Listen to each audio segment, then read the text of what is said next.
until the time I sleep. Yes, I am black business. I am black business. Tell me, are you black business? I am black business. Do you support black businesses? Listen, I support black business because I am black business. Black Business Expo, one of the largest business showcases in the history of black business in the world. The world! Sign up today at www.blackbusinessexpousa.com or call 919-308-9090. I am black business. I am black business. From the moment I wake until the time I sleep, I am black business. I am black business. Are you black business? I am black business. Do you support black businesses? I support black business because I am black business. Black Business Expo, one of the largest business showcases in the history of Black America in North Carolina.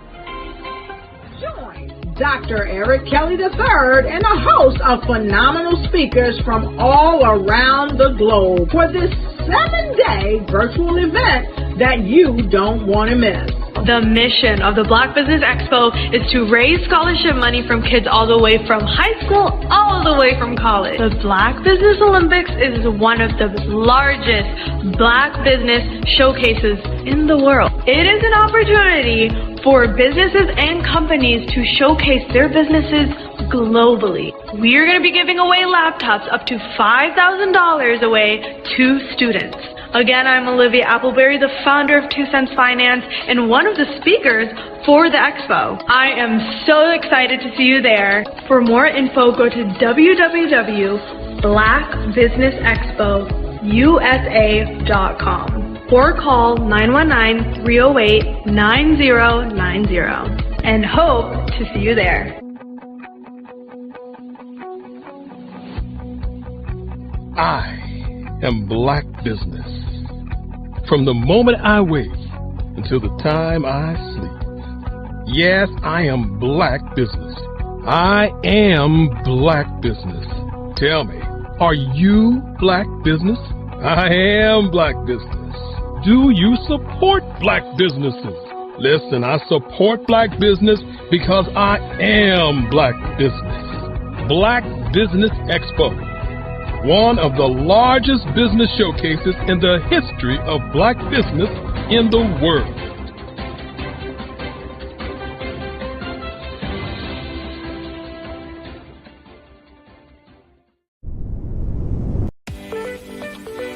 You are in the right place at the right time. The Black Business Network opens again for its Black Business Olympics, a 24/7 broadcast on business, strategies, global branding, social media marketing, finance, advertisement, and much, much more.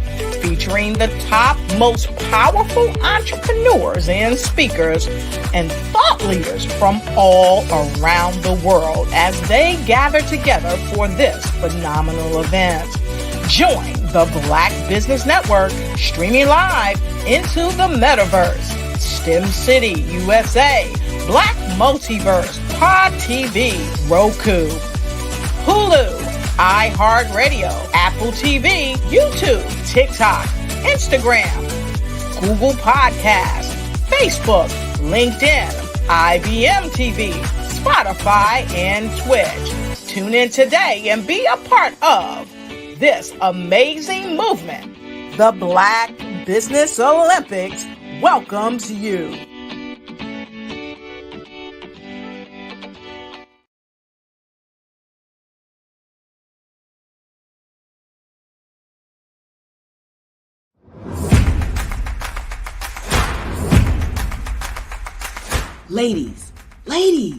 Ladies, If you're a person who continually pours out, you won't want to miss this upcoming event. October 13, 14, and 15 at the Holiday Inn and Suites in Ocean City, Maryland, where we have a power-packed lineup of ladies who are going to pour into you.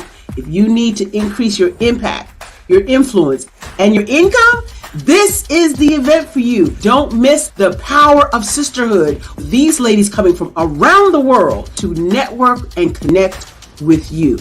Don't miss it. How do you get the information? Glad you asked. Go to barbarahsmith.com and click the link. All the details there. Don't miss Sisters Inspire Sisters to Advance, October 13, 14, 15 at the beautiful Holiday Inn and Suites in Ocean City, Maryland. What you know and I know together can change the world. I want to see you there.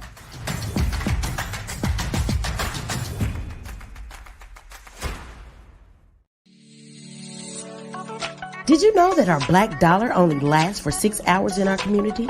Yet other communities, their dollars last for 19 to 30 days. The Black Wall Street Nation. Black Wall Street Nation. Yes, that's why we created the Black Wall Street Nation. Black Wall Street Nation is a centralized directory available to all black businesses across the world. It was created for businesses like you, the ones that want to start and the ones who have a dream that have already started, such as businesses like Drop in a Bucket Productions, Valito Foods, Sugar Tea Branding Firm, All the Dazzle, Bun Cakeaholic, Miss Riot, and you. We'll have marketing, seminars, and some funding coming soon just for you. So, we want you to come and join us. www.blackwallstreetnation.com. See you there.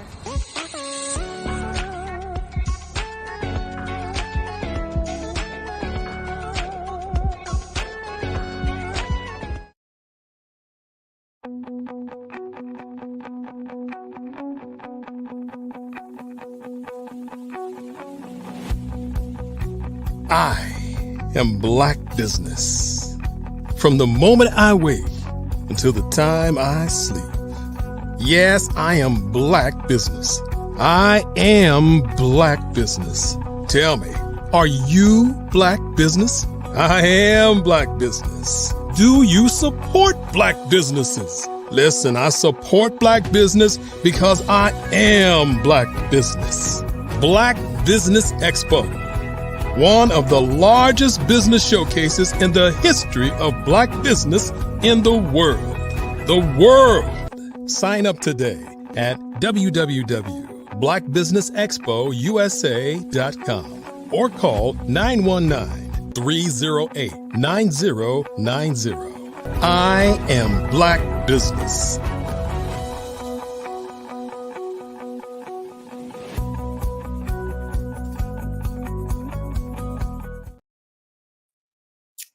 Good afternoon, business owners, entrepreneurs, thought leaders, and corporations. Welcome to Black Business Network. My name is Spiritual Teak, and I'm your Black business moderator for this afternoon on Black Business Network. The Black Business Network is a 24-hour business network showcasing Black businesses, Black owners, entrepreneurs, thought leaders around the world. We have speakers from North Carolina, London, Singapore, Africa, Japan, and cities all over the United States. The Black Business Network is a global community sharing its business knowledge to empower, inspire, and educate businesses about businesses. I am pleased to present to you your next keynote address speaker, Ms. Kat Corchado. Kat is a national consultant and trainer with the Women's Veteran Network. She volunteered and was chosen as one of the original peer leaders with the Woven program in 2017. She's helped lead over 15 in-person and most recently online peer groups, and she did one of the first Woven online peer leader trainings. She's an advocate and champion for all women veterans and helps them to navigate the transition process from active duty to civilian, which is why Woven was a perfect fit. Prior to her position with Woven, Kat retired from the USA Air Force at Charleston, AFBC, South Carolina, where she spent her entire career in communications and retired as a project manager in communications. help me bring to the stage, Kat Corchado.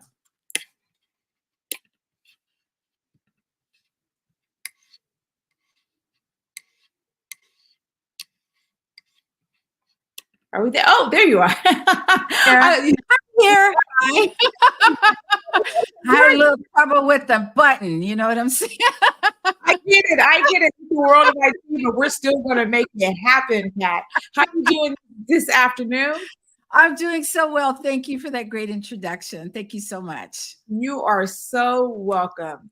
Genius is common, and I'll see you on the other side. Good morning, good afternoon, and good evening to everyone who is here today. So you heard a little bit about how I volunteer for the Women Veterans Network because of my military service. But I'm going to do a little bit of a different introduction. So I am the freaking fabulous Kat Corchado. You already know I'm a proud military veteran, but I'm also the founder of Small Space Pilates. It's an online community where you can feel fit and fabulous and rediscover your fabulosity via online classes and videos. I'm also the host of the Sisters in Service podcast that features all military members, but specifically women, where we get to speak on the good and the bad and ugly, things that happen to us while we're in service and out of service. So today, I want to talk to you about the incredible benefits of starting an 11-minute exercise routine and how it can enhance your health and wellness. I know, 11 minutes, right? But I also want to tell you my fitness journey first. My fitness career started in the military. As a single mother, I needed some extra money to make it to the next pay period because contrary to popular belief, we don't get paid a whole lot of money. At each duty station, I would always find a fitness facility off the base, even though there was a gym on base. It was in 1984 that I was asked to take over a fitness class. Why me? I'm still not sure, but I do know I was the fitness geek who was always at the left or right of the instructor, in the front row, doing the moves just like the instructor. Yeah, I was that person.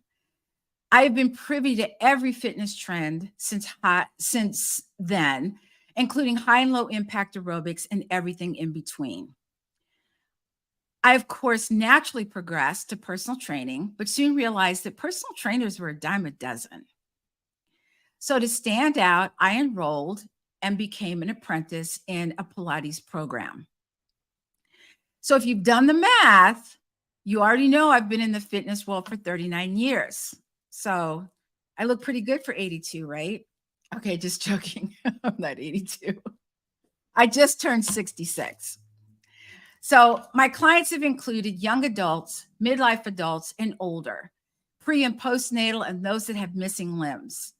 I have had the pleasure of working with stroke victims, professional athletes, dancers, and Olympic hopefuls.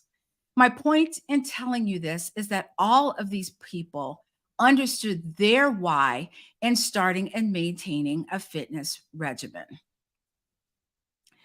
We all know that fitness is essential to our quality of life, and finding the time and motivation to exercise can sometimes be a challenge. Life can and will get in the way of not only your fitness goals, but all of your goals. So like any other goal in life, we find a way to overcome that obstacle, except when it comes to health, wellness, and fitness. So we start a fitness routine, right? Think New Year's resolutions. We write down all those things we want, and then we stop. It's hard. I don't have the time. I don't have the patience. I don't have the equipment. Pick a reason. So I want to ask you, what is your why for starting or stopping? Is it time? As in not enough? Lack of equipment? Or maybe not having a place to work out? Sometimes it's our own beliefs that get in our way. How many times have you heard this from your family? You know that blank, fill in the blank, high blood pressure, diabetes, whatever, runs in our family. So you start mentally to believe that this indeed will happen to you, right? What if I told you that your mindset, along with your health and wellness, could in a lot of cases delay or offset that preconceived condition? Now, having and maintaining a fitness routine can't and won't fix major illnesses. I'm not even going to go there. But things like diabetes, type 2, high blood pressure, etc., absolutely big fat yes.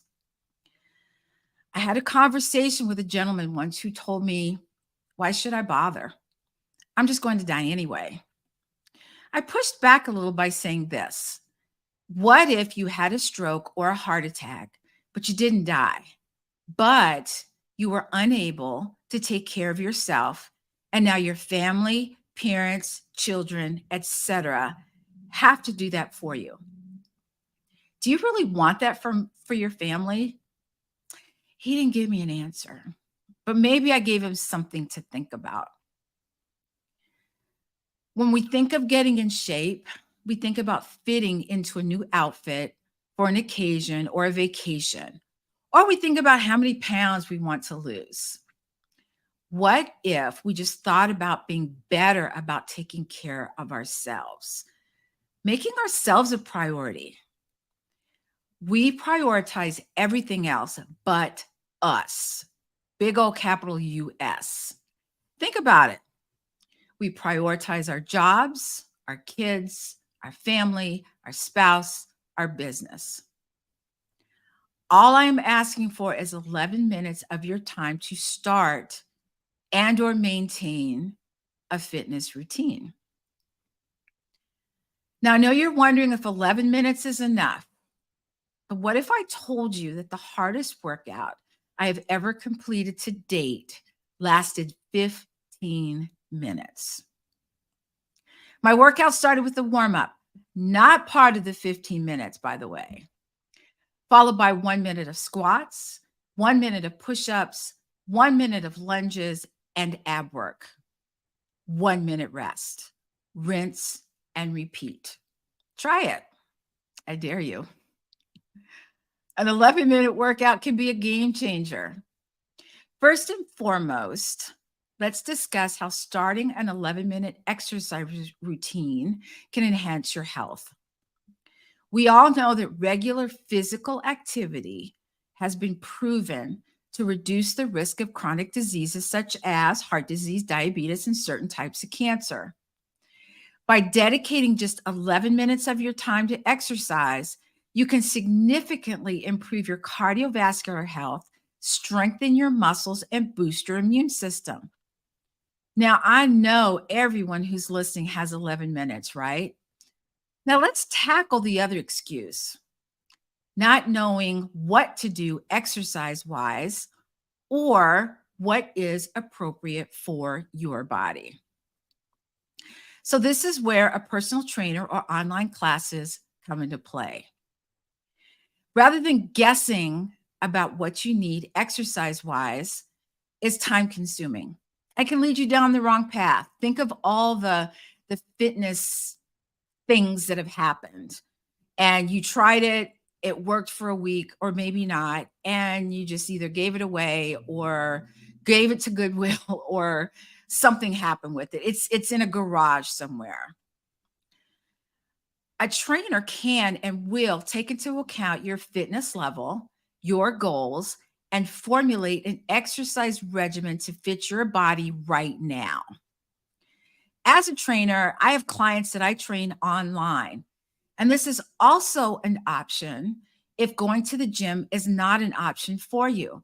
Some people still aren't going to the gym because of COVID and don't want to be a part of the gym. So if you're one of those people that think everyone's looking at you and you don't want to be there, do it online. I have many clients online and it's a one-on-one. But if you're not into one-on-one, there are also many class formats online. The best way to know is to try. Many online sites have complimentary classes or a week of classes for you to try. Last but not least, our mindset can hold us back. you have to believe that you are worth the time to invest in yourself.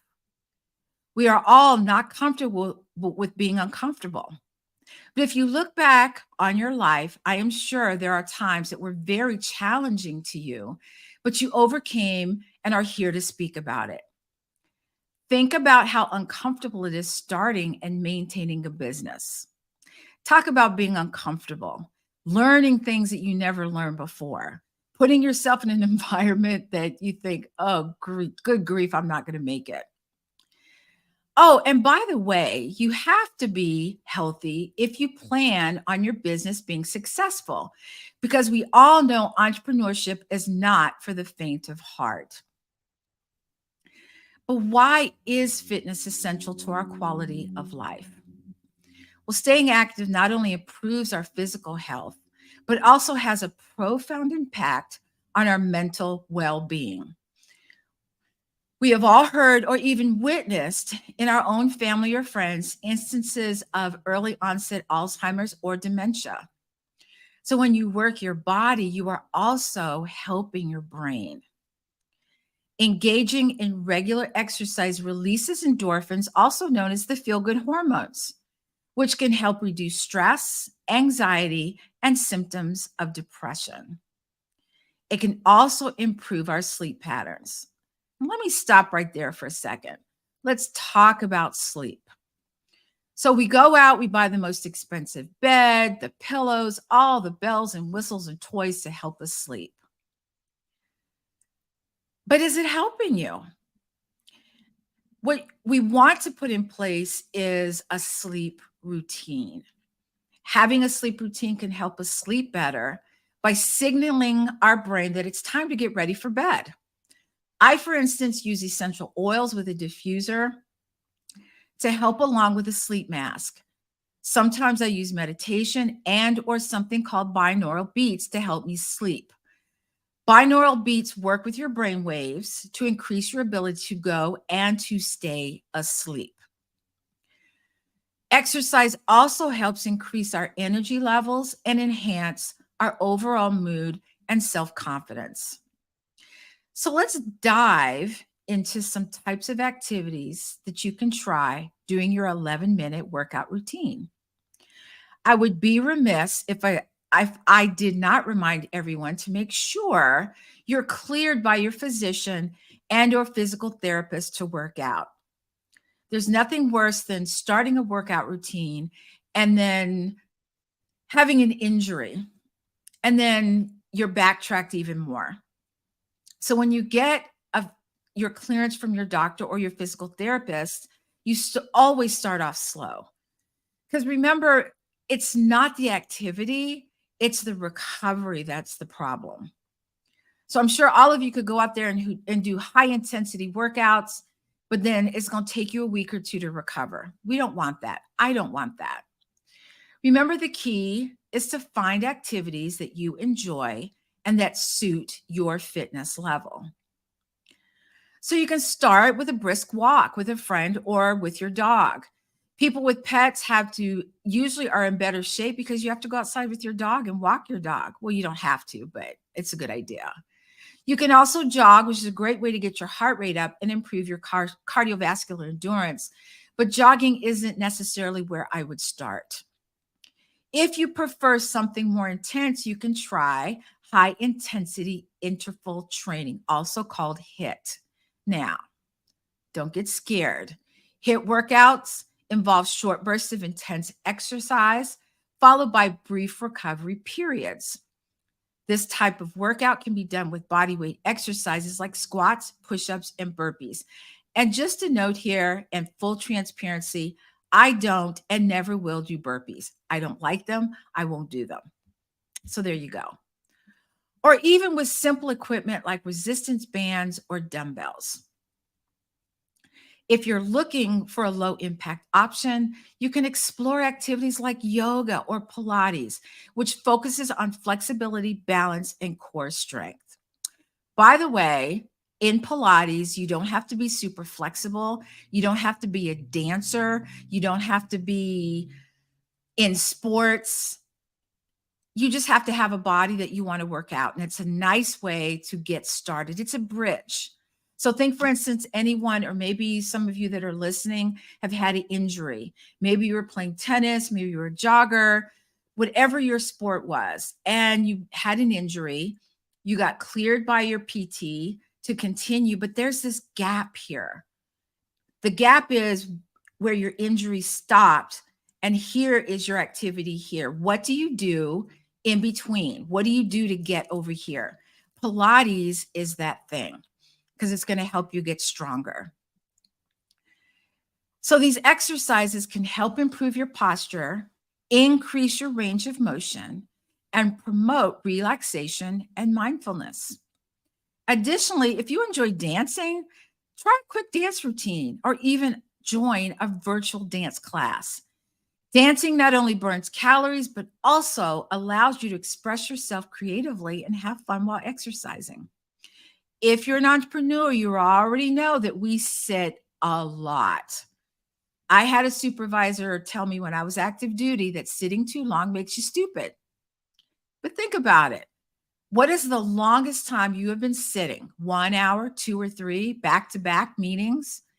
How does your body feel? And even more important, how's your brain functioning?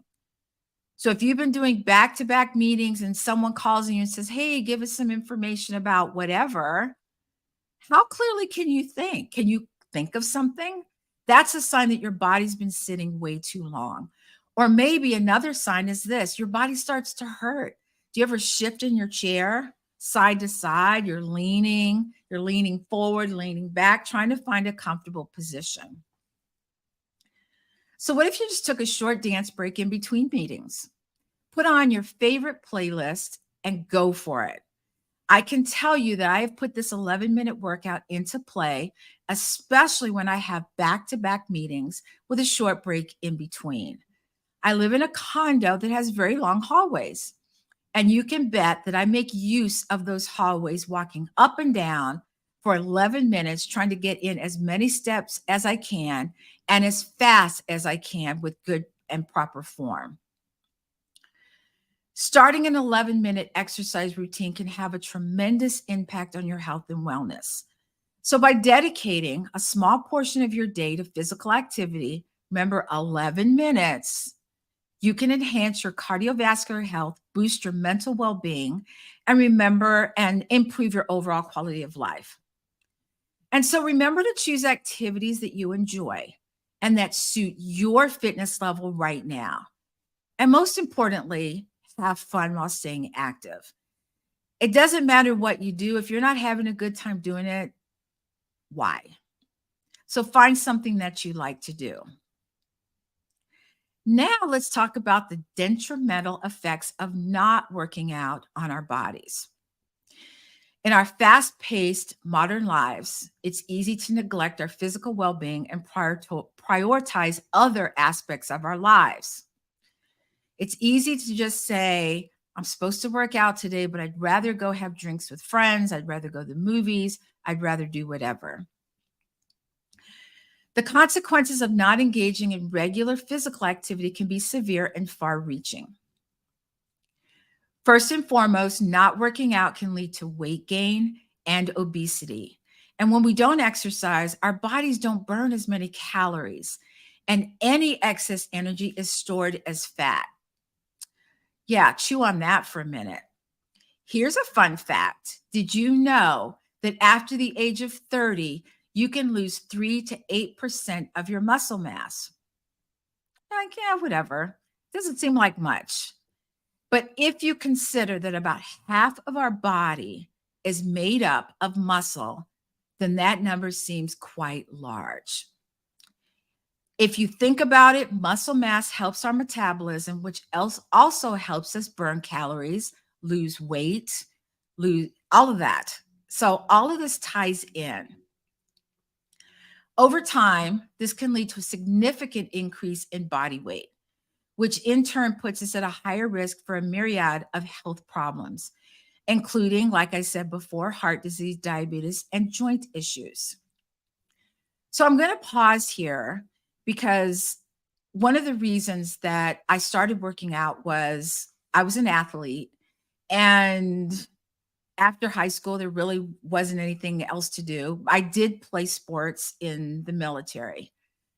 The one thing I do remember is my mother hated sports and she did not work out at all. And I saw my mother yo-yo up and down weight-wise. She would lose weight, she would gain weight. And even at my very best, when I tried to get her to exercise, and I had bought her, okay, I'm going to go back, y'all, CDs. Remember those? I bought her a walking program on a CD for Christmas. And about a month later, I called her and asked her how it was going. And she said she hurt her knee, walking indoors, mind you. And so watching my mother, I knew what I didn't want health-wise. And now that I see my mother in her 80s, I'm so glad I started my fitness routine when I did. My mother is overweight. She has heart issues. Her brain cognitivity isn't what it should be. And I know that I don't want that. So when you start your routine, it's not about fitting into an outfit. It's not about losing weight. It can be. But also think about where you want to be 10, 20, 25 years from now. So not working out can have a negative impact on our cardiovascular health. Regular exercise helps to strengthen our heart and improve our blood circulation. So I'm not telling you anything you don't already know. Without regular exercise, our heart muscles weaken, our blood vessels become less efficient at delivering oxygen and nutrients to our organs. And this can also lead to high blood pressure, increased risk of heart attacks and strokes, and overall reduced cardiovascular fitness. Again, this isn't news. You guys have heard this also. In addition to the physical effects, not working out can also take a toll on our mental well-being. Not working out can lead to a decline in muscle strength and flexibility. As we age, our muscles naturally weaken, and without regular exercise, this process can be accelerated. Weak muscles can make everyday tasks more challenging and increase the risks of falls and injuries. So think about getting up out of a chair. You get up, you get down, you take it for granted. What if you couldn't? And by the way, how many of you, when you do get up out of a chair, use your hands to help you up instead of using your legs? I just thought I'd toss that out there. Lack of exercise can cause our joints to become stiff and less mobile, leading to decreased range of motion and increased discomfort. So as we get older, we tend to think of our knees popping and creaking, or we get up in the morning, our back doesn't feel exactly the way it should. And we say, oh, I'm getting older. Are you? I mean, we are. As we sit here, we're getting older, but are you really going to put it on the fact that you're getting older? Or are you going to put it on the fact that maybe you're not moving as much as you should? So how well will you be able to move in the next 10 to 20 years? It's something to think about. Maybe you want to get on the floor and play with your grandkids. How many of you can get on the floor now and get up off the floor? So the getting down isn't the problem, it's the getting up.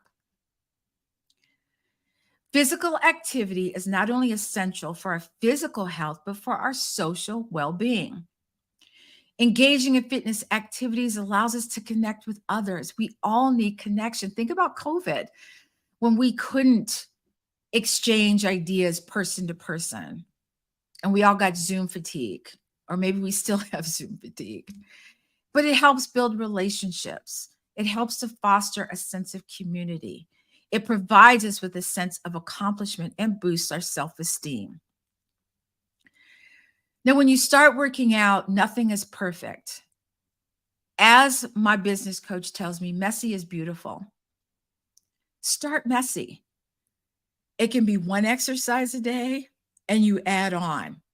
You're trying to increase your upper body strength and you don't have weights, do push-ups against the wall. I know. I know you think it's not a big deal. Try it. I will tell you right now that it's a little bit harder than you think. Start small and work your way up from there. But after your workout, no matter how hard your workout is, you get this sense of, whoa, I did it. And then you carry that energy, that boost of energy, that sense of accomplishment and self-esteem into everything else in your life. But it's specifically our business, our family, our friends. They start noticing, hey, you look different. You sound different. You're more upbeat. I tell my clients all the time how well they're doing. Oh, you're doing great. And they're like, oh, you're supposed to say that. No, I'm not supposed to say that. And I won't say it unless I feel it. But what I mean by good job is the fact that they came in with a positive attitude. They did the workout. They didn't complain. And we had a great time and a little bit of laughter along the way. Yeah, that's a good job. That's a job well done. And so when you do things like that, it starts to increase your metabolism. You start to feel good. You get on the scale, you notice, because your mind isn't on losing weight, you found that you've lost a couple pounds. And people start to notice, wow, you look great. The best compliment a woman can get is from another woman. God, your hair looks great. God, you look awesome. Where'd you get them shoes? You look fantastic. I can tell them all day long how great they are, how great they're doing. But when someone else notices, a family member, a friend, a colleague, a coworker, it seems to mean a little bit more. So in conclusion, the effects of not working out on our bodies are significant and wide-ranging. From weight gain, an increased risk of chronic diseases, to decreased cardiovascular health and mental well-being. The consequences are undeniable, and it's crucial that we prioritize regular physical activity in our lives to maintain a healthy body and mind. So let's lace up our sneakers, hit the gym, or go for a run and reap the countless benefits that exercise has to offer. It doesn't have to hurt. It should always feel good. And if you have a trainer and it doesn't feel good, let your trainer know. I can always help people in giving you ideas on how to choose a trainer, because a lot of us choose people that look good, right? Well, that person has a great body. Let me ask them to train me. Just because someone looks good in the gym, all that means is that they're good at training their body. Okay. I've heard many horror stories of people who got someone who looked good and didn't know what they were doing, and the clients ended up getting hurt. It's real. So when you hire a personal trainer, or you want to hire a personal trainer, you should interview them, just like you would interview anyone else who may be watching your kids. You don't just grab anybody off the street. You're going to interview them, ask them certain questions. So certain things that you could ask a trainer is, are you available at the time and day that I want to train? How much are you for your sessions? Are you available on weekends? Have you worked with someone who maybe you have a knee injury, a back injury, maybe you've just had surgery? These are all major questions to ask. And so the other thing you can do is watch people. If you do go to the gym, watch trainers who are already training someone, because you'll see them in there working out with people. Are they on their phone doing this, are they yelling at them? And by the way, what kind of trainer do you want? Someone who yells at you, boot camp style? Yeah, not me. I'm not that person. Or do you want someone who's going to talk to you and be your coach and encourage you to be better, but also encourage you in a way that makes you feel like you've made accomplishments, that you're making strides? And if also nutrition is a big deal for you, that's something that you want to incorporate into your workout, find a trainer who has a nutrition background. Always ask a trainer what their certifications are. They might say things like IFFB, they might say NASM. And you go, okay, now ask them what it means. How long have they been certified? The other thing you can also do is how long have they been training? So if you're like me, I want someone who is in my age range, who's been doing it for a while. Like I said, I've been doing this for 39 years. I want someone who's been doing it long enough and understands my body, understands my nuances, understands the fact that I hate burpees and I'm not doing them. Someone that is your coach. So it's important to find out these things. And I don't know if any of you listening have ever asked these types of questions, but they're crucial to you being successful in your endeavor to work out. The worst thing you can do is just grab any trainer and you don't like them. They're not your flavor, so to speak, and not every trainer will be. And you just quit.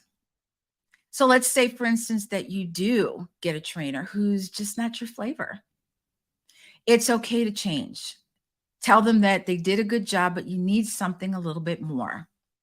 Now, what you can do is if they say, look, give me another chance. Let me see if I can work this out.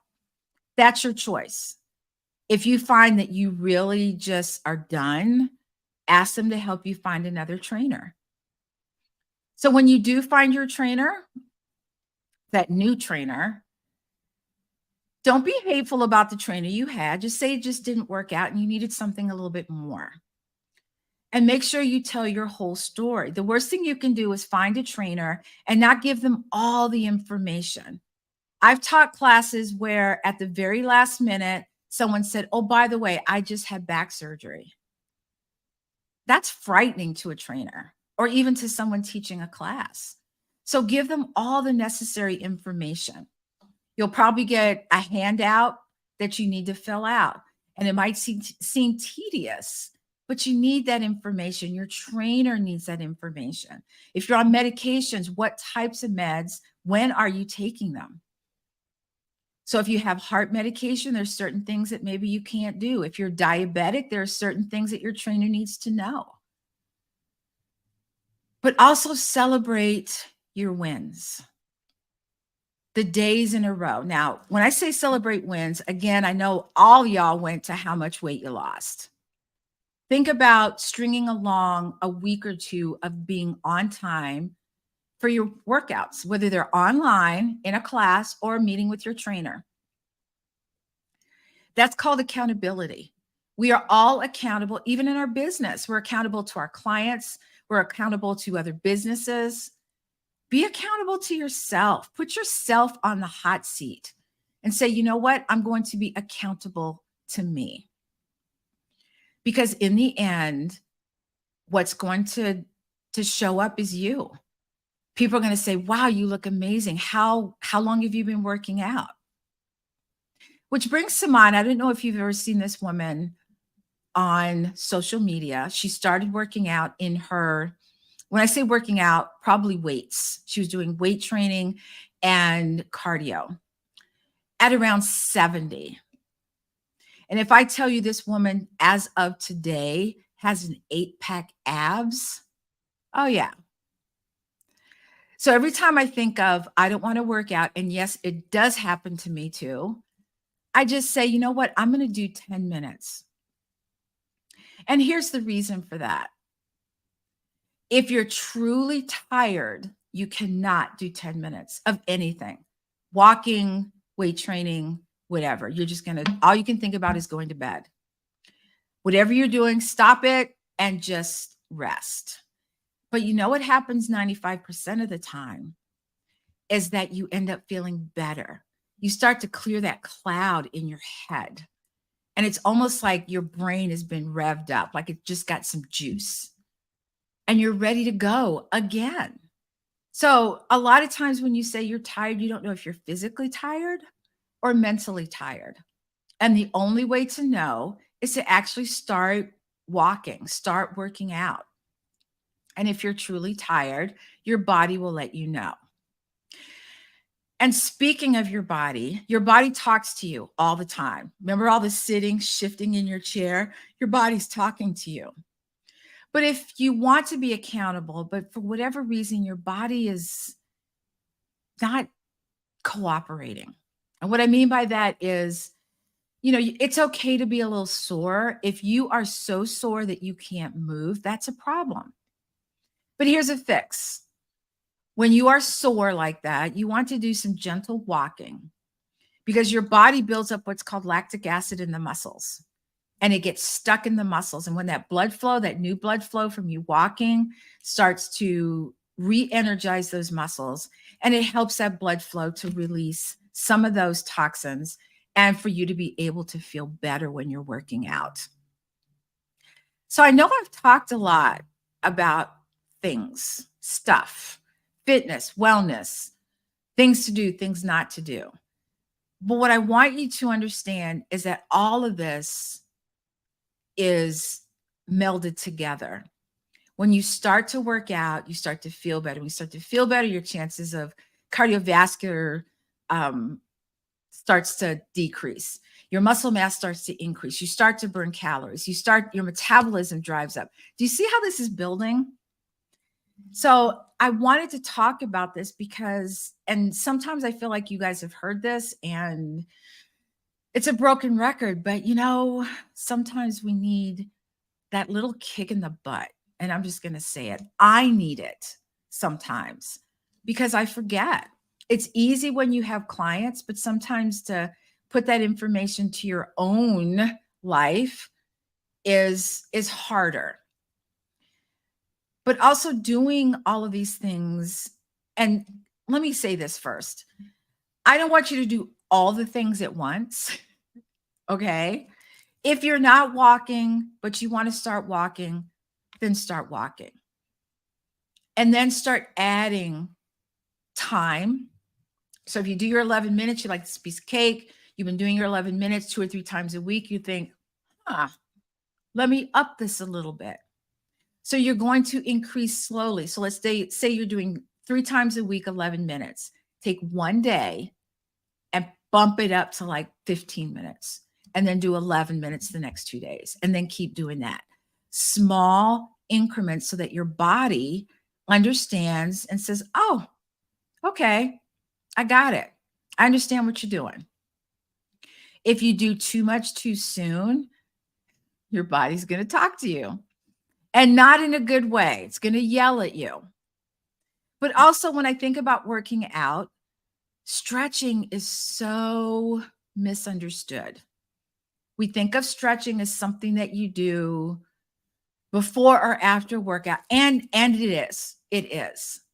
But how many times have you awakened in the morning and you go to get out of bed and you just feel like your body, your back maybe, doesn't feel good. It's cranky. What about doing some stretches in bed? Novel idea, right?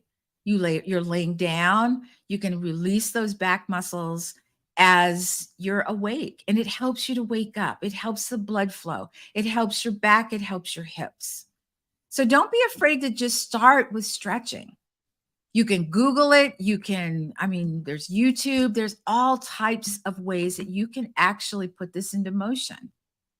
So when you think about your business, how did you get in business? Where did you start? You started off with information, right?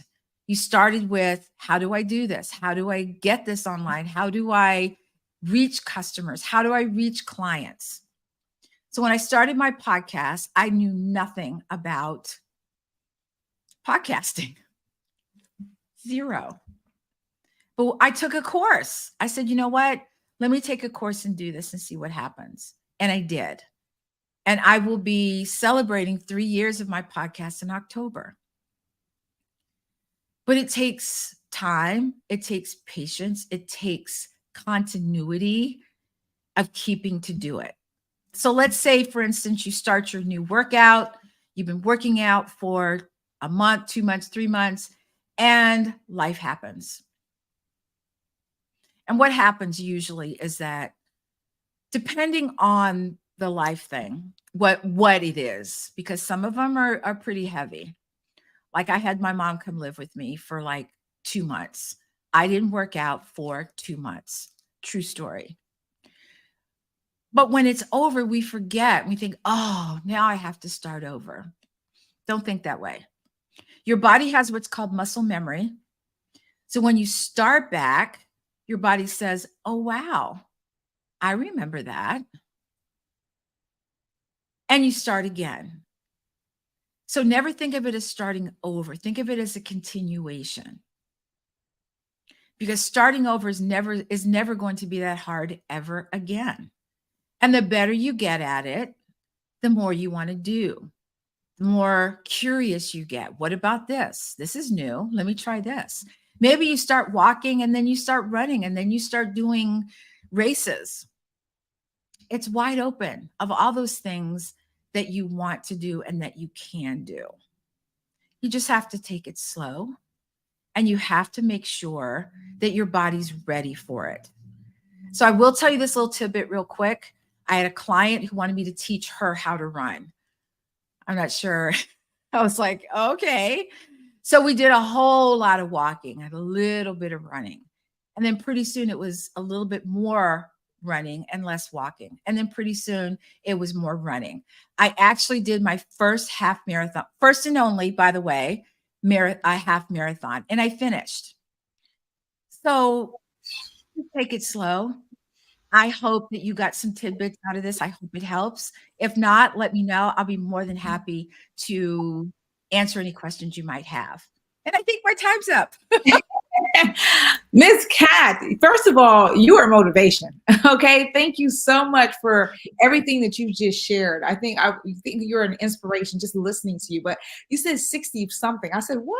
No. Right. So that's an inspiration. Yeah.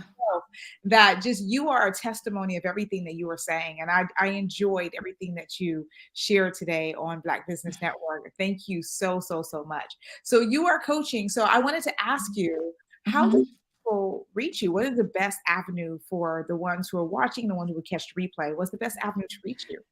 Well, you can actually email me, which is the easiest way. It's catc24@gmail.com.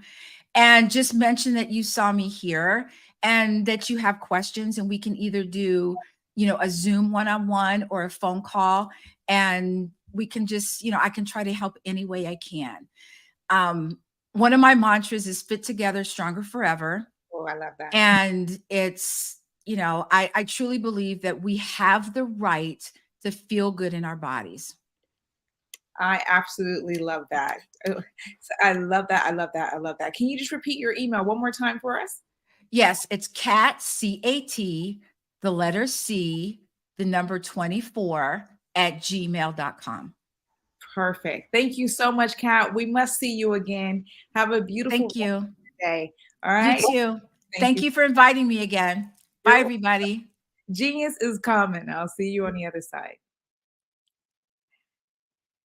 The Black Business Expo mission is to raise funds for high school seniors going to college or K-12 entrepreneurs. This expo is a fundraiser for students. You may go to www.blackbusinessexpousa.com to donate to the scholarship fund or use the Cash App that's on the screen below that says $BBXUSA. Our goal is to give laptops and up to $5,000 to 10 students, and students can register online at www.blackbusinessexpousa.com. Every dollar counts, so we want to remind you to donate to the scholarship fund.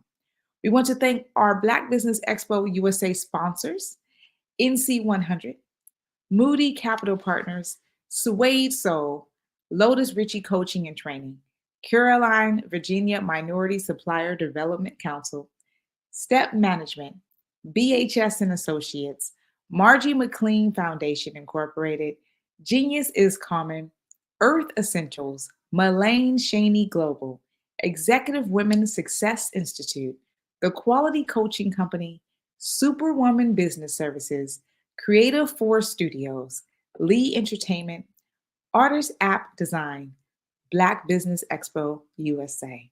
Genius is coming, and I'll see you on the other side. I'm Ramon Ray, founder of Smart Hustle Magazine and smallbiztechnology.com.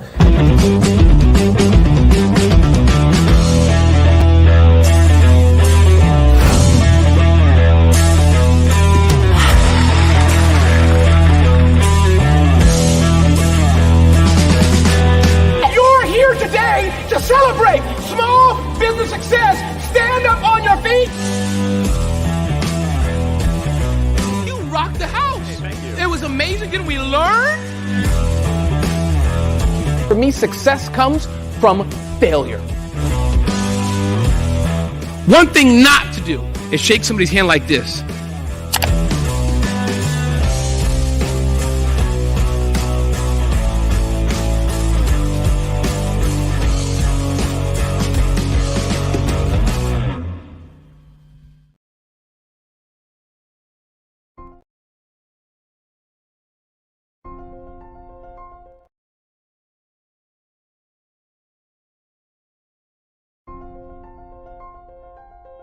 What if you could build your own city?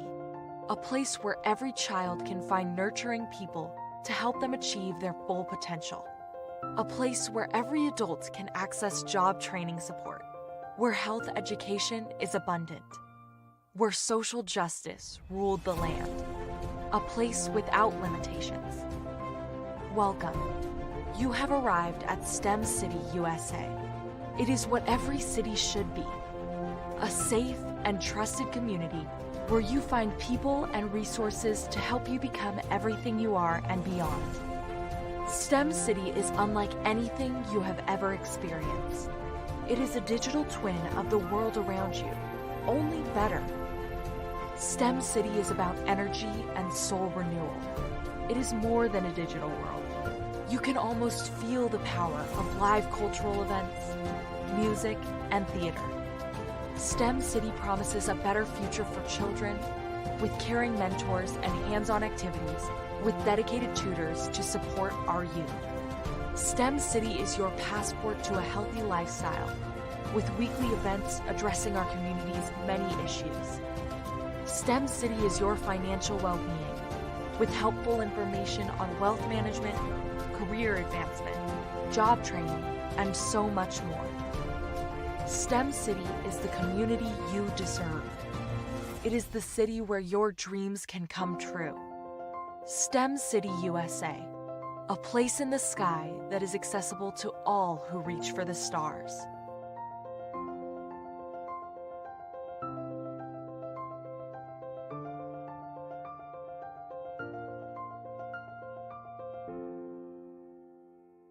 I was born in a little village on the island of Haiti. Many deadly diseases pounded me. It is as if they were on a mission to end my existence on this earth. I refused to give up. In 1983, I left Haiti and came to the United States of America. And I came with $5, 2 shirts. I didn't speak in English. I came to Atlanta. I got a job. I was a doorman. I was a doorman with a dream. What I used to come on stage. I'd rehearse this moment that I'm standing in front of you. That's the power of a dream. Maybe today is the day you begin acting as if you already have it. And then step out with full force. Take a risk. No condition is permanent. Don't let your situation distract you. You are chosen. You are called. You are born for a purpose in this life.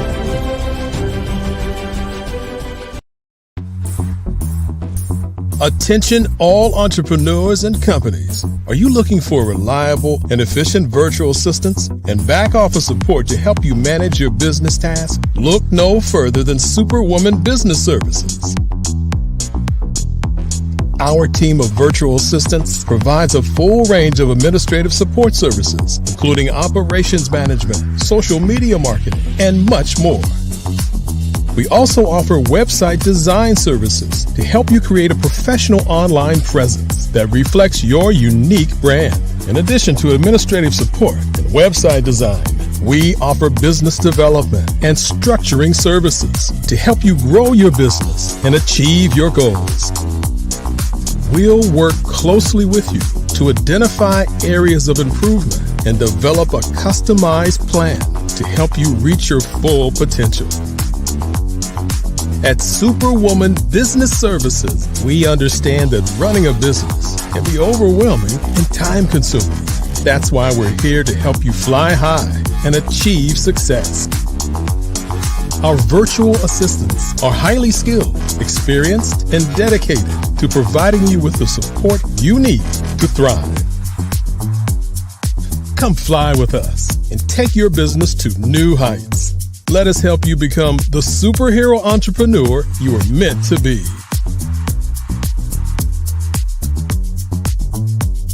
Contact Superwoman Business Services today to learn more about our back office support services. Come fly with us and take your business to new heights. Follow the Brand TV broadcast host, Grant McGaw, as he visits with top executives and entrepreneurs to find out their secrets of success with their personal brand. Follow the Brand TV broadcast host as he focuses on brand development to build better relationships, bring value to your business, relationships, and career. You will enjoy listening to each episode that is tailored to speak to you directly. If you're looking for this type of clarity in terms of building your brand, you have tuned into the right station. Each episode will help you to shape a conversation in the 5-star BDM network of 20,000 professionals and become a springboard for your corporate engagement and business opportunities. Each guest will frame their story in the areas of personal branding, business development, career development, financial empowerment, and technology innovation. Grant McGaw explains why he is the CEO and owner of his own professional career. Grant is an accomplished business leader and entrepreneur who wants to give back to individuals to grow their personal brand strategy. Tune in as he weaves his story about new possibilities, while to you exceed expectations. If you love storytelling, this show will make for fun.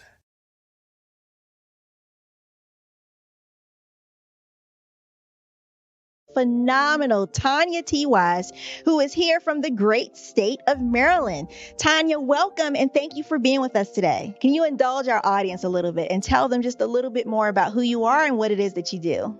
Well, I love being able to talk to people and have a magnetic attitude, being able to just show them. So I always like to say, level up is Coach at Tanya T. Wise here. So can you tell our audience, just give them a teaser about what your presentation will be about? So my philosophy is that we should all be living our dream life. So tomorrow I'm going to talk about how you start living your dream life. What are some of the things that you thought about in your childhood that you just kind of let go and dormant? Wow. And I want to reignite that and just give you some pointers and some tips, some tools, some strategies to be able to start living your best life now. And guess what, Wanda? And leave an inheritance for your legacy. Oh my goodness. Okay, I know that's resonating with a lot of people. I've heard that you have a dynamic coaching program. Can you tell us a little bit more about that? Absolutely. So our coaching program help people that have the lack of time, that lack strategies, and lack the confidence to go after their dream life. So we help them implement tools, we help them implement strategies, as well as give them resources so that they can live their best life now and leave that inheritance. Wow. Oh, I love that. I love the leave the inheritance part. Listen, you are dropping some major nuggets, and I know a lot of what you're saying is resonating with a lot of people, but I think we're all curious. How did you even make this transition into the speaking and coaching arena? What's the story behind this? So I started out in finance, and I realized that a lot of people don't necessarily go after their dream life because of the lack of finances or the education behind finances. But it wasn't until I lost my firstborn, my only son, that life changed for me. And where I was going after it all, living the corporate life, hit my 6-figure income and living in my dream house with my dream man, driving my dream car. I nearly lost it all when I lost my son. And so I realized it only takes one financial catastrophe that can change your entire life. That's what made me start All New Beginnings. Because no matter what's going on in life, there's a new beginning. And because of that, we develop a program called Wise Minded. My little slogan is, don't just dream it, let's live it. If they want to connect with you or work with you, what is the best ways for them to be able to do that? Well, for my social media guru, you can connect with me on every single social media platform as Tanya T. Wise.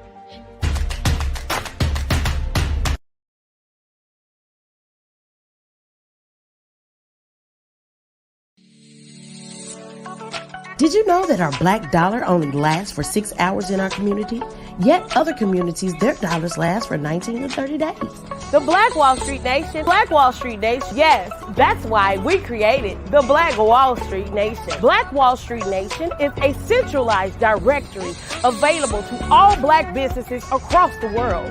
It was created for businesses like you, the ones that want to start and the ones who have a dream that have already started, such as businesses like Drop in a Bucket Productions, Valito Foods, Sugar's Tea Brandy Firm, All the Dazzle, Bun Cakeaholic, Miss Riot, and you. We'll have marketing, seminars, and some funding coming soon just for you. So, we want you to come and join www.blackwallstreetnation.com. See you there.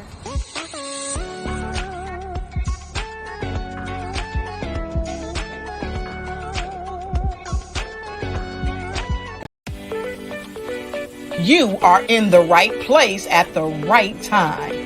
The Black Business Network opens again for its Black Business Olympics, a 24/7 broadcast on business, strategies, global branding, social media marketing, finance, advertisement, and much, much more. Featuring the top, most powerful entrepreneurs and speakers and thought leaders from all around the world as they gather together for this phenomenal event. Join the Black Business Network streaming live into the metaverse, STEM City, USA, Black Multiverse, Pod TV, Roku, Hulu, iHeartRadio, Apple TV, YouTube, TikTok, Instagram, Google Podcasts, Facebook.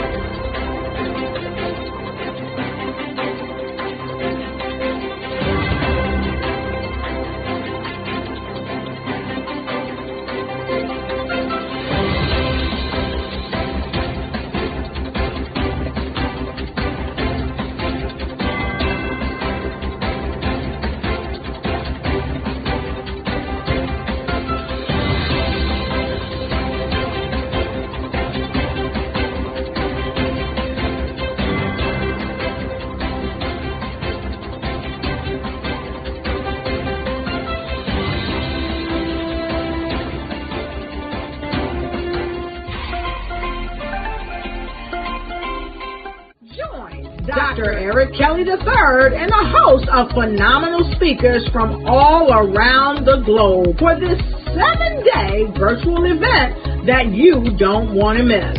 The mission of the Black Business Expo is to raise scholarship money from kids all the way from high school, all the way from college. The Black Business Olympics is one of the largest Black business showcases in the world. It is an opportunity for businesses and companies to showcase their businesses globally. We are going to be giving away laptops up to $5,000 away to students. Again, I'm Olivia Appleberry, the founder of 2 Cents Finance and one of the speakers for the expo. I am so excited to see you there. For more info, go to www.blackbusinessexpousa.com or call 919-308-9090 and hope to see you there. I am Black business. From the moment I wake until the time I sleep. Yes, I am Black business. I am Black business. Tell me, are you Black business? I am Black business. Do you support Black businesses? Listen, I support Black business because I am Black business. Black Business Expo, one of the largest business showcases in the history of Black business in the world. The world! Sign up today at www.blackbusinessexpousa.com or call 919-308-9090. I am Black business. I am Black business.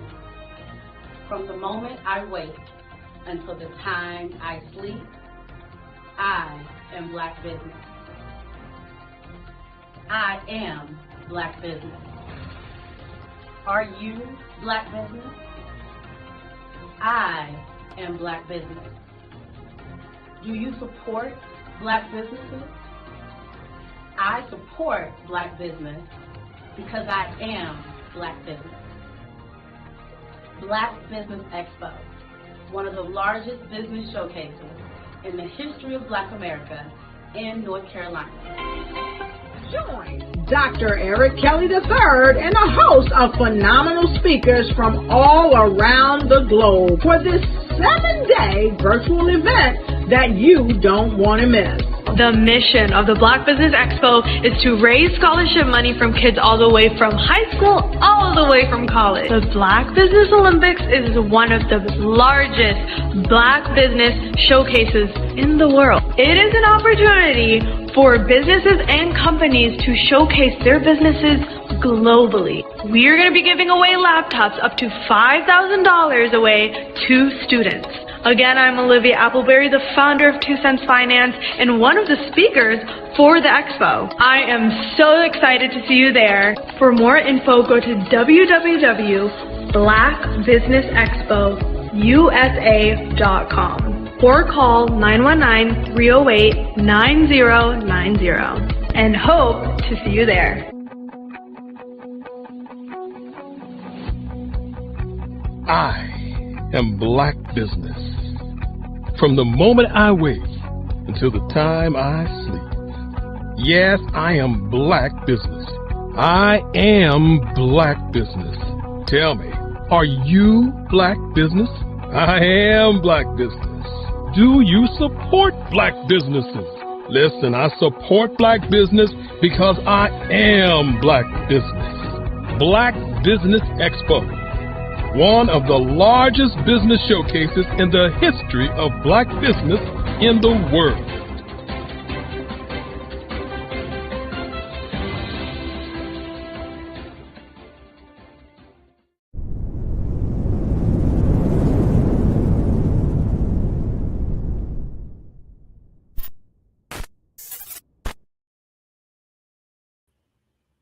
All right. Hello, everyone. Good evening. Business owners, entrepreneurs, thought leaders, and corporations. Welcome to the Black Business Network. My name is Grant McGaugh, CEO of 5-Star BDM. I am your business moderator for this evening on the Black Business Network.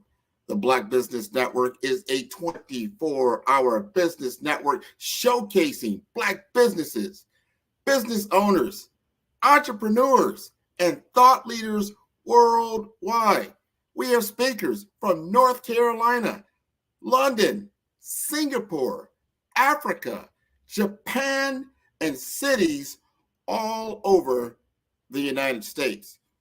The Black Business Network is a global community sharing its business knowledge to empower, inspire, and educate businesses about business.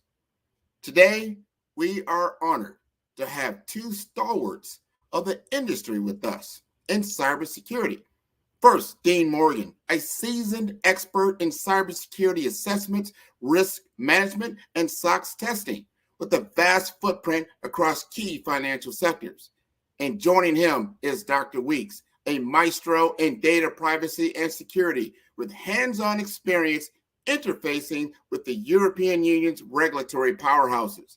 Together, they bring over 4 decades of combined experience. Let's welcome Dean Morgan and Dr. Weeks to the stage.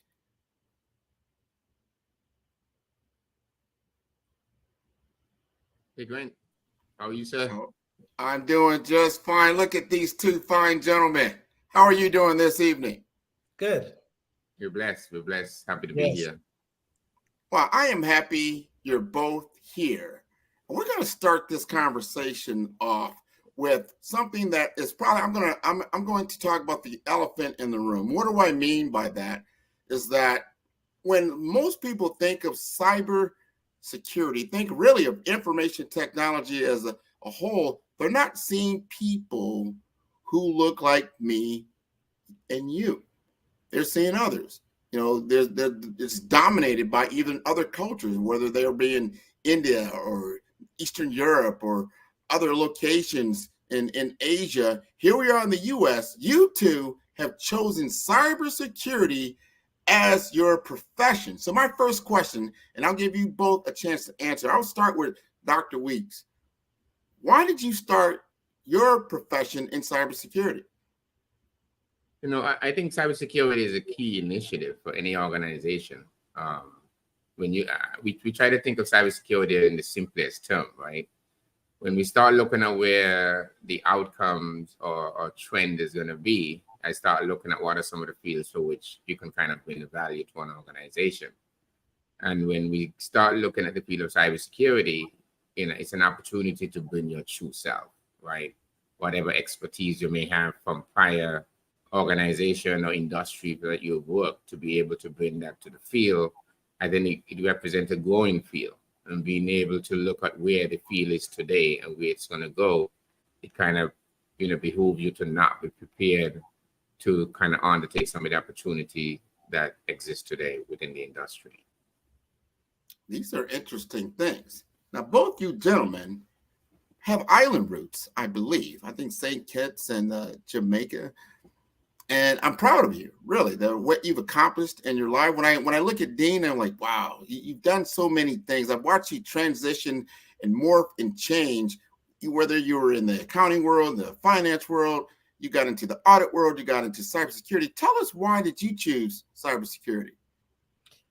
You know, people ask me that all the time, and I always tell them, if it wasn't for Dr. Weeks, from when we worked together, like a decade ago, it seems like, I used to audit him.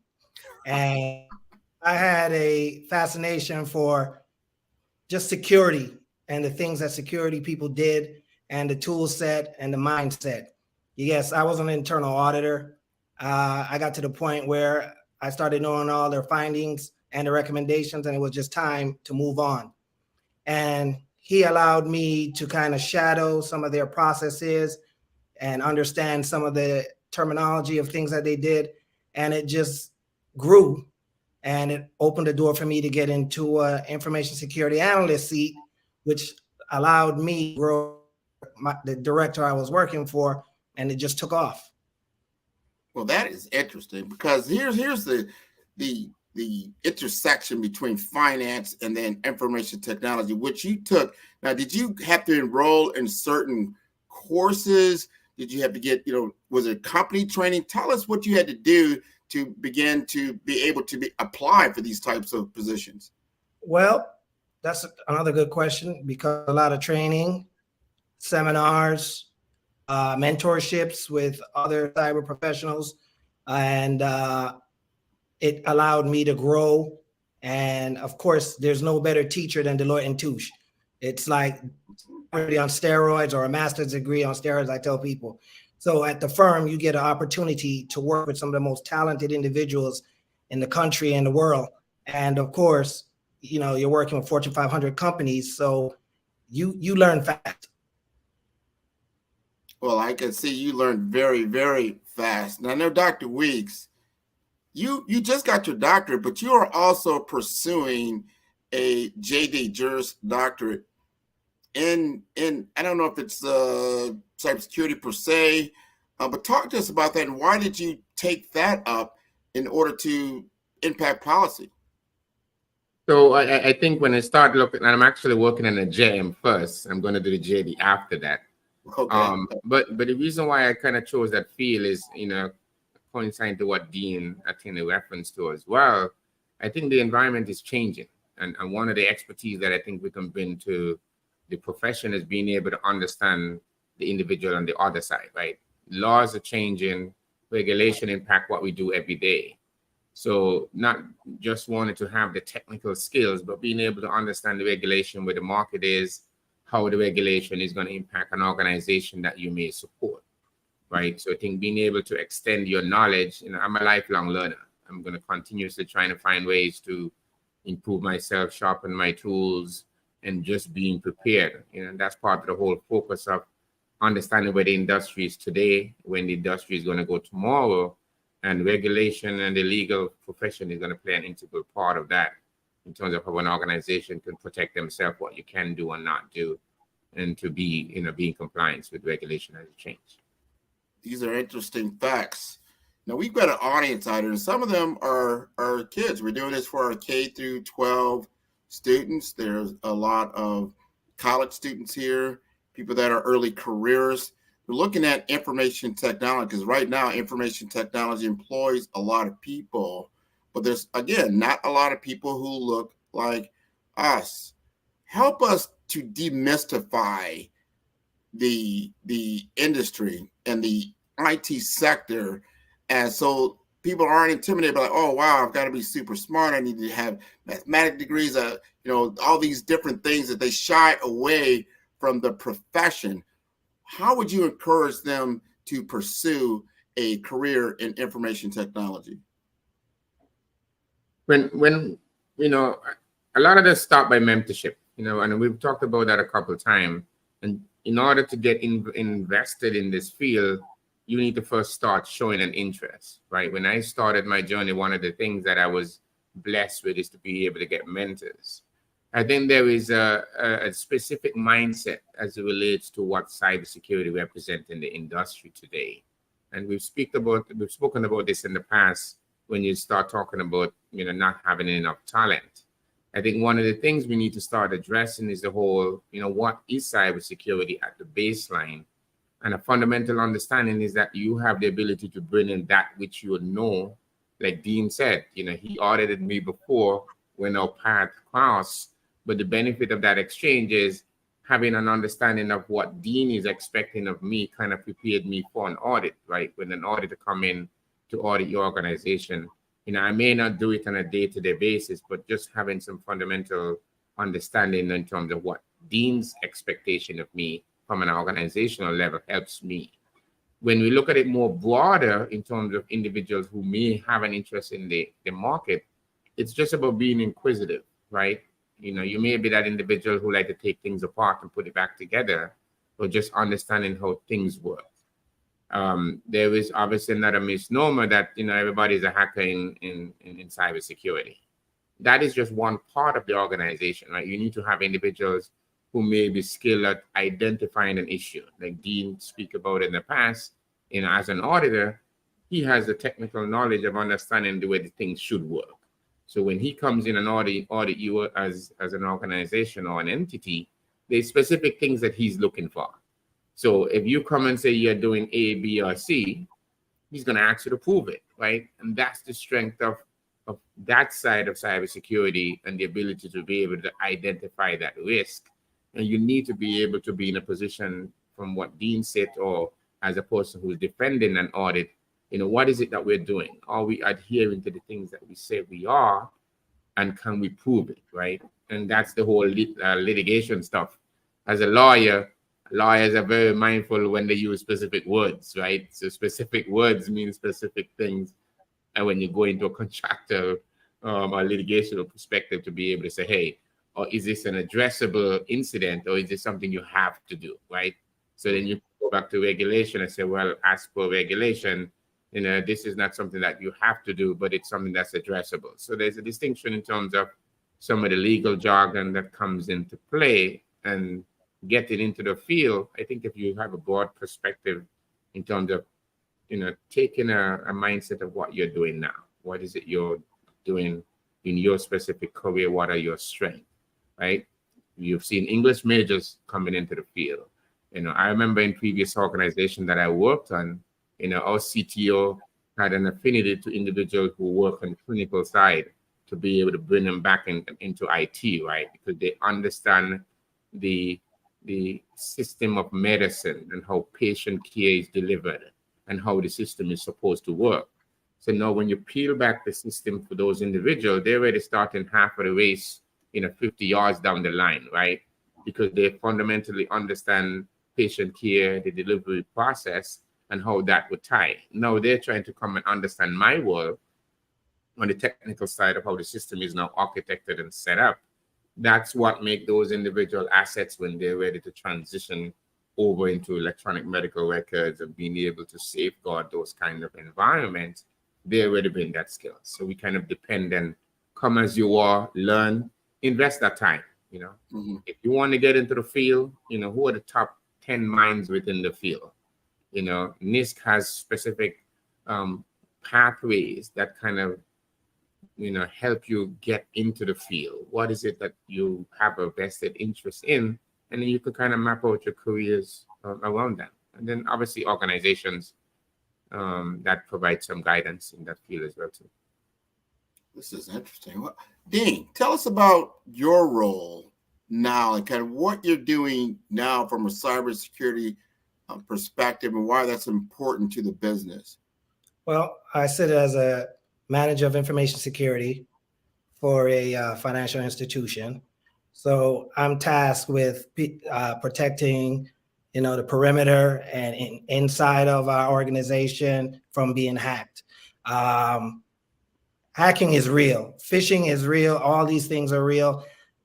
I have to monitor the dark web now to make sure that our credentials don't end up on there. And unfortunately, they do. Domains. People pop up domain names every day. And unless you have an official page, it's very hard to keep up with taking down those unofficial pages. So those are some of the tasks that I have facing me, to protect data. How can I keep data from leaking out of the organization and not, PII and all of those things? It's very challenging because these hackers are getting more and more sophisticated with these pages. And unfortunately, people don't know the difference that this page is not authentic, and they put their credentials in, and there we go. The nightmare starts. So it's a never ending, ha-ha moment sometimes, because when you think you are ahead of them, you're behind them because they are so quick and they do it 24 hours a day. I'm working with my vendor to take unofficial pages down that have nothing to do with my organization, but it's a challenge. And what has become a challenge is to find talent as well that is eager to learn. People see cybersecurity now as big dollars behind it. Everybody wants to get into cybersecurity. Universities are having cybersecurity courses and degrees and all that. When I got into cybersecurity, they didn't have any of that stuff. Alexis can probably speak to it better than I can, but they didn't have that. Now it's popping everywhere. I try to fill positions and I see all these colleges that offer these courses and all of this different things. And it's great because now cyber is on everybody's radar. We are not any longer just an insurance policy. We are even though we're not a cost center in organizations, we are part of have a seat at the table with senior management because they're curious to know, what am I seeing? How can we protect our data, protect our members, protect whoever our clients are? And it gets challenging it's not easy. Every day I see something different. And, you know, you never know enough to be ahead of the hackers out there. They're really good. So you bring up another great question, because we've got entrepreneurs out here. They run businesses. Some are solopreneurs, some, you know, are small business owners, 5 to 50 employees. Sometimes they think, well, I'm not a target for a hacker, and I don't need to know a lot of these different training, or I don't need to know a lot of these policies. Help us understand, why are they such a target, and the things they really need to take note of as they do business day to day. Well, emails. Email system is of such now that people get attachments from unknown people. They click on it, and that starts a whole lot of, you know, malware and all that in your environment. We do extensive security awareness training. It's like we almost beat it into our employees' heads, because we don't just do the annual training, we do campaigns. So they see stuff. I publish every week the scam of the week, so that they can see. Right now, there's a big scam with Twitter changing to X. A lot of people are getting caught up in that because they saw that and they say, oh, and they click and they put their credentials in, and here comes the problems. And now they're compromised, their credentials are compromised, and all of those things. So security awareness is a big push in any organization, and it should be, because you don't know what your people don't know. And the more you can have it out front, it helps to protect you from getting vulnerabilities in your environment. So I'm a big proponent of security awareness training and trying to let them understand that, you know what, don't share your passwords, don't leave your computer up and walk away. You know, not that Big Brother's watching, but you have to protect yourself. You know, and you have you know, and also with the smartphones, it makes it a lot easier for people to commit theft, you know. So there's just a lot of moving pieces that's taking place that you have to be very proactive and realize that, hey, you know, you got hackers sitting in their parking lot at your organization, just waiting for your wireless to get in, and they get in and that's it. You know, you have problems. Vulnerabilities start coming, and then malware and everything, you know, and it becomes a vicious cycle. And then now you're into your insurance policy. And of course, you know, cyber insurance doesn't really like to pay, and they want to investigate and do forensic work and all of this stuff. But at the end of the day, it costs. There's a cost to all of this, you know, labor, whatever. Your policy is going to go up. How many times have you been hit with a breach and all those things? So there's so much that can happen. I've gone through that. I've gone through that twice now. I've just went through it about a month ago, where we had a breach, and it wasn't fun. It took place based on a server. And, you know, records PII gets out there if you're not careful. Accounts are out there, but you're hoping that no PII, personally identified information, is shared on the dark web. And that's the part that, you know, you can breathe a little easy, see that type of information showing up over there on the dark web. Wow. Dr. Alexis, how would you like to help us? Because now we hear about this problem. You're a small business owner. You're probably sitting there like, I don't even want to touch my computer. But help us with some good housekeeping that is necessary. I've heard about security awareness training, because I don't think a lot of us are like, hey, there's training available. You don't have to be part of a Fortune 500 company. I mean, help us understand what we really need to do to keep ourselves safe. So, you know, like Dean was saying, a lot of it is simple stuff, right? Being aware that there is an issue that exists. You know, one of the key drivers in terms of mitigating that risk, and if you've heard me say it many times, it's not a matter of if, right? It's a matter of when, right? As an organization, you will have an event, and most organizations are not even aware that they could be having an event as we speak right now, because the adversary have found a way to kind of cover their tracks, right? Having come in, done recon, understand where your information is. Second, the next thing that could address that is you knowing what you have. You know, Dean talked about PII information ending up on the dark web. Some organizations don't even know where the PII exists within the firm, right? And as a small entity, the risk is much harder for you because having a cybersecurity incident as a smaller firm, well, number one, you lack the resources to be able to address it. Many organizations with a couple more zeros behind their annual report and earnings experience cybersecurity events annually, every day. So imagine a small organization that don't have those resources to be able to defend against those attacks, right? So when you start looking at the whole approach of understanding, if you do have sensitive information, where does it exist? In what system does that information exist? And then you start looking at it from a security and what controls around that system, who have access to that system, right? Is there a layer defense? You know, we've talked about the approach of, you know, how do you protect your diamonds, right? Your diamonds are in your room or in a vault that it's locked or it's in the bank. There is multiple things or multiple ways or layers of defense that you would put in place to at least store that attempted incident. So as a small organization, you have to start looking at where resources exist. Like the SBAs, multiple nonprofit organizations have in the training, like the Dean speak about, a couple minutes ago. SBA have resources available for small businesses to be able to go online and understand what is a fish. What are the things to look for if you receive an email? And, my favorite is always, even if you get an email, it's still a trust and verify, right? If I'm expecting an email from Dean and it has an attachment, I may just call Dean and say, hey, what's the attachment that I'm receiving, right? From that perspective, even though I know and I may trust Dean, I have to always think, do I need to open that attachment, right?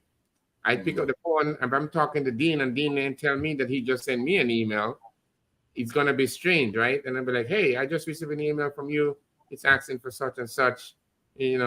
How do you prepare for that as an organization? So if you start thinking along that line, along a trust and verify approach, right? Having least privileges, establishing controls around major systems, especially those that handle sensitive information. One primary benefit is doing a data map. Map out what data you have, the type of information, the source, who you receive it from, and with whom it's being shared, right? So when you bring in some of the privacy regulatory requirement, you do a DPIA, you have a new system you're going to set up. That assessment allows you to determine the type of data that you're going to have in that system. And then you can go back and set up, okay, what type of controls I'm going to be required? What a kind of auditing expectation when Dean comes in, right? So as an organization, very small, there is many nonprofit organizations that's out there that offer free training that's online. LinkedIn Academy, Udemy have stuff, multiple ways for organization to make that investment. And then there's a lot of government funding and grants, and CISA have things that may be specific to your organization. So if you're in financing, there's regulatory and basic information that's available for your organization. So even though you're small, because as an organization or as a country, the small business is the backbone of what we do, right? So not being able to defend against attack for those organizations, I've had a conversation with folks in the past who've just, as I would say, given away $500,000, right? Because somebody changed routing information on payment information that came into an email, right? So a simple thing for an organization that's very small, an organization making billions of dollars may miss $500,000, right? Yeah. But if you're making $1 million as your return for the annual turnover, that's a very big impact to your organization and the bottom line, right? That's individuals you can feed, that's services you can provide to your community. And if you're the breadwinner, imagine if you have to go and explain to somebody that lends you money, you were expecting this $1 million only for it to be given away and they're basic things, right? Wow. We didn't have a check in place to make sure that the person who's setting up the payment is actually speaking to that client or that consultant that's providing services to validate that this is your right checking and routing information. So basic things like those, it doesn't cost money to do those things, is what I'm saying, Grant, right? There's simple cybersecurity hygienes that an organization need to learn, need to practice. There's multiple standards and frameworks and best practices that are available for organization today. NIST has spent many years as an institution trying to put best practices out there for organization to find it. Many of them have to do with the federal government and protecting critical infrastructure within the Fed space, but those same best practices can be adapted for your small businesses. There's hardening requirements around if you're going to set up a new server, a database, going to do cloud services. You've heard me talk about it before, this notion of this click, next fatigue, right? Where everything is becoming so simplified to move to the cloud that individuals think they can just click next and configure the information that are PII and sensitive type of information. So when you consider the implication on the business for that guy who have not, a girl who have not spent the time managing a shop off for the web, everything is the web now. And as an organization who, as you move towards automating many of the production or application or processes, your risk exposure obviously increases, right? So we just got to be mindful of the simple things that, how would you protect it if it's my money? Well, it's nothing simple, but you just got to it because data is it is money.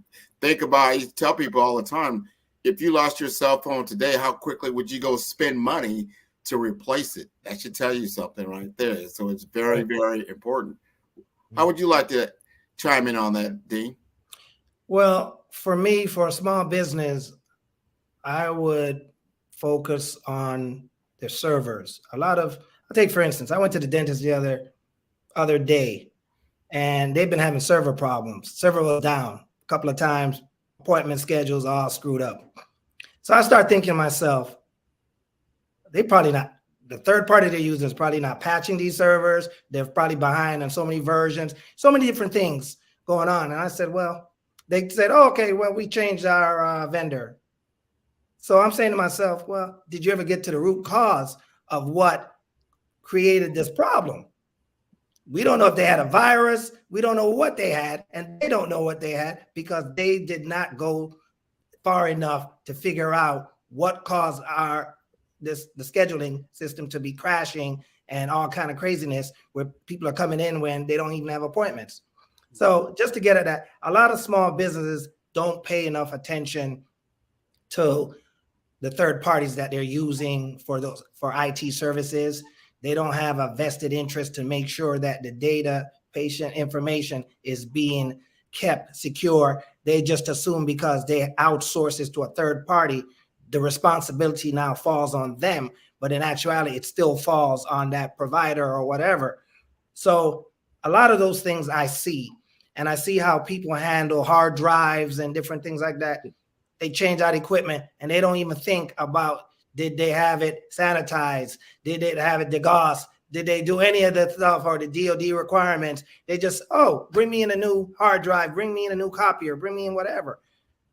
There are repercussions to these things. These things end up in places that you would not believe, intact. Nothing happened to the hard drive, and all your confidential information now is somewhere else where somebody's calling or sending an email or saying, hey, I got your information. Here comes a ransomware now. What do you want to do? Or a business. It happens all the time because some guy didn't pay attention to the detail. This is so important. You got to protect your data. I mean, think of how many thumb drives. Thumb drives were really, really big. And you use them, you put information on it, then you throw them in your desk or whatnot. You don't even know what's happening with it, and it's just sitting there. You don't realize there's sensitive information right on that particular piece of equipment, and somebody could be coming in at night cleaning the house, whatever. You probably wouldn't even notice. I could sit here right now and think about, wow, you know what? I probably got little thumb drives that I put information on. They've probably been sitting there for years. I wouldn't even know if it was gone. That's when you need to get a hammer, Grant. We'll buy you one. Think about it, right? So, you start by thinking, don't never let anybody put a USB into a device that you don't own, right? If I don't own this USB and I haven't had control around it, it can't be put in any, not even just an enterprise asset. I'm talking about personal device. Ain't nobody gonna give me the extra mouse to use or anything like that, right? You travel, you make sure you're not connecting to people's Wi-Fi. Exactly. Everybody can tether now, right? The days of you just trying to hop on to get internet connection is just over. You can either tether on your phone, and if you can't control that network, you gotta be making sure you have VPN or other controls in place. Yeah, I use VPN even on my cell phone. I have VPN. I don't trust anything, even though I'm on an Apple device. I still run VPN on my device, all my devices. You just cannot trust this. Oh, I'm on a Apple product. That's not gonna happen. Things are happening fast. Yes. What else about that, man? I'm so curious because a lot of times we talk cybersecurity. We're talking about the big networks at work. We're talking about your compute at home or even at work with your laptops and desktop. But the mobile phone, which is highly used, is that now being hacked as well? Oh yeah. Oh, easily. Yes. Yeah, somebody can easily send you an SMS and take control of your phone if you're not mindful, right? Wow. All right, talk to us and about that goes that. back to the whole. Let's just stop there and tell me what somebody sends you a text message and they can control your phone. Talk to me about that. So, Dean, if I recall, a couple of years ago, Amazon CEO was hacked that way, right? Through an attachment that came. Yeah. So that organization, that there was a threat for a long time of being able to target journalists and other stuff around that world, right? Sometimes people just send you stuff. You make an attachment or somebody send you a picture that may have a payload in the back of that picture, right? So, remember, a picture may not always just be a picture online, right? Because you have the ability to hide code even within images, right? Or attachments and other type of stuff. So imagine if you're in the CFO's office and you're running the numbers for the organization and it's the end of the quarter and reports are due and you're working and you had to run out and now you decide you're going to send it to the CFO's assistant or somebody who's working, right? And if they have a device that connected to the network, there's ways for you to try to compromise that. So just like a PC, you got to be mindful of stuff that individuals share with you, right? So just be, always thinking about that.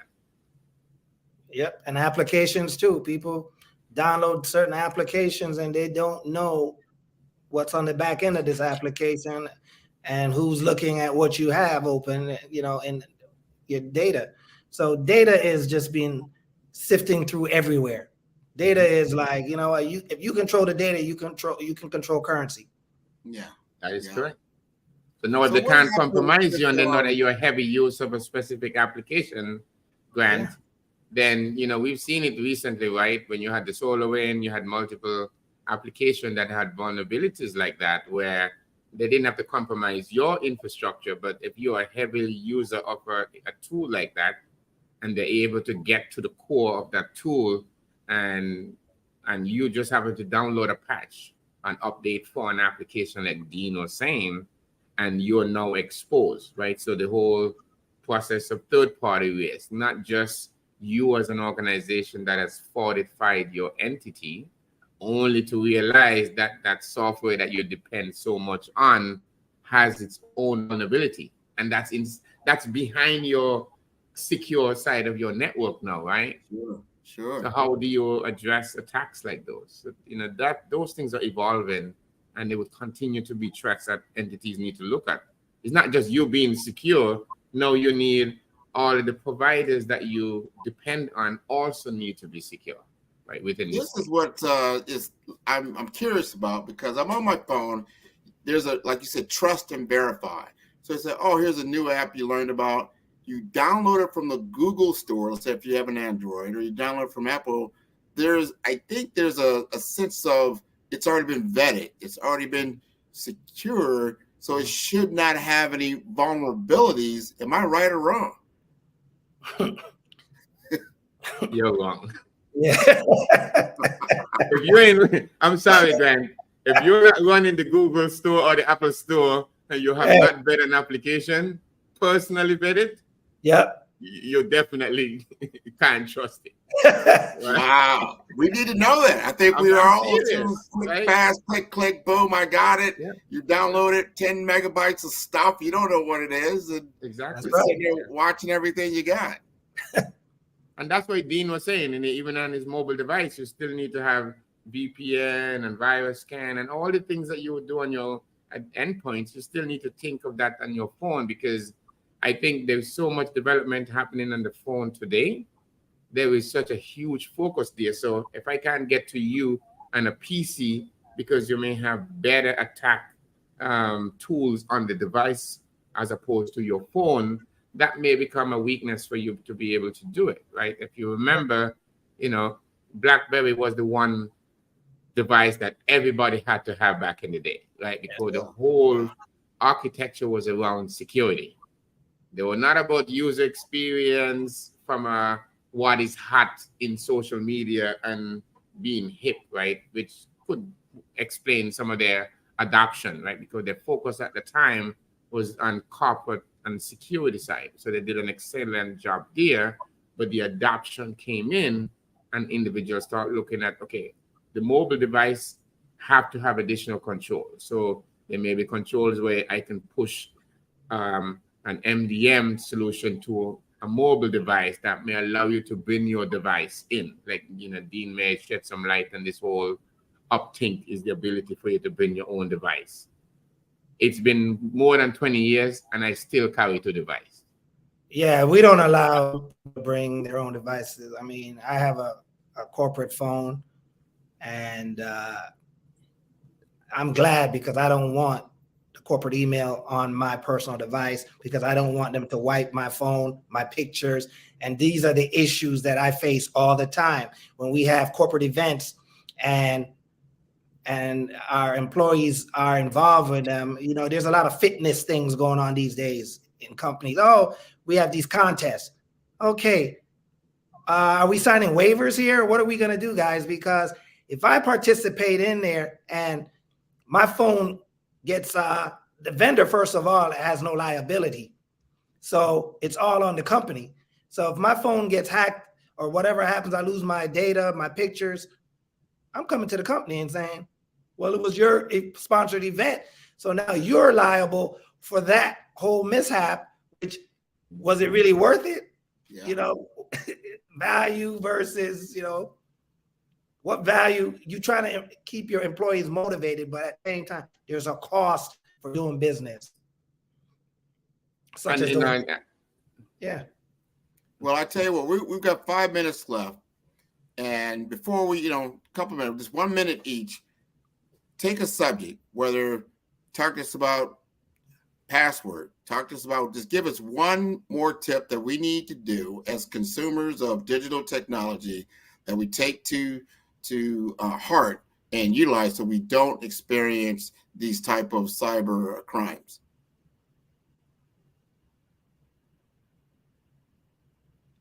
Alexis, you want to start? No, go ahead. I think I lost you there, Grant. What was that? A little? No, just we have a couple minutes left. And I just want to state, if you have one tip you'd like to give us around like password protection or something along those lines, so we do not get hacked by cyber criminals. You want me to start first?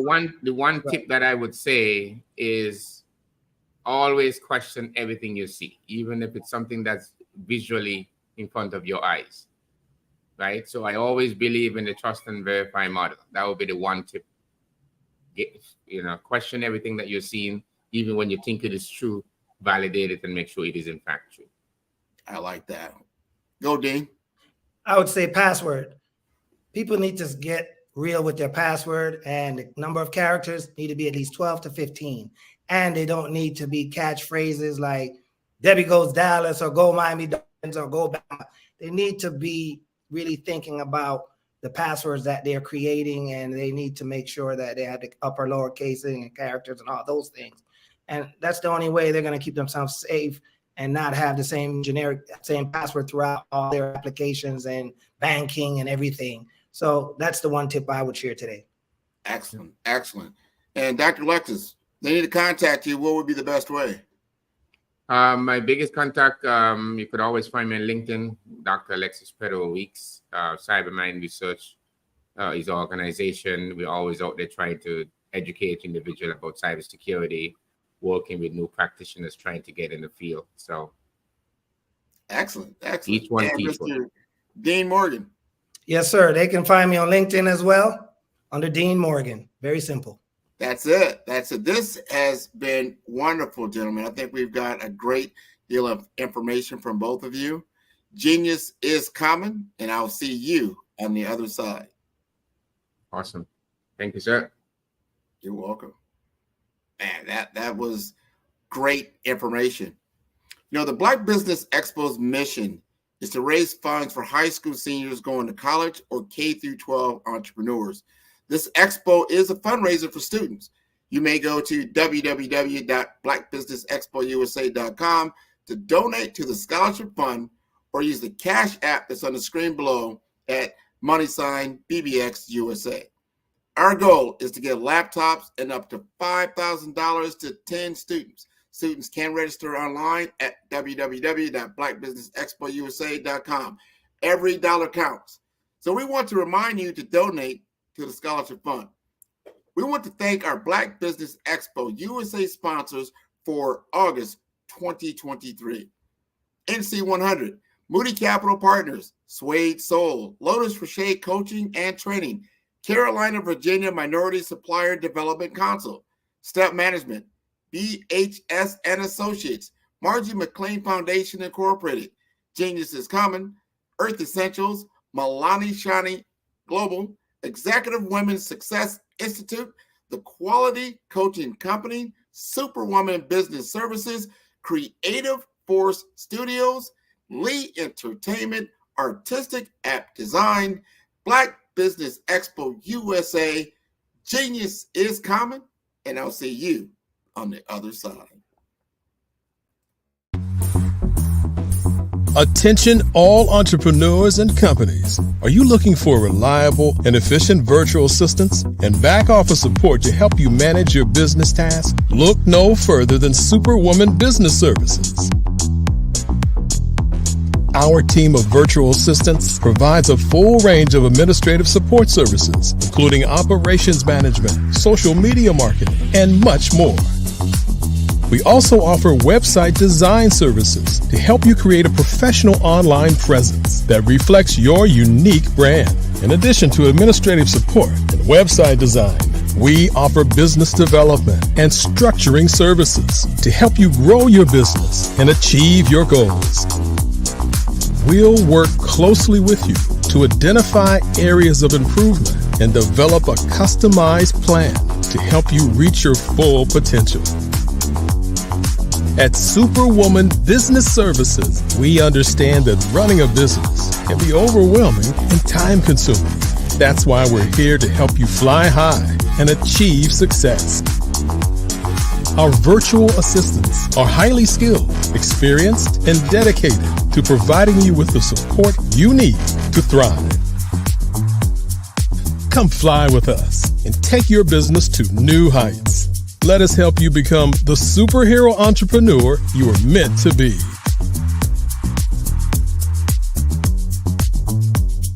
Contact Superwoman Business Services today to learn more about our back office support services.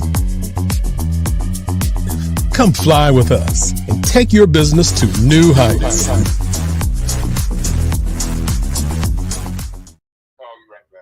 Okay.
Dr. Eric Kelly III and a host of phenomenal speakers from all around the globe for this 7-day virtual event that you don't want to miss.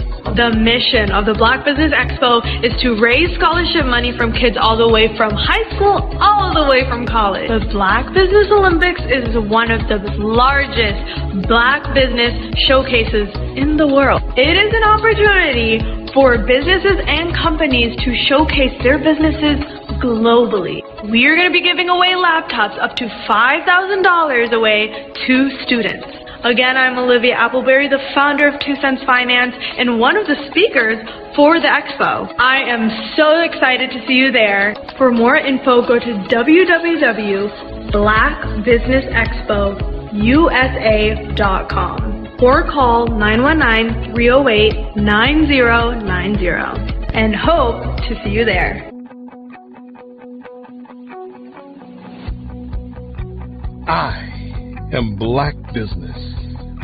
From the moment I wake until the time I sleep.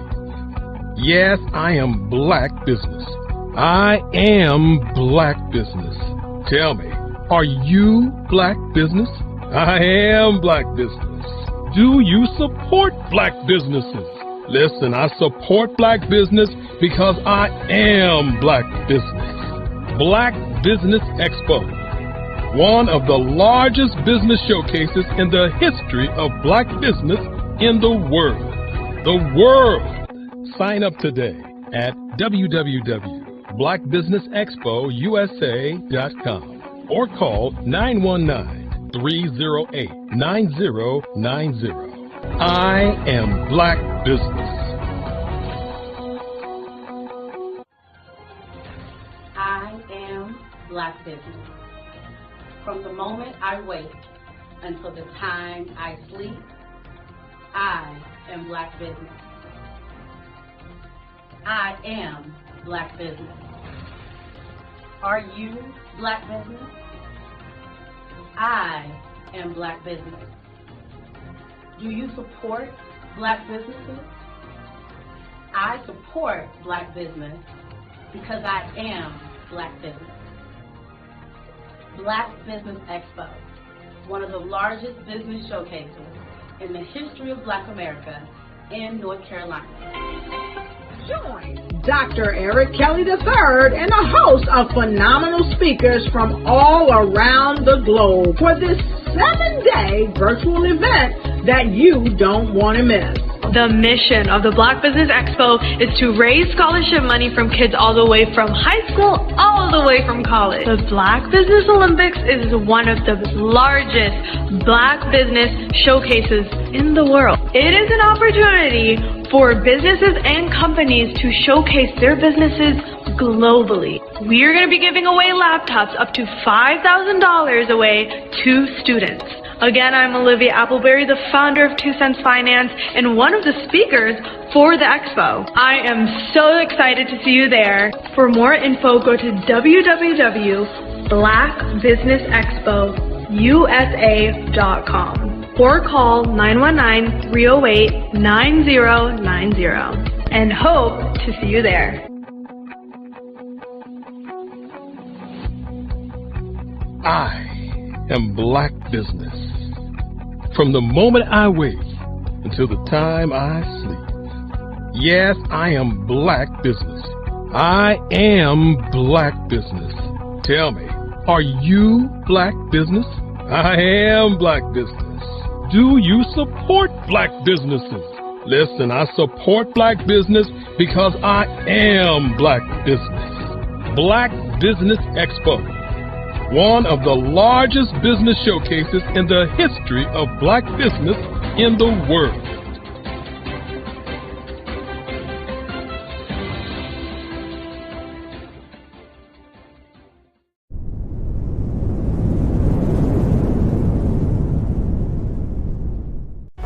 Cash flow 5, 10, 10, 75. I use the cash flow app to keep track of my charities. Cash flow 5, 10, 10, 75 helps you manage expenses, helps keep track of charitable giving, helps you save your money. Cashflow 5101075. Download it today.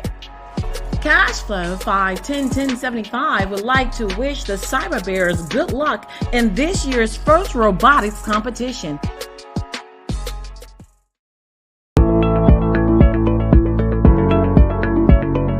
Prepare for what's coming and dominate in economic winter.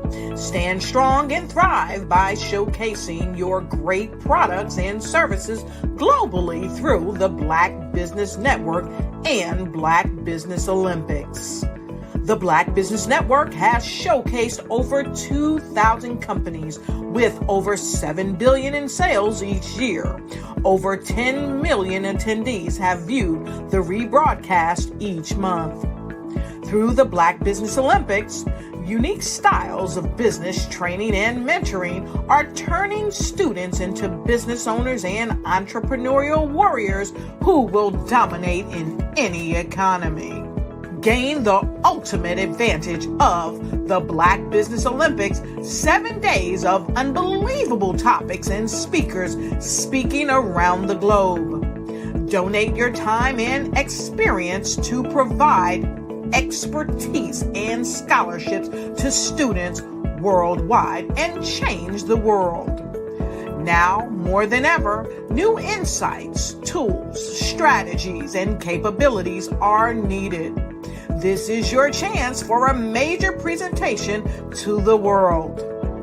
Fill out the form and join the more than 2,000 speakers who have presented to over 200 countries.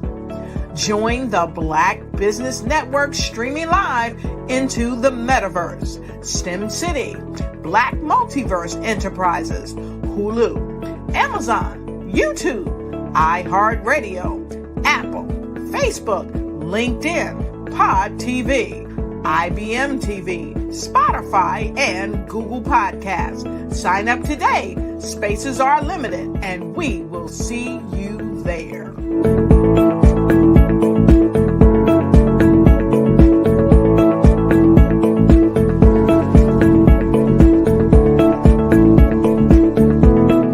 I'd like you to imagine with me, if you will, opening an app where you can collaborate with like-minded individuals from around the world, get inspiration and in-app tools to launch and grow your business, as well as share your knowledge and earn compensation, all in one app. Well, the name of that app is Truso, short for Truly Social. Hi, I'm Matthew Newman, the founder and CEO of Truso. A new concept in social media, Truso is designed from the ground up to be a platform that's both social and empowering for all its users. How exactly do we do that? I'm glad you asked. First, Truso brings the world together via video. Psychologists assert that video provides a significantly more effective connection than audio only. When you enter a community on Truso, you're face to face. Second, on Truso, you don't have to have 1 million followers to monetize. Our business model allows all hosts and moderators to monetize, no matter the size of your following, by 1, producing fee-based content, and 2, inviting others to join the platform as subscribers. Even more, Truso has an in-app resource library with over 100 free resources, forms, and documents to help you build your brand and grow your business. Third, Truso is inclusive. The deaf and hard of hearing communities make up 360 million people worldwide. Unlike audio-only apps, Truso embraces this community, providing a networking platform that allows them to participate via video and closed captioning. We even have a deaf and hard of hearing foundation in the works as well. Fourth, Truso is both social and safe. We refer to Truso as a virtual extension of the beauty shop, barbershop, and brainchild of the community. A place where there's laughter, along with wisdom, growth-oriented conversation, and genuine connections in a safe space. Truso even has proprietary security to ensure we maintain a safe environment for everyone. Where are we at now? Truso is live, y'all. We've launched in beta and we're acquiring users daily. We have an incredible development and marketing team, plus amazing celebrity influencers at the table, helping us spread the word around the globe.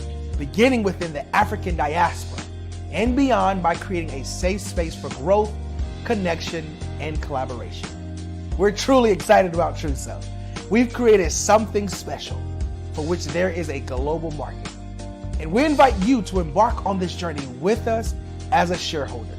The future for Truso is truly bright. Join us and let's go there together.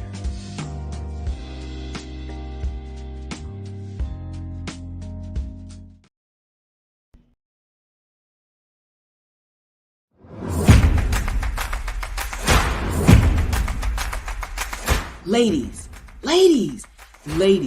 if you're a person who continually pours out, you won't want to miss this upcoming event. October 13, 14, and 15 at the Holiday Inn and Suites in Ocean City, Maryland, where we have a power-packed lineup of ladies who are going to pour into you. If you need to increase your impact, your influence, and your income, this is the event for you. Don't miss the power of sisterhood. These ladies coming from around the world to network and connect with you. Don't miss it. How do you get the information? Glad you asked. Go to barbarahsmith.com and click the link. All the details there. Don't miss Sisters Inspire Sisters to Advance, October 13, 14, 15 at the beautiful Holiday Inn and Suites in Ocean City, Maryland. What you know and I know together can change the world. I want to see you there. Hey guys, my name is Caden. I'm the CEO of Caden Teaches, and my genius is teaching kids about financial literacy. Throughout my financial products, such as my financial flashcards, my activity book, and my newest project, my financial bus, which I bought. And on the bus, it has a mock bank where kids will learn how to deposit and withdraw money, a mock grocery store where kids will be able to learn how to have a family budget, and a mock stock exchange where kids will even be able to learn how to invest in stocks. Now, I decided to start teaching kids about financial literacy because I find that most kids graduate high school without even knowing the basics about financial literacy. And I feel if I were to teach kids about financial literacy, that I would be able to help kids tap into their genius. And I actually learned about financial literacy to my dad because I would go to business meetings with him and I would always see that they were talking about financial literacy. And at that point, I didn't understand what financial literacy was. So I took it upon myself to learn about financial literacy and teach it to kids in a way that they could understand.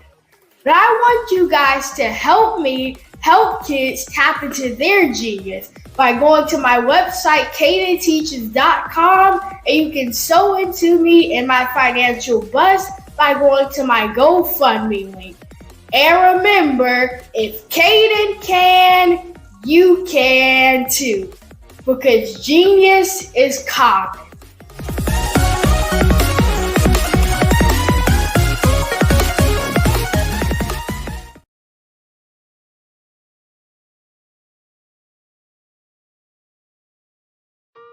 Hello, this is Israel, and I am CEO of Daydreams Interactive and author of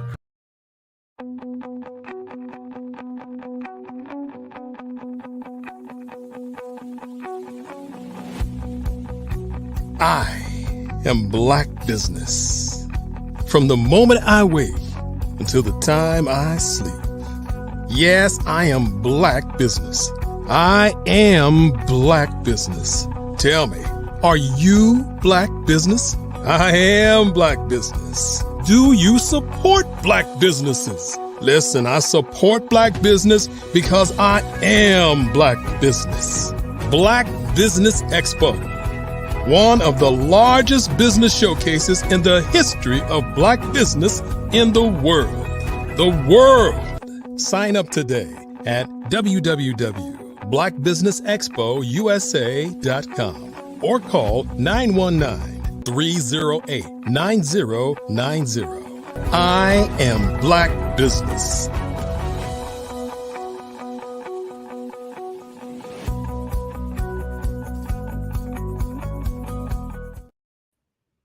Hello, everyone. Good evening, business owners, entrepreneurs, thought leaders, and corporations.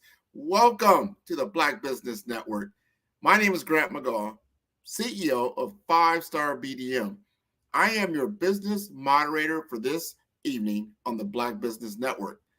The Black Business Network is a 24-hour business network showcasing Black businesses, business owners, entrepreneurs, and thought leaders worldwide.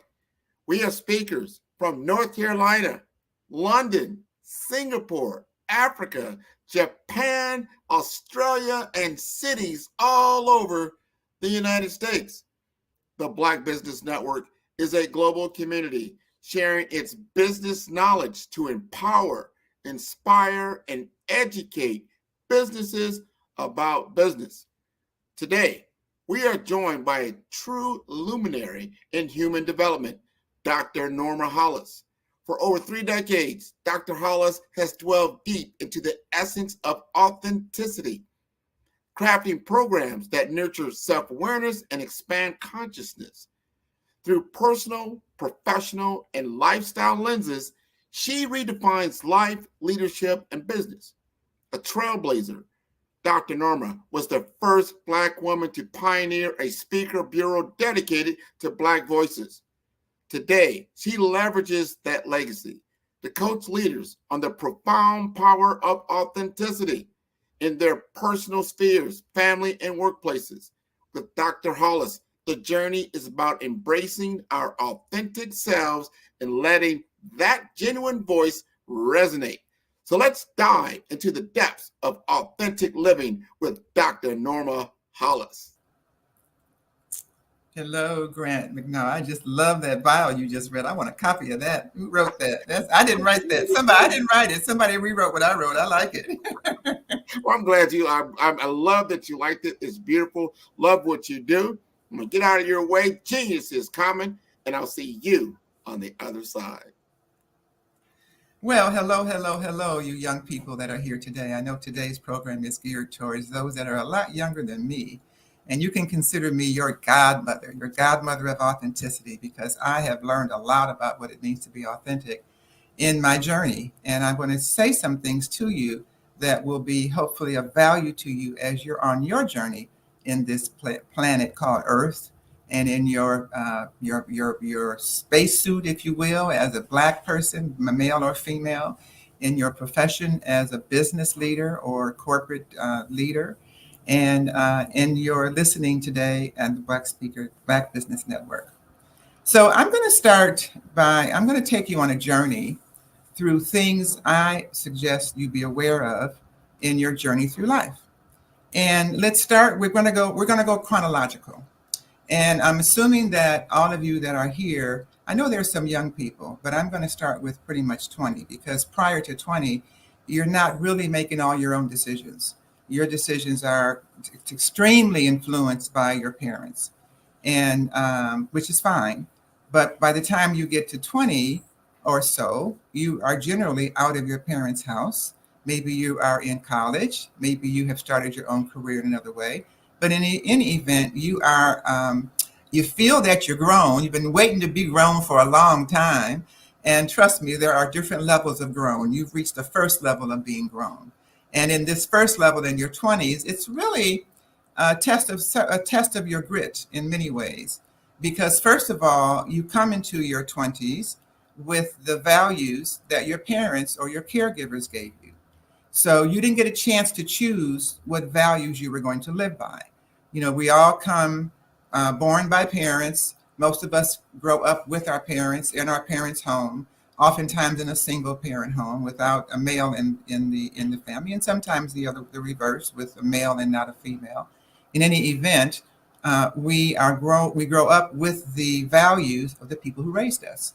Now, when you're in your 20s, you begin to question those values, because you start meeting people outside of your community, people outside of your school environment, people outside of your church environment.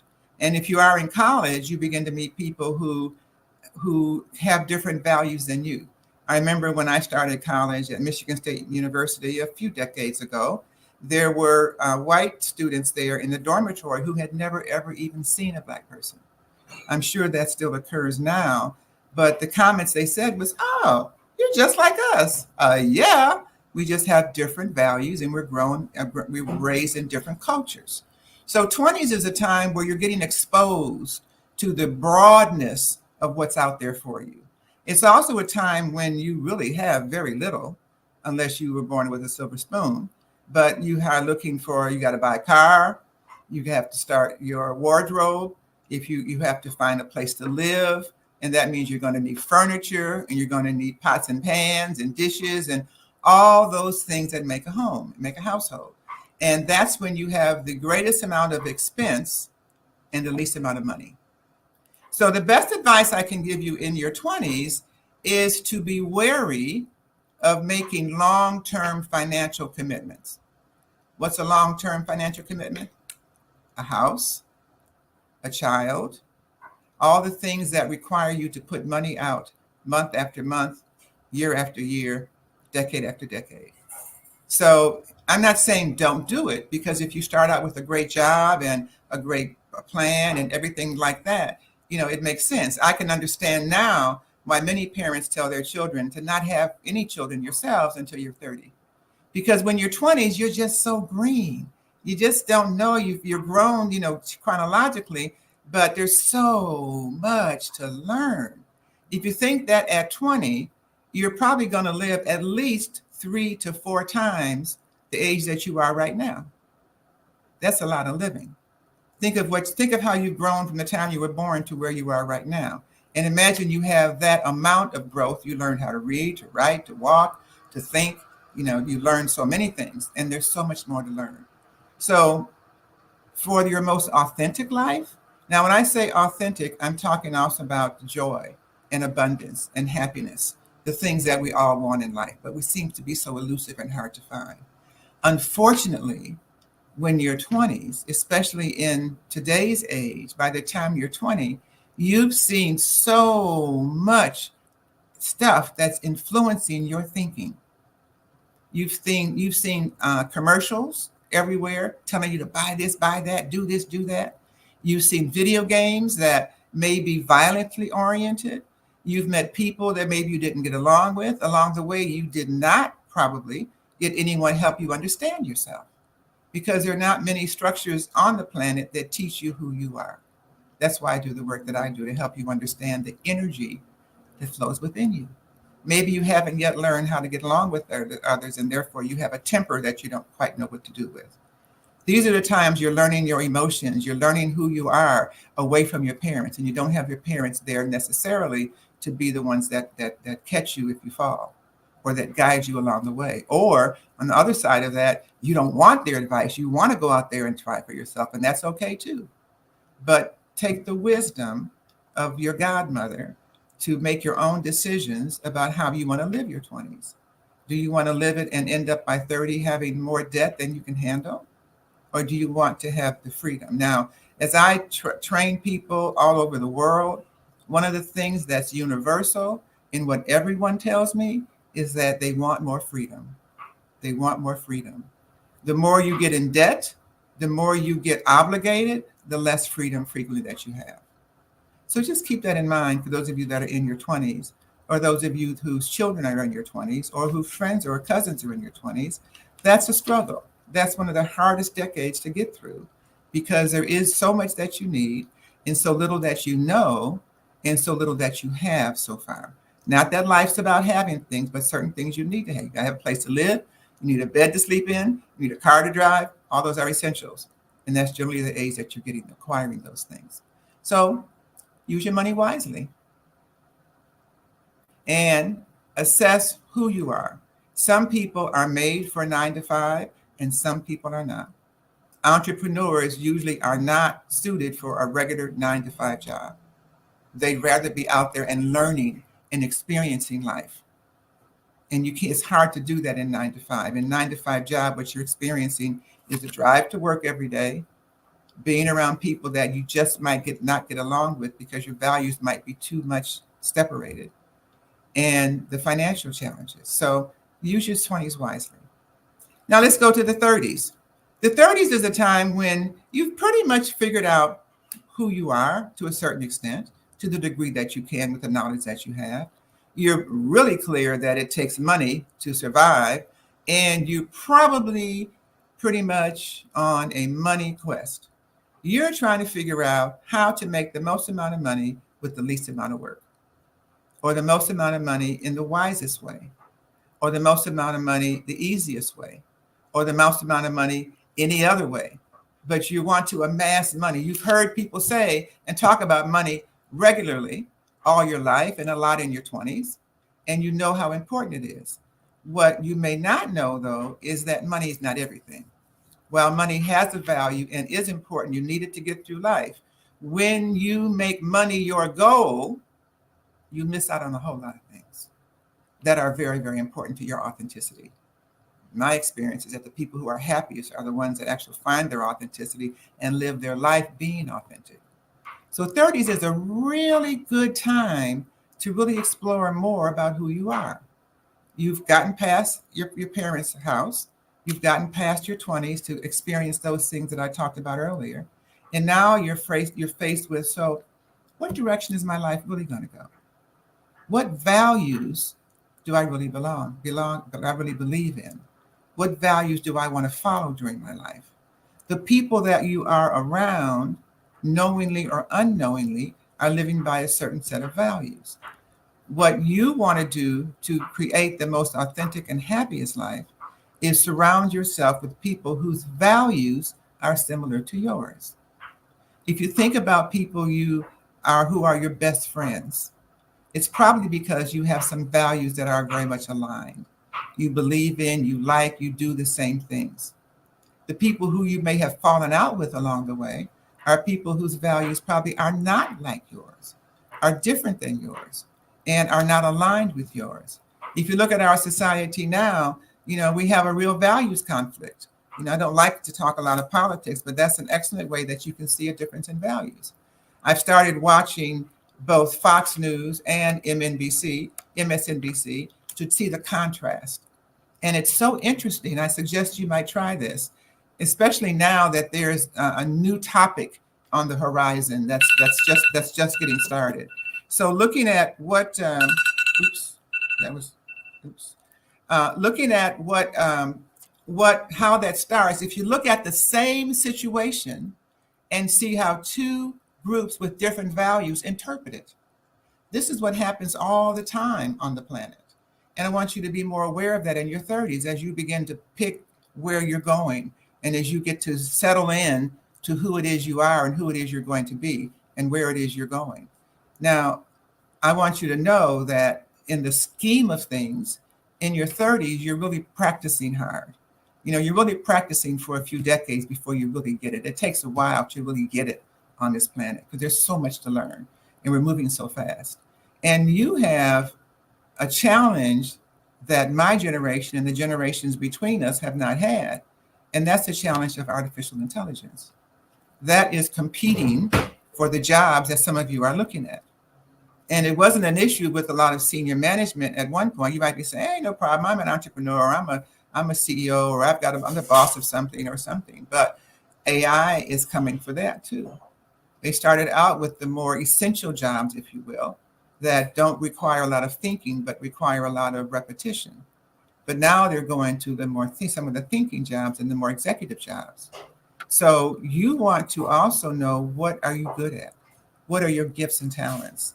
What are your skills? You want to maximize your gifts and talents. The happiest people I've met in life are the people who use their gifts and talents to do what they're doing in the world, whether it's your entrepreneurial role or whether it's a workplace role, whatever. The issue is be aligned with your gifts and talents. Now, my generation talked about you don't make money from your gifts.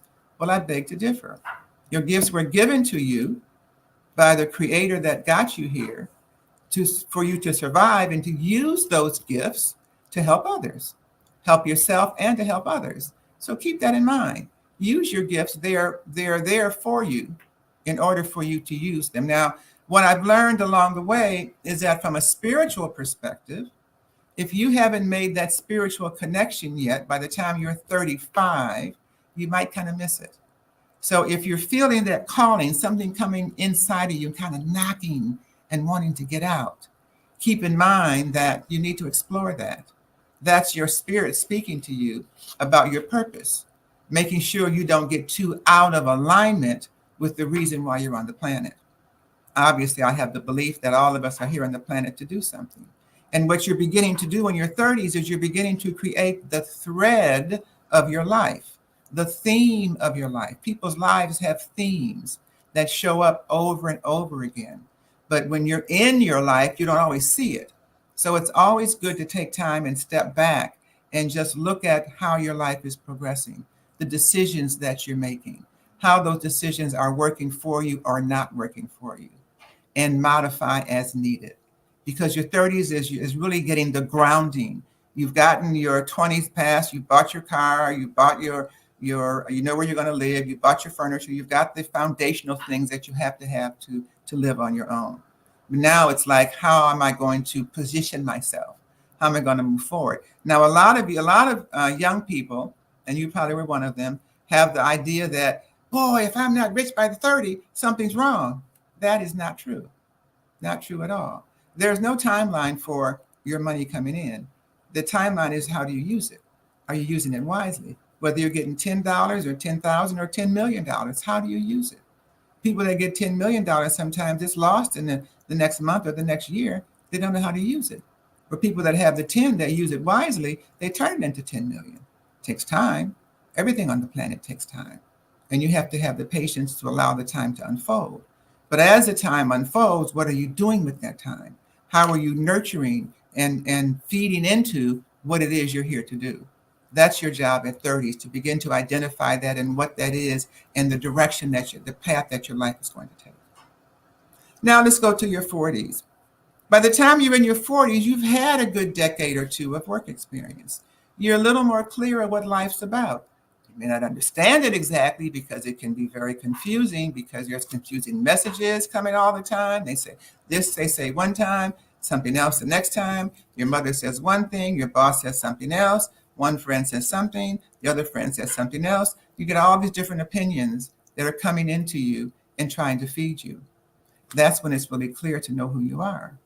It's very easy to get influenced by someone who is very charismatic or manipulative in some cases. So who are you? Knowing who you are, knowing your gifts and talents, knowing what it is, the difference you want to make on the planet, and whether you want to make it as an entrepreneur or as an employee. They each have benefits. You pay a price no matter what you do. If you decide to take the job and keep the job for a while, what people have told me when I owned my speaker bureau, what I learned is that people lose themselves after a decade or two in a work environment. Doesn't matter what environment it is. Obviously, corporate is a major one of those, but that's not the only one. In any environment, there's a certain culture, and you're pretty much required, if you will, to adapt the culture of your workplace. That's just part of the day. You spend more time there than you do at home with your loved ones in many cases. So you are almost required to adapt to the values of where you're working. That's why it's important to work somewhere that's aligned with your values. That's why it's important to know your values. If you don't know your values, you will adapt others even if they're not right for you. The 40s is the time where your more maturity is coming in. You might be getting a little scared, like, dang, I'm almost 50. It's not a bad thing, trust me. 50 is not what you thought it was when you were a child. When you saw your parents and you saw, oh, they're 50, they're so old. It's not that. It is 50 is a great time, which I'll get to in just a minute, but let me nurture to your 40-year-olds first. But that's when it's time to really make the decision. Am I going to be a full-fledged adult, or am I still going to hold on to those childish tendencies that I might not have gotten rid of yet? How can I be a better adult? How can I be a better person? How can I begin to leverage the things that I've done, the things that I've learned, to continue to build, to continue to grow, to learn more, to prepare myself? Because at 40s, you're still kind of practicing. You really haven't graduated yet to, now you're an adult and a full adult, but there's a certain graduation point. There's a certain line that you cross when you get old enough to really care more about the contribution than you do about other people, to care more about the legacy you're going to leave than you're caring about your ego. Your ego rules a lot when you're younger. Your ego and your hormones are a lot of the rulers when you're young. So part of your challenge when you're young and what have you is to be, how do you control these? How do you control your ego? How do you manage it? How do you manage your hormones? Those are both very, very important for happy, successful maturity. That's where you want to get. My goal is to get you, help you understand what's in front of you, what's before you, so that you can be as best prepared for it. By 40s also is when your children are beginning to empty nest, or maybe have already empty nested. So you are letting go of the strings of that bond, that gold bond that you had to have with every child that you had. You had to know where they are every moment. And that is very demanding as your responsibility as a parent. You can begin to cut those ties and let the children go on their own. You're still available for them. But it doesn't mean that that tie, that gold bond, is quite as strong as it might have been in the past. You're also realizing again that, wow, I've been in the workforce for 10, 20 years. Have I put money aside? Have I planned for my retirement? Have I looked at my body? Have I taken care of my body? I want to do at least 40 more years, right? What's happening with me physically? What's my net wellness?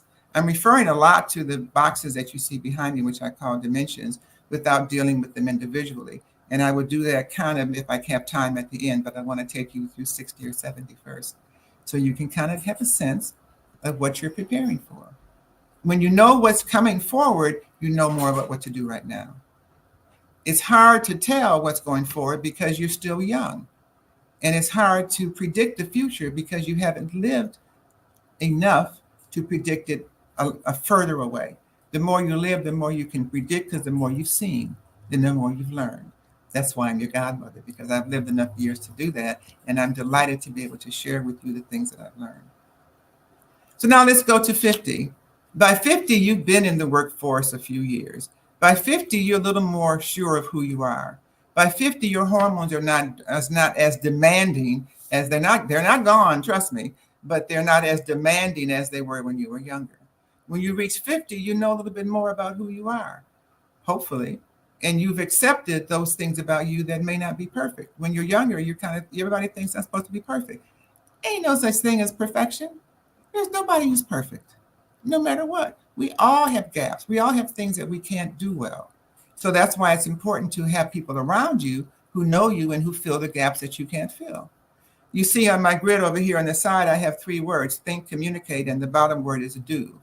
So generally, you are either a thinker, you like to analyze, evaluate, assess things. You're a communicator, you like to talk to yourself, to others, to the universe, or you like to be out there in the world doing things. So you need all 3. Whatever it is that you're strongest with, you need a partner, a friend, a coworker, or somebody that is on your team, whether it's a personal or professional team, who is strong in the areas where you're weak. It's not about you trying to be the things that you're not. Instead, it's about surrounding yourself with people who have the gifts that you do not have. That's a far healthier perspective because you can't be everything. I run my business as a creative. I'm a creative person who writes programs, and I've been trying to market my business for 12 years. And it has been on a steady pattern. There hasn't been the growth that I've wanted because marketing is not my thing. So I have finally hired 2 different marketing people who are working together to build my company and to get it out there in the world, something I couldn't do. But they couldn't do what I've done. They couldn't do what I have created. The older you get, the more you realize how many people, how many specialties there are in the world, and how you really only have 1, maybe 2, but there's hundreds of them out there. And we need all of them in order for it to work. You know, I have to have surgery coming up. And my little friend that is visiting me right now says that if I could, I did my own diagnosis. I would do the surgery myself if I could. But I can't. I can know what's wrong, but I can't fix it. I can know what's wrong, but I can't give the diagnostic that a physician can give and the words that they can give it. No matter how intelligent I am or think I am or how good I think I am, I can't do the surgery. So I need someone else to do that. You need that in your life too. You realize that more in your 50s. You begin to realize what you're really good at and what really makes you happy, what really gives you joy, what you would do for free or you would do just because you love it so much. That's the awareness, that's the maturity that you're getting. And you're old enough now to do something with it. You're old enough now to move forward with it. And your children are old enough now that you can support them in different ways. They're now becoming adults. It's a different relationship than it was when you were children. That gold bond is not there in the same way. It might be to your grandchildren, and you're realizing what a joy it is to have grandchildren that you can give back to their parents who have that gold bond. You don't have to have that gold string tied to them where you know where they are every day. It's a different environment and a different way to live your life, and you'll be happy when you get to that point, particularly if you took some of the wisdom I shared with you for the 20s and the 30s and the 40s. Now, by the time you get to the 60s, you're really kind of settled. The hormones have settled down a little bit. You kind of know who you are. You lived enough life to be comfortable with yourself or becoming more comfortable. You don't have the anxiety of the push, push, push. Make it happen. Do it, do it, do it. I got to make more money. I gotta. It's more like, okay, this is what I did. This is who I am. This is what works well for me. And that's also the time that your body starts changing in ways that are significant to your longevity. When you get 60, your body tells you, you can't eat what you ate before. You ate that cheese or the sweets or the alcohol you love to drink and all the other things that you did that we really enjoyed, but you might want to do some changing in your diet. You're seeing some changes. You're seeing things that your stomach can't tolerate anymore, or things that bother different parts of your body. And it's time to really decide, am I going to stick with the foods that because they feel good on my tongue, or am I going to focus on what they do to my entire body? You need your entire body for the remainder of your days. And I'm assuming you want to live that as healthy as possible. So when you get to your 60s, it's about the awareness that I have to make some changes. You know, I lived my life well. I want to make it to 100. So you got to change your diet. You got to listen to your body in new ways. Life is about listening all the way. Listening to yourself, talking to yourself, listening to your friends, listening to the universe. By the time you're 60, you realize that more. And you can listen more to the voice of God. You can interpret it better. You can listen to the universe as the universe speaks to you. It speaks to you from the very beginning, but you don't always realize it till you get a little bit older. And you realize where you listened and where you didn't listen, and how you might want to tweak your listening differently. Some people actually leave church when they get to their 60s because they realize that a lot of it is about that personal relationship, not just the church relationship. And also they may have different philosophies that are different from the church because you've lived enough life to see what works and doesn't work for you. And therefore you can pick and choose more about what the direction you're going to take and how you're going to live. There's one study that I've read, and it hasn't been fully validated, that says that the 60s is your your most productive decade is in your 60s. That's when you're old enough to know who you are. You're mature enough to have the right emotional energy and the emotional intelligence, hopefully. You're wise enough to make decisions that suit you better. And also generally compassionate enough to help others. And hopefully that's when the point when you really have stepped into your authenticity in the way that you haven't in the past, because you understand more. Your body's not driven by hormones nearly the way it was younger. You realize how much hormones, as much fun as they get in the way sometimes of some decision making. Another one, they make you crazy in some of your decisions. And you laugh at yourself a lot when you get to your 60s.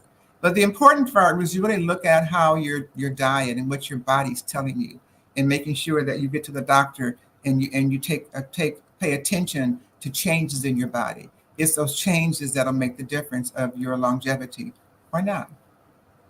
And by the time you're 70, your body will tell you, hey, look, This is what's going to take you out if you don't take care of it. So you begin to know where you're vulnerable on a physical level. The question is, what do you do about it? Are you still taking pills without chemical pills, without knowing what's in them and what the downside is of the chemicals you're taking? Your body's not made of chemicals. Yet if you're taking pills because the doctor said it, maybe you've got diabetes or you have other kind of problems, and have you taken a holistic perspective? You know, I'm told and I believe that the medical doctors are for diagnostics, for your tests, for your x-rays, for their opinions. But the first line of defense for correcting something is not necessarily a pill, even though you might have been trained to do that. I know I took antibiotics for 40 years, starting when I was 8 years old, because I had ear infections for 55 straight years. And the only way they were treated was through antibiotics. Now that I'm much older than that, of course, it's a little challenging because antibiotics can mess up your body. So whenever I have something going wrong, the first thing I do is go to an integrative medicine doctor, a homeopathic doctor, a naturopathic doctor, or someone other than just the medical doctor. I might go there for the diagnostic, but then I'm going to go someplace else to see how am I going to treat it. Because in reality, the chemicals don't necessarily treat the problem. They just put a Band-Aid on it or temporarily remove it. Not in every case, but that's been my experience and the experience of some others. But I'm getting a different kind of, I even have my medical doctors waiting for the report of my integrative medicine doctor because that person found information that the medical doctors didn't have. It's really interesting the way all this goes, but you don't really get all this till you get a little bit older because you're being bombarded with everybody's advice, including society, to tell you to do it this way, do it this way, do it this way, do it this way. But if you rely on yourself, if you rely on your head, your heart, and your spirit, your gut, you will get your own answers. It's far more meaningful when the decisions that you make, all of those decades, are made based on your relationship with the energy that got you here. When you make that type of connection with that energy, that's when life becomes altogether different. I made that connection when I was 8 years old. When I was 8 years old was when I had a hole in my eardrum that I talked about a minute earlier about the antibiotics. And that's a time when voices started talking to me as I was going to school. The adults in my life were not sufficiently authentic for me because they didn't understand the pain I was going through, because the only thing that would stop the infection in my ear was a solution that they put in that felt like acid inside of my head. Obviously, that was really, really, really painful for the sensitiveness of an 8-year-old. And that was followed by earaches for 2 years that would not stop.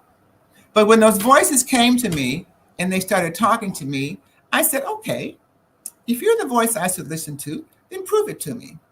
And then somebody walked by with red socks. And then somebody else mentioned the word elephant in the next week. And maybe I'll believe you. Well, sure enough, a week went by and a guy walked by with red socks. I said, oh, that's interesting. And then a conversation later, someone mentioned the word elephant. I said, wow, it happened.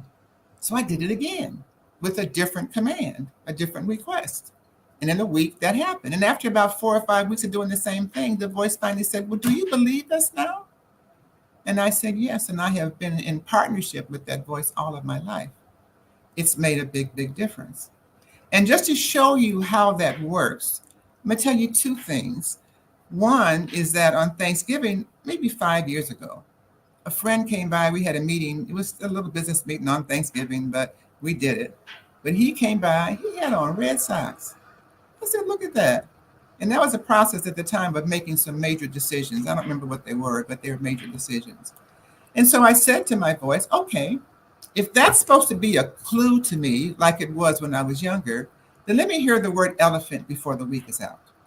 Well, I heard the word elephant a few days later on Family Feud. I said, well, I can take that if I have to, but it's not really personalized enough. And then 7 days later, on the following Thursday, I was at a friend's place where she was speaking, and she talked about elephants and how if you tie a string on their tail and put a stake in the ground and tie that, the elephant will go around in that circle and not go any further and never understand that his life is far beyond that. I said, whoa, that one I can relate to, because I talk about stuff just like that. That gave me a confirmation. But the biggest confirmation I've had, I had to look over here and see if it's over here, which it is, and I just have to show you. Hang on a second. The biggest confirmation I had was maybe 7 or 8, no, it's about maybe 10 years ago. You know, my husband was murdered about 8 years ago. And before he was murdered, he gave me a gift. He went, he said, I forgot where he was. I have no recollection of where he was going, but I know he said to me, I just had to buy this. I don't know why, Norma, but here, this is for you. Now, mind you, orange is my branding color. If ever you see me speak, I'm going to be wearing orange. And he found for me an orange elephant with red socks. Okay? Oops. And that's what I asked my voice. Let me put it over here. We go. Red socks. A red elephant, an orange elephant, my brand, with red socks. Now, is that a coincidence or what? Or is that just that relationship showing me that it's been there all the time, directing and guiding me and making my life and helping my life unfold?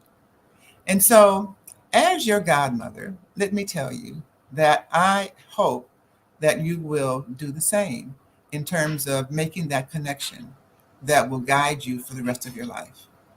If I can get this kind of connection decades later, so can you. I'm just a representative of what can happen when you really choose to be authentic. So take my word for it. There is nothing more effective from you than stepping into your authenticity. It brings all kind of goodies, golden goodies that will last you a lifetime. So I wish you the best. I invite you to reach out to me. You can find me on LinkedIn at Norma T. Hollis. I look forward to hearing from you. And give me your comments about today. And I have a number of programs that I'd be happy to invite you with. Just write this one down, Gift from Norma. Gift from Norma. Every Tuesday, it's a free class that one of my speakers or someone else that I've trained or that's been in our community will talk about the dimensions of authenticity to help you know about authenticity in action and being yourself. Gift from Norma. I look forward to meeting some of you. Happy life. Do it well. Do it with authenticity. I will certainly take all of your advice. I love how you step through the different phases of life and just the maturity levels that people are at. I think it definitely helps bring some confidence to people like, oh, you know, where you're at, you don't feel like you're lost or you're behind. You kind of like, you are where you need to be. I think that is wonderful. That's right. Now, did you leave the audience with your contact information, your website and your email and that type of thing? I'm so busy giving information, I forget to do those things. Yes. Yeah. My website is normahollis.com. You see my name there, normahollis.com. You'll see about my programs and my background, and you'll see a picture of me and my elephant. You'll see all those things. And you can reach out to me at info@normahollis.com. info@normahollis.com. Thanks, Grant. Well, this has been wonderful. Thank you for being on the Black Business Olympics. Genius is coming, and I'll see you on the other side. All right. She is wonderful. Take all of her wisdom to heart. The Black Business Expo's mission is to raise funds for high school seniors going to college or K-12 entrepreneurs. This expo is a fundraiser for students. You may go to www.blackbusinessexpousa.com to donate to the scholarship fund, or use the Cash app that's on the screen below and say $PBX USA to give. Our goal is to give laptops and up to $5,000 to 10 students. Students can register online at www.blackbusinessexpousa.com. Every dollar counts, so we want to remind you to donate to the scholarship fund. We want to thank our Black Business Expo USA sponsors for August 2023, NC100, Moody Capital, partners: Suede Soul, Lotus for Shade Coaching and Training, Carolina, Virginia Minority Supplier Development Council, Staff Management, BHS and Associates, Margie McLean Foundation Incorporated, Genius is Common, Earth Essentials, Milani Shani Global, Executive Women Success Institute, The Quality Coaching Company, Superwoman Business Services, Creative Force Studios, Lee Entertainment, Artistic App Design, Black Business Expo USA. Genius is common, and I'll see you on the other side.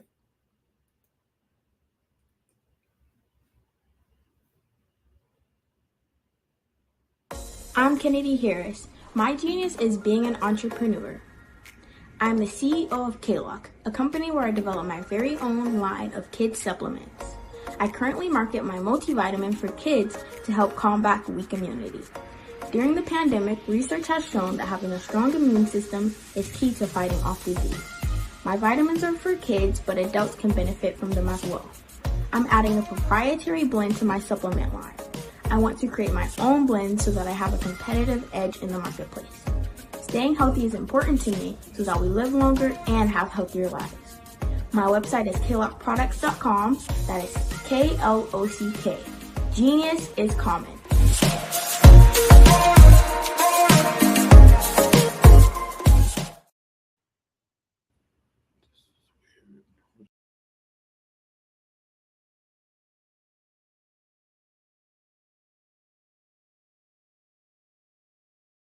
Phenomenal Tanya T. Wise, who is here from the great state of Maryland. Tanya, welcome and thank you for being with us today. Can you indulge our audience a little bit and tell them just a little bit more about who you are and what it is that you do? Well, I love being able to talk to people and have a magnetic attitude, being able to just show them. So I always like to say, level up is Coach at Tanya T. Wise here.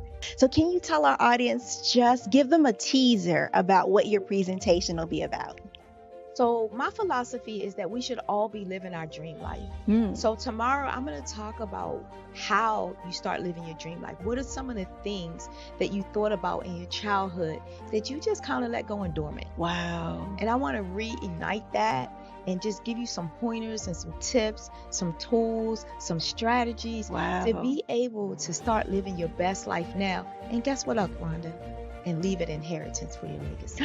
Oh my goodness. Okay, I know that's resonating with a lot of people. I've heard that you have a dynamic coaching program. Can you tell us a little bit more about that? Absolutely.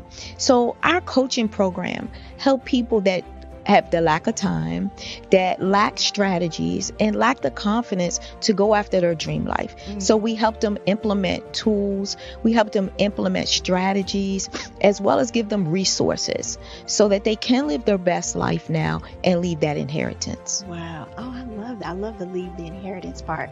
Listen, you are dropping some major nuggets, and I know a lot of what you're saying is resonating with a lot of people, but I think we're all curious. How did you even make this transition into the speaking and coaching arena? What's the story behind this? So I started out in finance, and I realized that a lot of people don't necessarily go after their dream life because of the lack of finances or the education behind finances. But it wasn't until I lost my firstborn, my only son, that life changed for me. And where I was going after it all, living the corporate life, hit my 6-figure income and living in my dream house with my dream man, driving my dream car. I nearly lost it all when I lost my son. And so I realized it only takes one financial catastrophe that can change your entire life. That's what made me start All New Beginnings.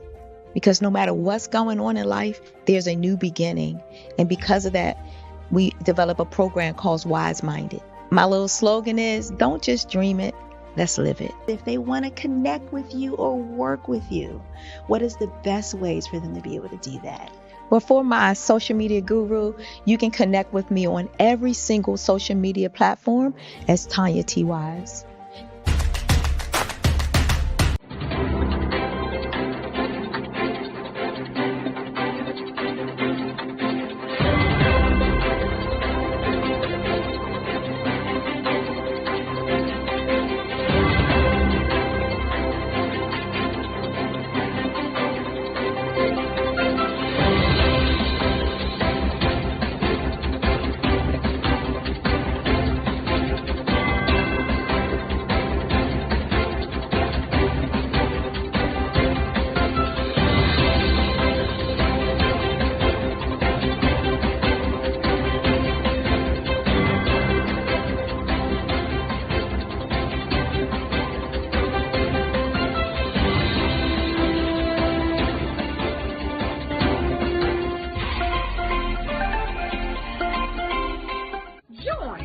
Dr. Eric Kelly III and a host of phenomenal speakers from all around the globe for this 7-day virtual event that you don't want to miss.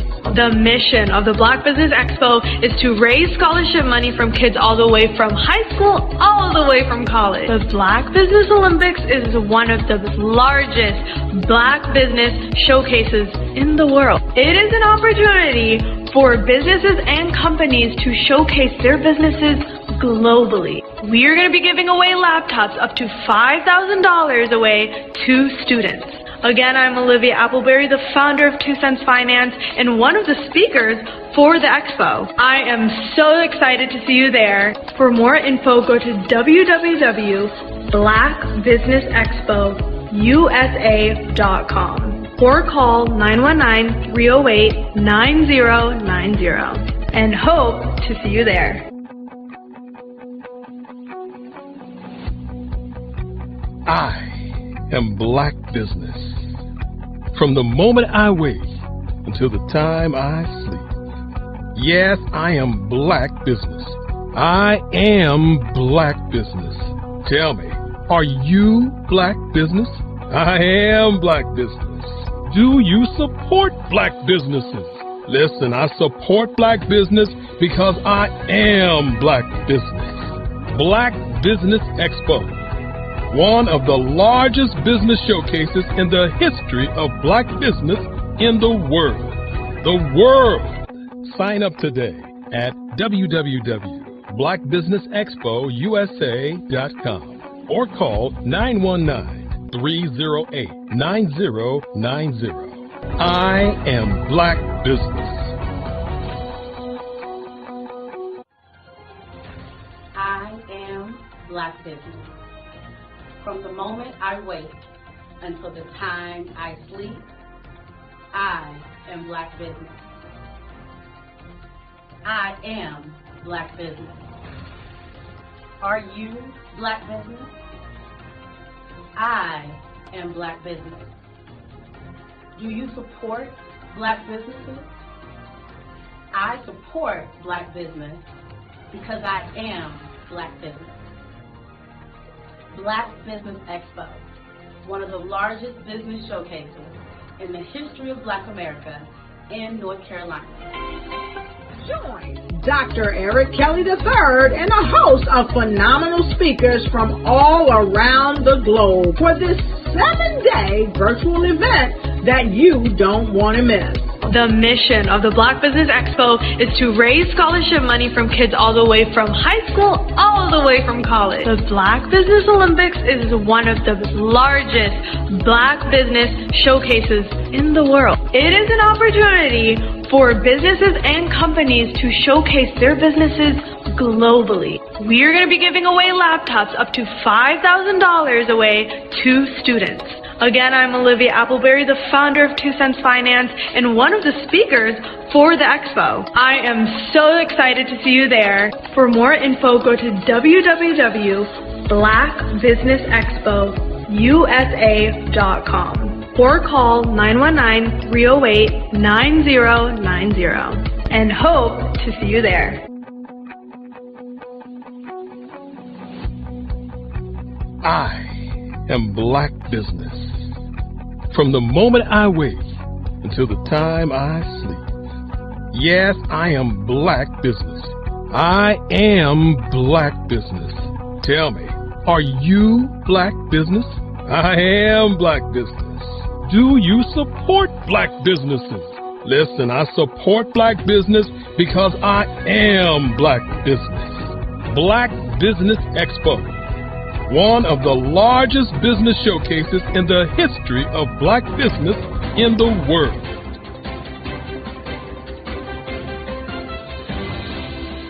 Over the past few years, we've seen the growth of existing and new initiatives focused on financial inclusion, building global networks, and reducing the wealth gap in response to the idea there's not enough seats at the table. Whether their outcomes are to increase the representation of Black executives on corporate boards, ensure an inclusive global economy, or to create new U.S. African commercial pathways, the strategies are often carried out by separate programs. The question is, should they be? With the continent of Africa being home to more than half of the world's fastest growing economies, the youngest workforce, over 400 companies generating more than $1 billion annually, 700 generating more than $500 million annually that are poised for growth, and being the destination of nearly $5 billion in venture capital in 2021. Diversifying U.S. and Africa commercial engagement by building bridges between African businesses and their U.S. diaspora should begin being seen as mutually beneficial. From helping to reduce Africa's enormous capital gap to catalyzing two-way trade opportunities, the COVID-19 global pandemic hopefully has taught us that global challenges and opportunities are more interconnected than we thought. During the pandemic, African companies like Unicorn Flutterwave, insurance provider Reliance Health, ride-hailing app Yasir, and 54Gene, the continent's first bank of DNA on people of African descent, proved that when African companies have access to networks, capital, and information, they grow big, grow fast, and create solutions that are valuable to the world. This is why Be Direct was created. We are the first U.S.-based but African-centric board preparedness and board search company designed to connect U.S. Black talent and corporations to African businesses.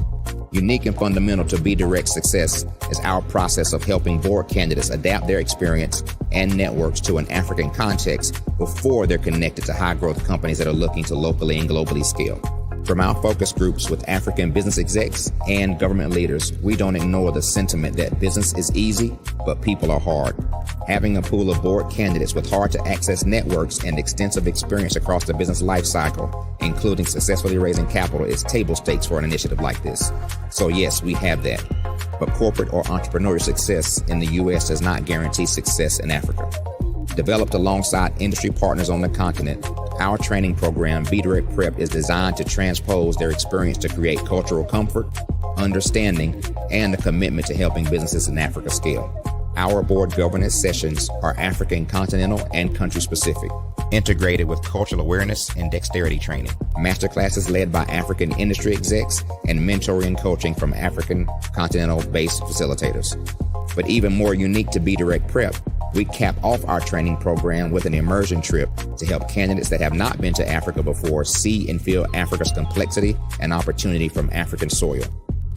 We all know traditional network-based board placement has historically left a lot of us out of ever really being in the paid board pipeline. Our strategy supports the work of many great organizations that are successfully filling seats at U.S. board tables by creating more tables for those that are still left on the sideline. It's time to start seeing the role and value of U.S. Black talent and businesses on the continent of Africa differently. Old perceptions and habits limit economic inclusion. Let's transition Black talent and the African businesses they will support from the periphery of the global economy to its core. Living in a global lockdown, we all know now how fast local and global economies can change, and see the value of having businesses that hire, strengthen local value chains, and even grow globally. Status quo in any form holds back progress. We must democratize U.S.-Africa commercial engagement by socially and economically connecting cultures that have long been disconnected. It's time for Africa's U.S. diaspora to redefine their global value by helping African businesses scale continentally and globally. I'd like you to imagine with me, if you will, opening an app where you can collaborate with like-minded individuals from around the world, get inspiration and in-app tools to launch and grow your business, as well as share your knowledge and earn compensation, all in one app.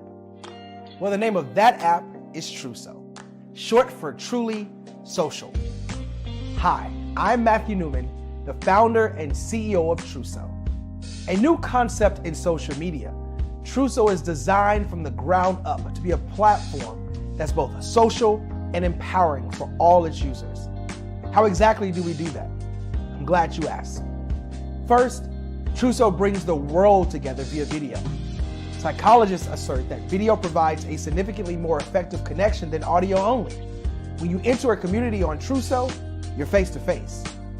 Second, on Truso, you don't have to have 1 million followers to monetize. Our business model allows all hosts and moderators to monetize, no matter the size of your following, by 1, producing fee-based content, and 2, inviting others to join the platform as subscribers. Even more, Truso has an in-app resource library with over 100 free resources, forms, and documents to help you build your brand and grow your business. Third, Truso is inclusive. The deaf and hard of hearing communities make up 360 million people worldwide. Unlike audio-only apps, Truso embraces its community, providing a networking platform that allows them to participate via video and closed captioning.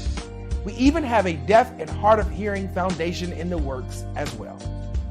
Fourth, Truso is both social and safe. We refer to Truso as a virtual extension of the beauty shop, barbershop, and brainchild of the community. A place where there's laughter, along with wisdom, growth-oriented conversation, and genuine connections in a safe space. Truso even has proprietary security to ensure we maintain a safe environment for everyone. Where are we at now? Truso is live, y'all. We've launched in beta and we're acquiring users daily. We have an incredible development and marketing team, plus amazing celebrity influencers at the table, helping us spread the word around the globe, beginning within the African diaspora and beyond by creating a safe space for growth, connection, and collaboration. We're truly excited about Truso. We've created something special for which there is a global market. And we invite you to embark on this journey with us as a shareholder. The future for Truso is truly bright. Join us and let's go there together.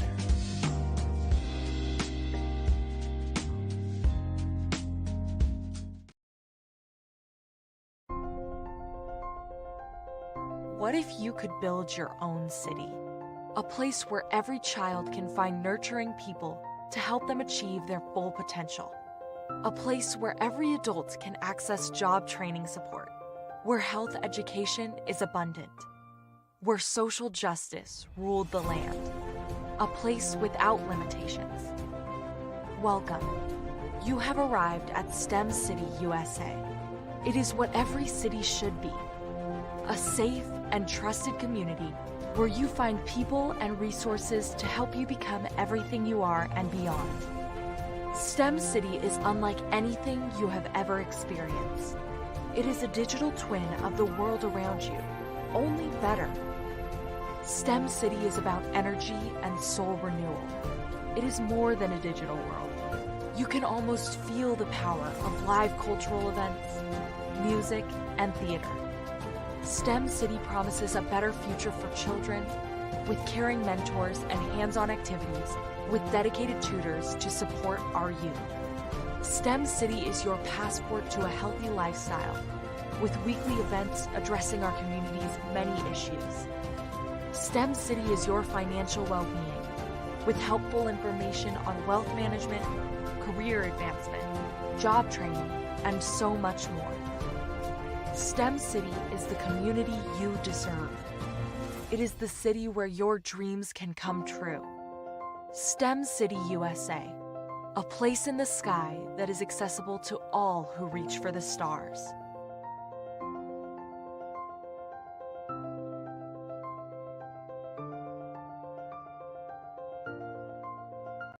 Follow the Brand TV broadcast host, Grant McGaw, as he visits with top executives and entrepreneurs to find out their secrets of success with their personal brand. Follow the Brand TV broadcast host as he focuses on brand development to build better relationships, bring value to your business, relationships, and career. You will enjoy listening to each episode that is tailored to speak to you directly. If you're looking for this type of clarity in terms of building your brand, you have tuned into the right station. Each episode will help you to shape a conversation in the 5-star BDM network of 20,000 professionals and become a springboard for your corporate engagement and business opportunities. Each guest will frame their story in the areas of personal branding, business development, career development, financial empowerment, and technology innovation. Grant McGaw explains why he is the CEO and owner of his own professional career. Grant is an accomplished business leader and entrepreneur who wants to give back to individuals to grow their personal brand strategy. Tune in as he weaves his story about new possibilities, while to you exceed expectations. If you love storytelling, this show will make for fun. The Black Business Expo's mission is to raise funds for high school seniors going to college or K through 12 entrepreneurs. This expo is a fundraiser for students. Please, you may go to www.blackbusinessexpousa.com to donate to the scholarship fund or use the Cash App at $BBXUSA. Our goal is to give laptops and up to $5,000 to 10 students. Students can register online at www.blackbusinessexpousa.com. Every dollar counts. Please donate to the Black Business Expo USA Scholarship Fund.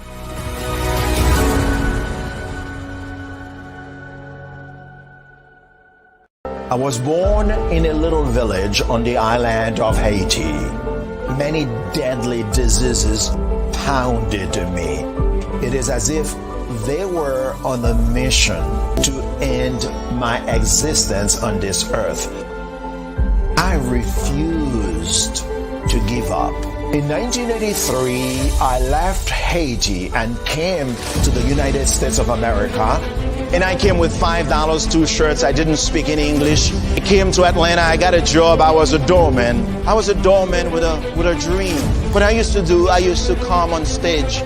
I'd rehearse this moment that I'm standing in front of you. That's the power of a dream. Maybe today is the day you begin acting as if you already have it. And then step out with full force. Take a risk. No condition is permanent. Don't let your situation distract you. You are chosen. You are called. You are born for a purpose in this life.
building relationships to get you known, get you connected, and get paid.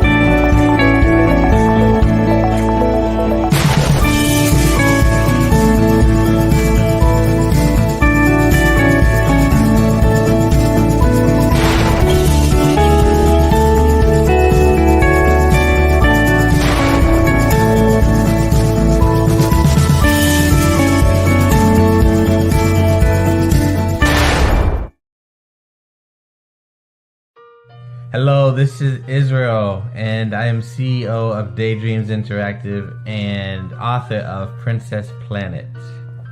So, genius is common, and as a kid, I loved to daydream. Even as an adult, I love to daydream. And when my daughter became 6 and loved princess characters, but we just could not find the diversity that showed her, we created our own characters. So, for instance, you have Princess Nulu right here. Princess Nulu is from Uganda, and her genius is that she loves to take care of animals. She can actually even listen and hear what they say. And then we have Princess Isabella right here. Princess Isabella, she's from Cuba, and her genius is biochemistry. One day she hopes to eliminate disease. Then we have Princess Nia right here. And Princess Nia is based off of my daughter. And she is what she wants to be, the greatest dancer alive. So that's her genius. So what's your genius? My genius is my imagination. Genius is common.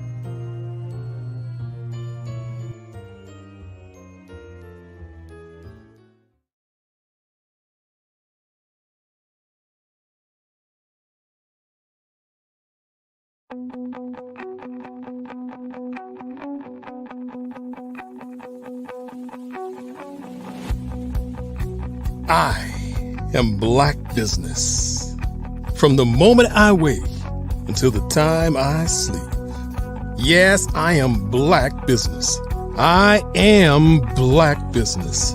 Tell me, are you Black business? I am Black business. Do you support Black businesses? Listen, I support Black business because I am Black business.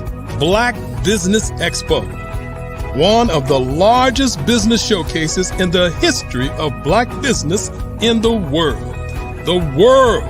Sign up today at www.blackbusinessexpousa.com or call 919-308-9090. I am Black business.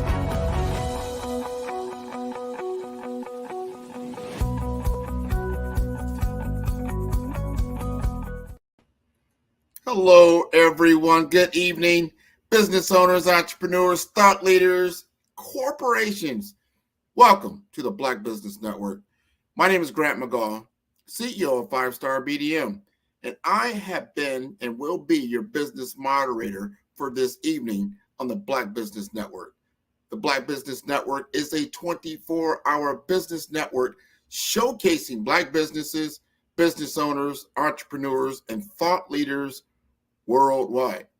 We have speakers from North Carolina, London, Singapore, Australia, Africa, Japan, and cities all over the United States. The Black Business Network is a global community sharing its business knowledge to empower, inspire, and educate businesses about business. And tonight, I will be your speaker. I get the chance to talk to you directly as we end on our 5th day of the Black Business Olympics, which has been wonderful. We've been doing this now almost the entire year. We've only got about 4 or 5, months left. And I want to implore everyone who's listening as to why I am so passionate about the Black Business Olympics. It's about entrepreneurship. It's about ownership. It's about purpose. It's about mission.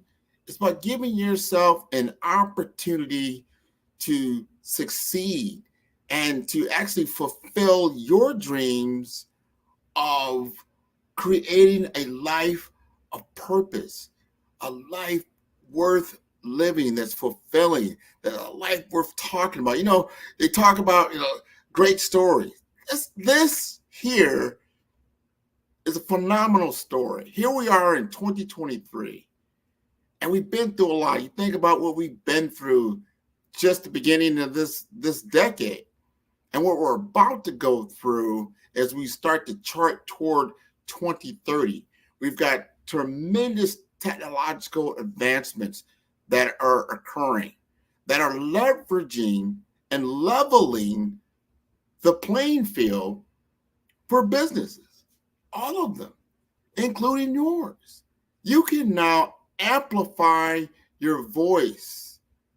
And the reason why you are in business in the first place, the big problem that you solve, utilizing tools that were not available, not even 1 year ago, to make your message more clear, have greater clarity, to have ways of actually cutting through the noise and landing point blank on your target audience. I'm here to help Black entrepreneurs just like you to understand how to utilize these tools, to create business development. I've been in business development for, I'm gonna say since 1998. So that's what, 25 years. So I'm bringing to you 25 years of experience. That's probably over 80,000 hours of experience. So when you contract with me just for 1 hour, I'm bringing 80,000 hours of experience around business development in the corporate setting, in the enterprise setting, in the small to mid-sized business setting, and specifically for Black businesses, how to grow and scale. That's what I'm bringing to the table. How much is that worth? My value, probably, if I had to put it to a monetary value, it's a lot. Think about all the created monetary assets I've created over those 25 years, modest millions of dollars. So I wouldn't want to charge anybody anything like that. I am doing this for you right now because it's important. You need to understand what you have at your fingertips. I was just recently at a STEM event. What does STEM stand for? That's science, technology, engineering, and math. That's what STEM is. And some people put STEAM in there. They put an A in there for art. All of these things are on the table these days because we have to engage with science, technology, engineering, art, and math in order to create this next age of creativity and commerce. So important. So I was there to speak to our K through 12 children that are just now starting their school year, as well as college students and postgraduate students, about how technology is changing the landscape. After 25 years, not just in business development, but also information technology, I've been working in this field for a very long time. And I feel that I can bring the temperature down just a little bit. Some of the anxieties that are out there floating around, like, wow, the machines are going to take over my job. They're going to do everything that I'm doing, and I will no longer be of any value to anybody in the workplace. And I would say that's not true.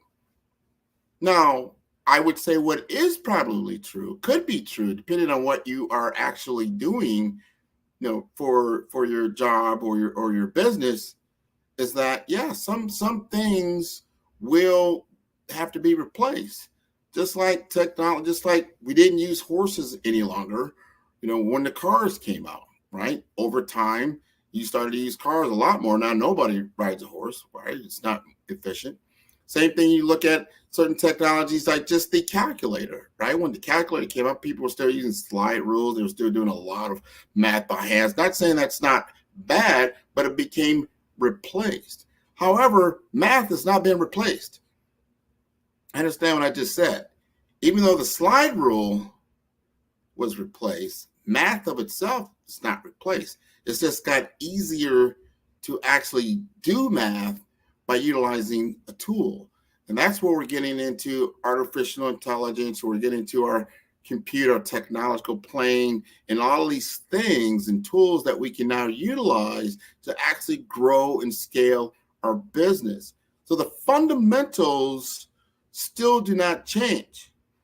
So I want you to start using words like amplification when you think about artificial intelligence. How can it amplify my business? How can it amplify my skill set? How can it amplify my services? You are still the fundamental, right? So it's just actually helping you to grow and scale and get your messaging, your services, and what you can do out there to a larger audience that was once, previously not attainable. Now you have a worldwide audience that you can actually engage with. There's no barrier to you, essentially, by just having something like this, a phone. Imagine, like 25 years ago, you didn't have this. This is not really a phone. We really shouldn't even call it that, but we do because we're used to it. It's almost a cellular phone, but really what it is a microcomputer. And as a microcomputer connected to the worldwide internet, it has access to incredible information, incredible knowledge, incredible wisdom. The only barrier that we're facing right now when it comes to an even playing field is our ability to utilize these tools. Utilize the tool to gain information, to get the right information, not the clutter.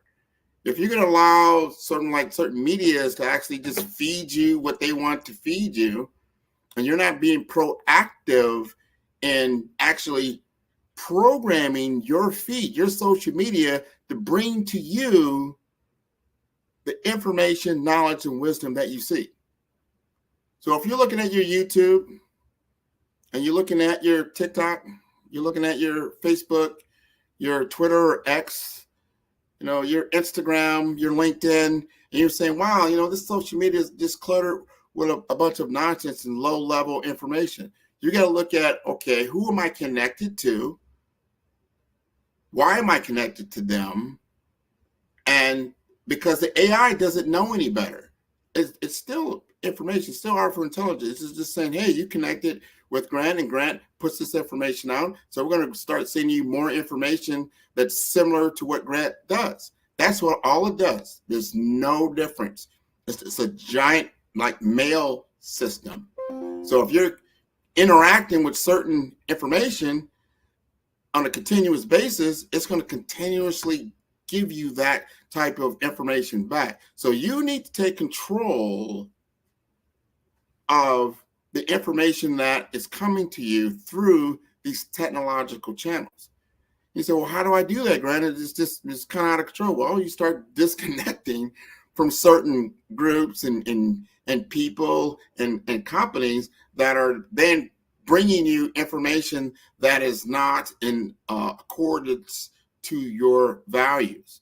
And start utilizing the platform to do what I just said, to teach you, to amplify your knowledge, to amplify your wisdom. Like, you know what? I don't know a lot about finance and business finance in my area. What does that look like? And you can now get that information immediately. And you can begin to actually engage with people that have that knowledge, and they're putting it out there freely.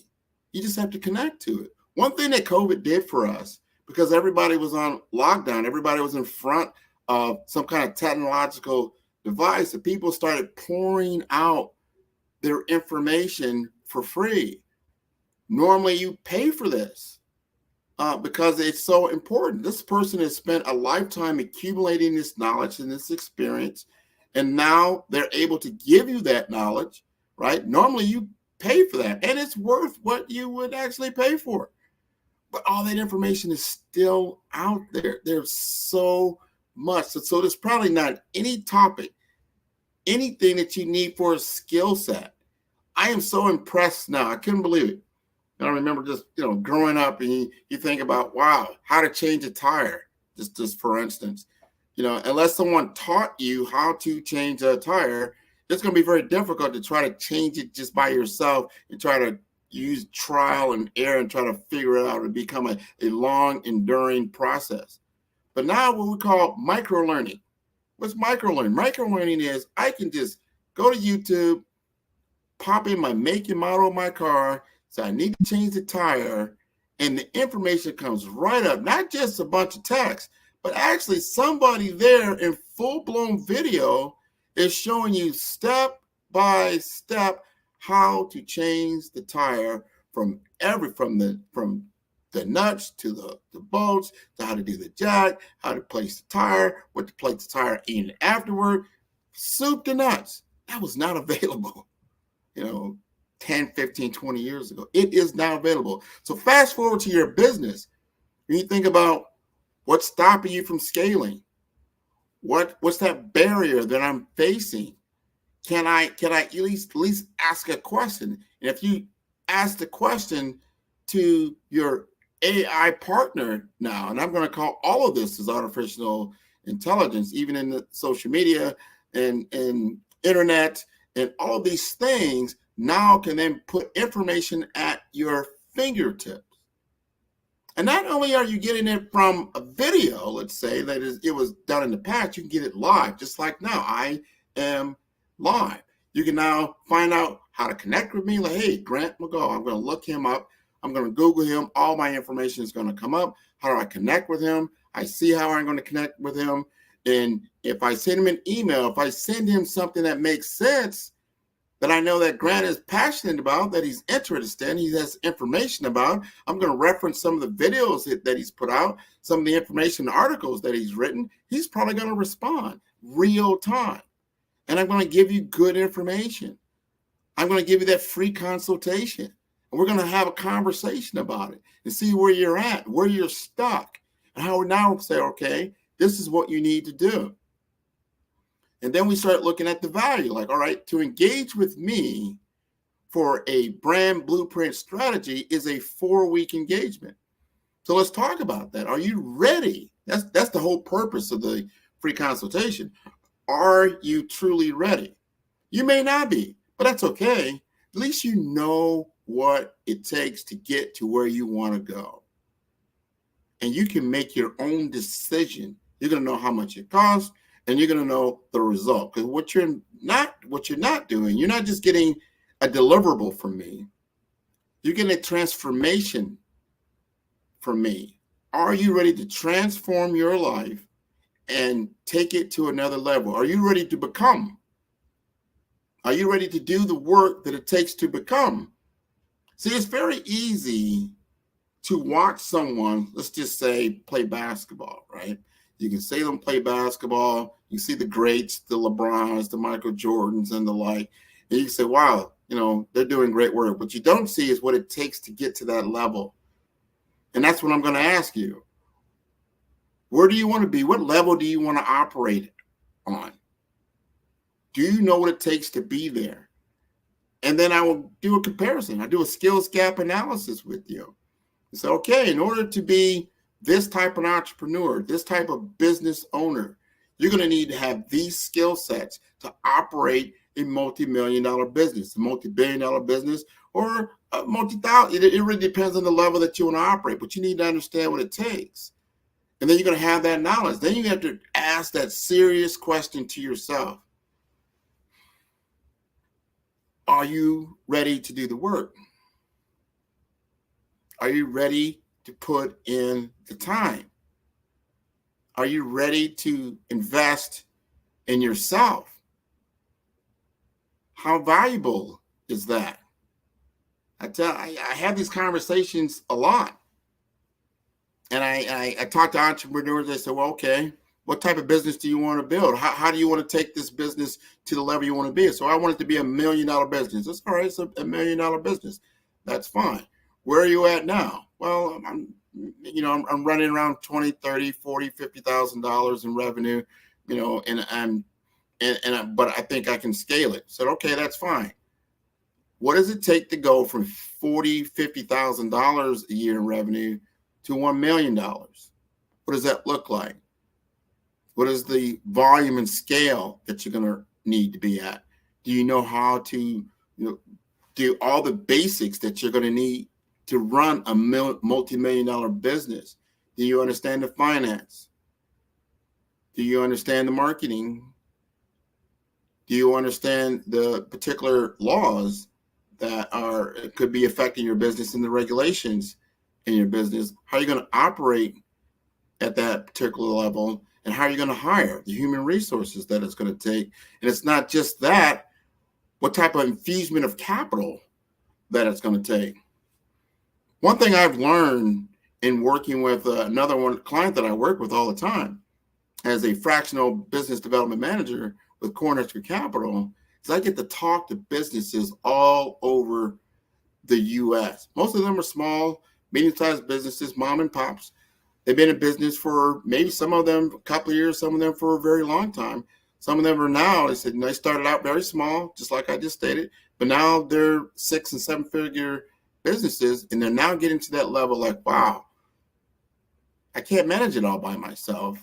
I need help, or I need to step away. I need to bring in some investors. What does that look like? And if you haven't done the pre-work, one of the biggest problems that we run across, especially when we're dealing with Black-owned businesses, is that you don't have your books in the right order. That you can't show your revenue and your taxes and your expenditures all within a snapshot of information and time that's necessary. Because the one thing they want to look at, not so much, all right, you're $1 million business, but how much does it cost you to generate that $1 million? And what does that look like? And how much is left over? So what they want to do is buy the profit of the business and then grow more profits out of it. So you've got to be able to have your finances to show that. And you've got to be able to show what the future could look like to get an infusement, whether it's a capital raise that you just say, you know what, I need more money to develop a new service line. All right, let's take a look at that. So no one's going to be like, I don't want to invest in that. You've got to be able to show them the story about the investment and where all that is coming from. And it becomes common sense to go ahead and say, hey, if I give you this extra $1 million of capital, I know that I'm going to get 5 out of it in a certain amount of time. It makes sense.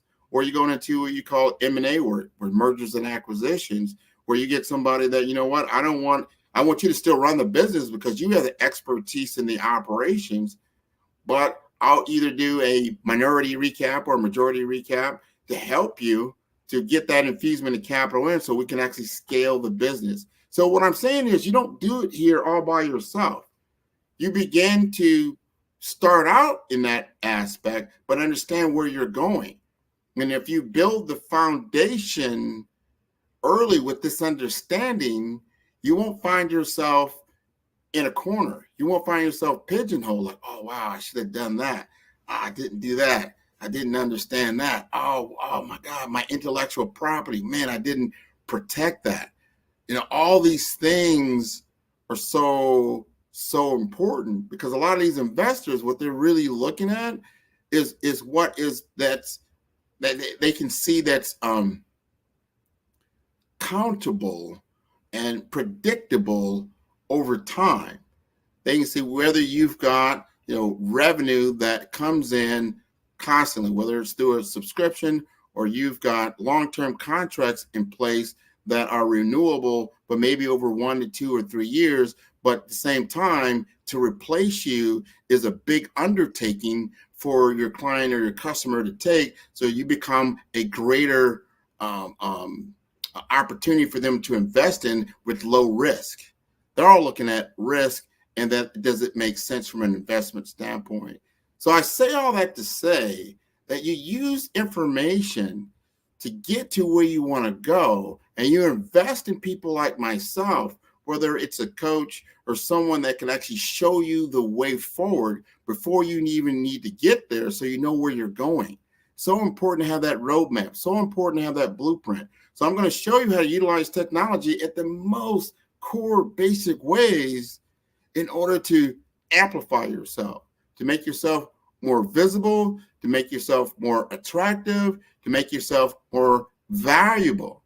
You know, beauty is in the eye of the beholder. So if you were doing great things, which I did find out at my STEM event that I went to, I talked about earlier, someone there is actually created Black-owned business, multi-million-dollar business, e-commerce business, doing CMOS and elderberries and selling them online as the e-commerce. And they actually were on Shark Tank, I think about a year or so ago, and they got an infusement of capital from Mark Cuban for about $600,000, and they've already doubled that and become a multi-million-dollar company, right? This all started out, you know, only a few years ago.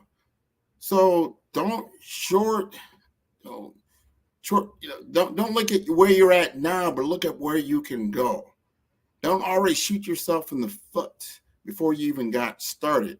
Someone else will believe in you. You have to believe in yourself. You have to do the hard work. You have to do the hard work. And so if you've never hired before, you find somebody that has. If you never operated a multi-million-dollar business before, you start to bring in people that have. They start to work with you at a level that you can actually partake in their knowledge, wisdom, and information. Right? So that's where, in a long-winded way, say, what is 5-Star BDM Dove? I do all of those things. I do all of those things. I'm not just a marketing agency. I do work with a lot of people that need marketing. From a branding perspective, I work with people that need branding. I work with people that need business and technology a lot. And the number one thing, I work with people that need business development services in general. Show them how to do true account management. A lot of people don't realize that that is a true skill set, to understand the sales process, the sales engagement, how to project yourself in a way that you are valuable, you are an asset to your potential client. You're not just selling them something. You're understanding their business problem at a very high level, and then you're getting it down into the actual details. And then you're showing your value because of your experience and your understanding of what they're going to need to do. And then this is why this is the best choice, because everybody are going to take you through a normal process. You got to look at your own process when it comes to how you acquire certain things. The first thing you're going to do is probably become aware that either you have a problem or that there's a certain product out there that you like. But the first thing is you become aware of it. And once you become aware of it and that you like or dislike it, then you're going to start to engage and start to consider what your options are. And the consideration of options is typically where you start to find out that you're now engaged in a sales process. But even before that, in that awareness stage, if you're not out there, when they're doing active research, they're starting to look at certain things and they can't find you when they do a search on Google or Bing or some other type of thing. They don't see you in industry articles. There's nothing that says anything about you. As they get to the consideration phase, you're not even there. This has nothing to do with salesmanship, as you would say, because the sale is 50% already done before they even engage with you. Or they'll never engage with you because they don't know anything about you. But the moment they do become aware of you is very, very important, because you have to understand where they're at in the customer journey, right? And what a lot of people do, companies do this all the time. And when they do their presentations, they start out, I become aware of you. Tell me more about you. You know, what can you do? And they immediately start out about themselves. They immediately start out about their company, who we are, what we do, who we've done this before, our capabilities, and how to contact us. And I guarantee about 70 to 80% of all sales presentations have that information there. And what they don't have is so important. They have not talked about the customer's problem. In the beginning, you need to establish your expertise and knowledge about the problem that customer is experiencing first and foremost. That is the secret I'm going to give you tonight. When you look at your sales presentations, when you look at your sales formulas, when you look at your engagement processes, are you engaging your clients at a point that you're giving them knowledge and information about the problem that they're looking to solve first?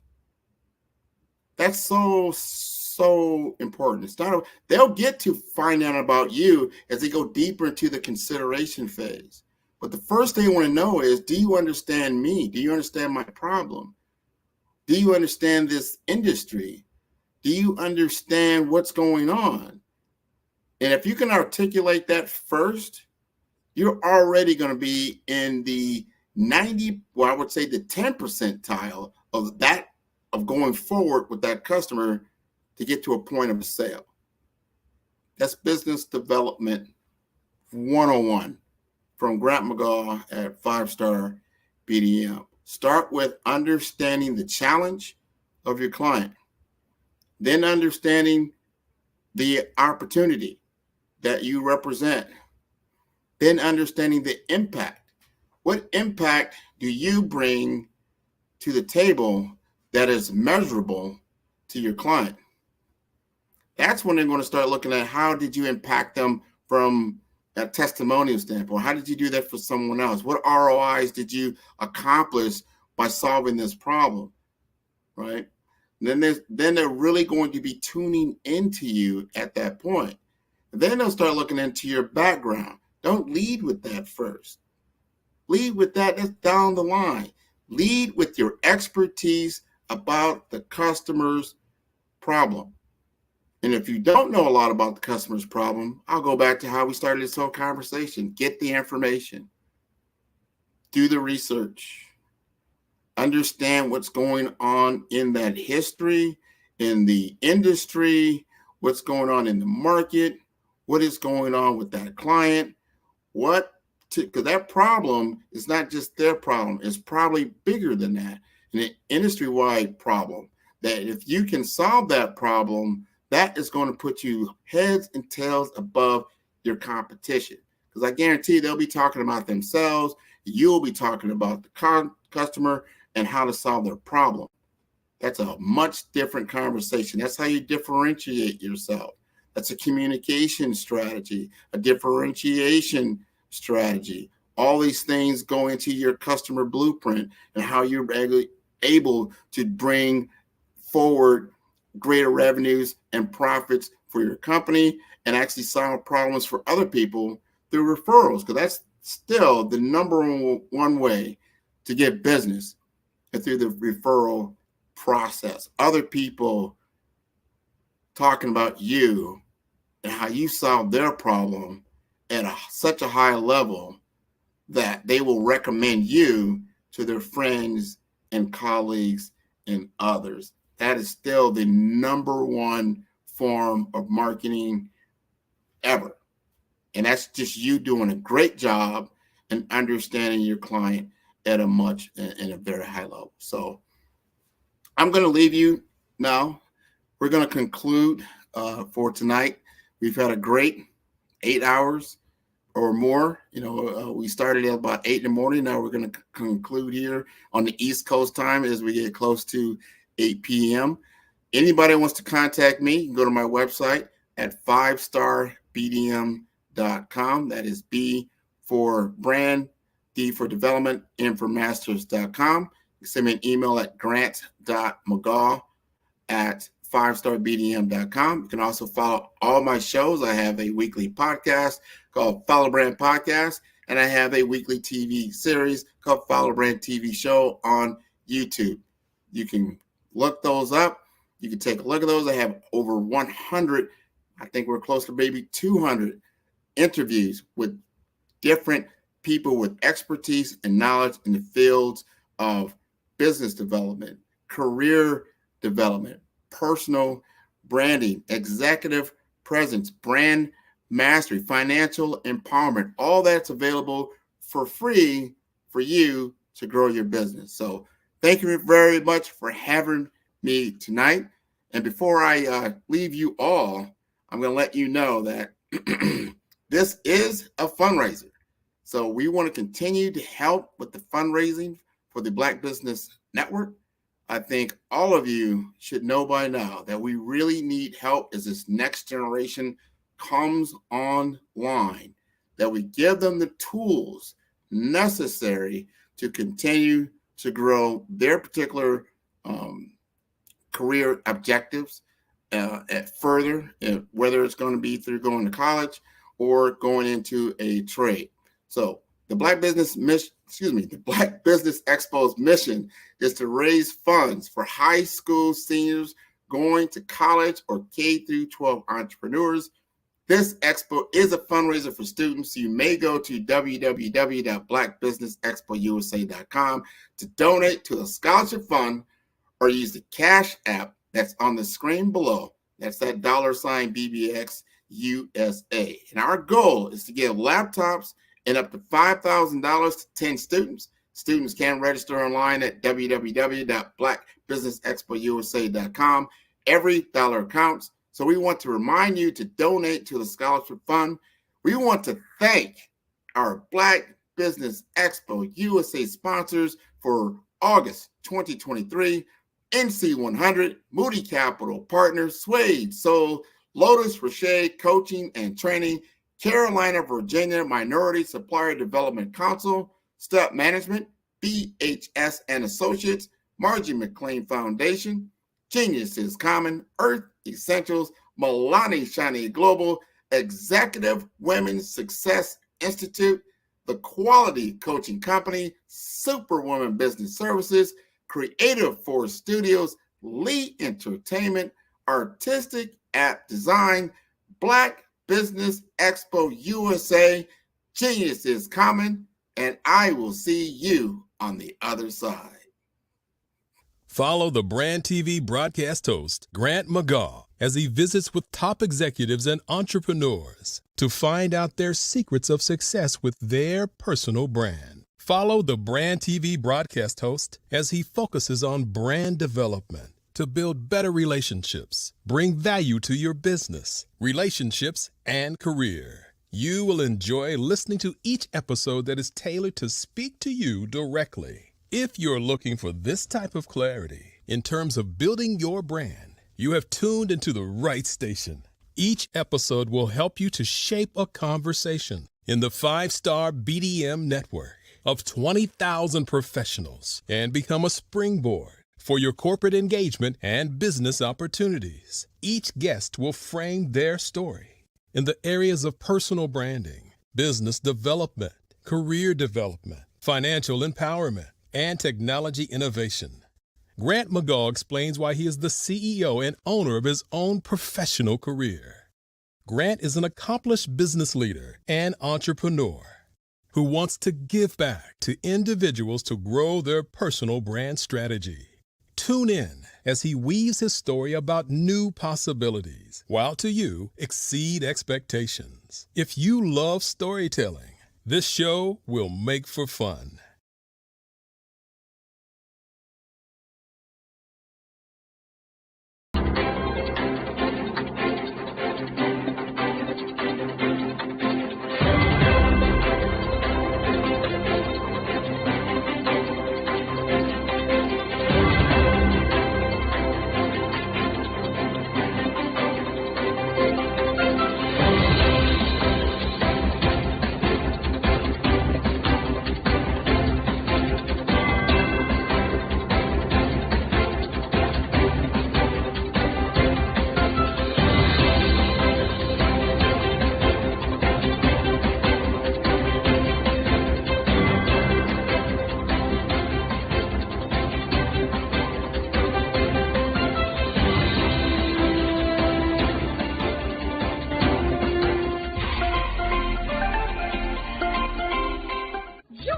Dr. Eric Kelly III and a host of phenomenal speakers from all around the globe for this 7-day virtual event that you don't want to miss.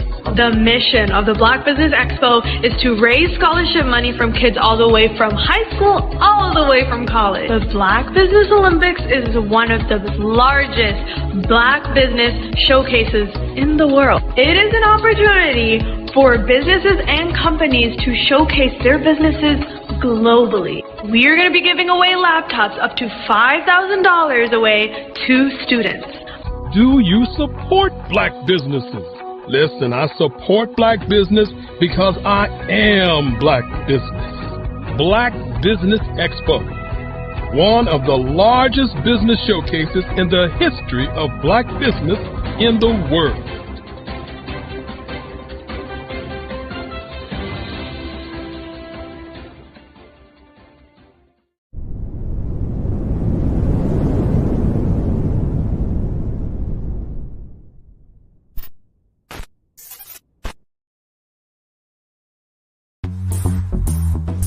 Attention all entrepreneurs and companies. Are you looking for reliable and efficient virtual assistants and back office support to help you manage your business tasks? Look no further than Superwoman Business Services. Our team of virtual assistants provides a full range of administrative support services, including operations management, social media marketing, and much more. We also offer website design services to help you create a professional online presence that reflects your unique brand. In addition to administrative support and website design, we offer business development and structuring services to help you grow your business and achieve your goals. We'll work closely with you to identify areas of improvement and develop a customized plan to help you reach your full potential. At Superwoman Business Services, we understand that running a business can be overwhelming and time-consuming. That's why we're here to help you fly high and achieve success. Our virtual assistants are highly skilled, experienced, and dedicated to providing you with the support you need to thrive. Come fly with us and take your business to new heights. Let us help you become the superhero entrepreneur you were meant to be.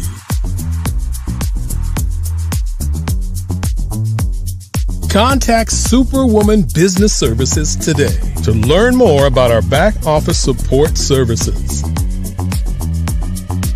Come fly with us and take your business to new heights.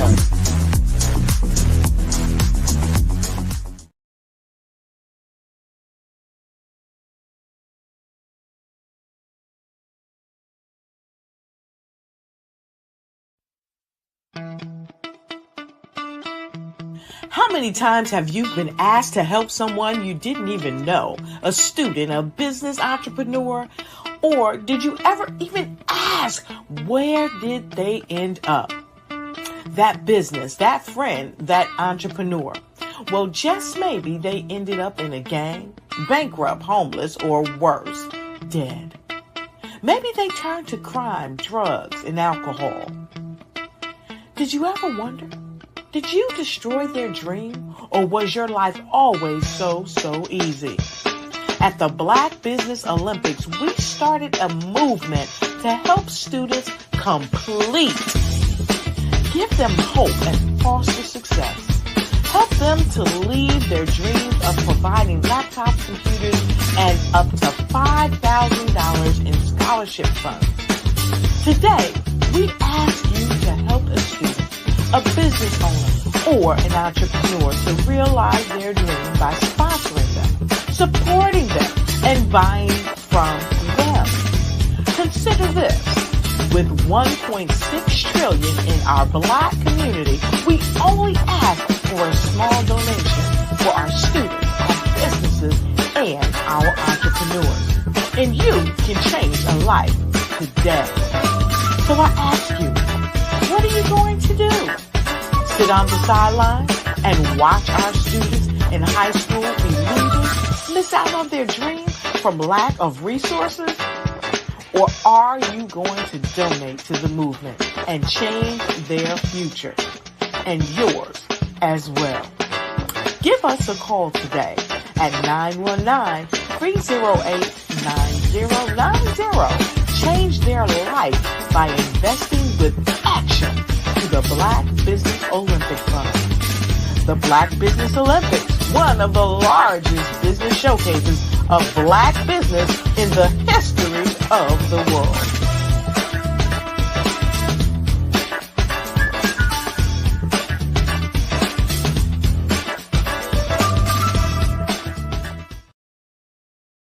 Follow the Brand TV broadcast host, Grant McGaw, as he visits with top executives and entrepreneurs to find out their secrets of success with their personal brand. Follow the Brand TV broadcast host as he focuses on brand development to build better relationships, bring value to your business, relationships, and career. You will enjoy listening to each episode that is tailored to speak to you directly. If you're looking for this type of clarity in terms of building your brand, you have tuned into the right station.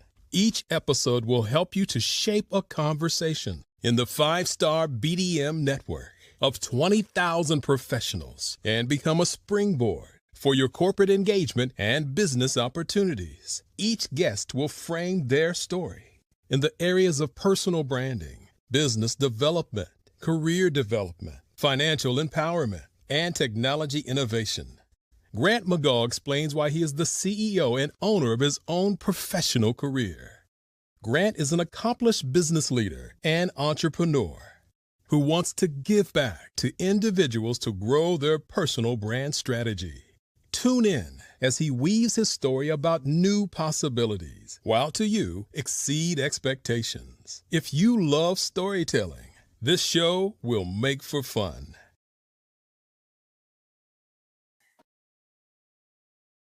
Hey guys, my name is Caden. I'm the CEO of Caden Teaches, and my genius is teaching kids about financial literacy.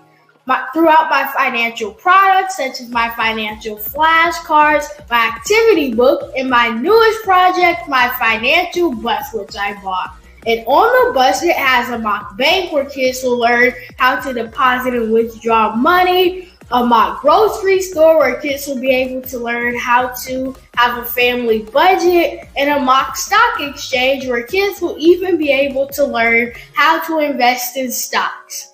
Now, I decided to start teaching kids about financial literacy because I find that most kids graduate high school without even knowing the basics about financial literacy.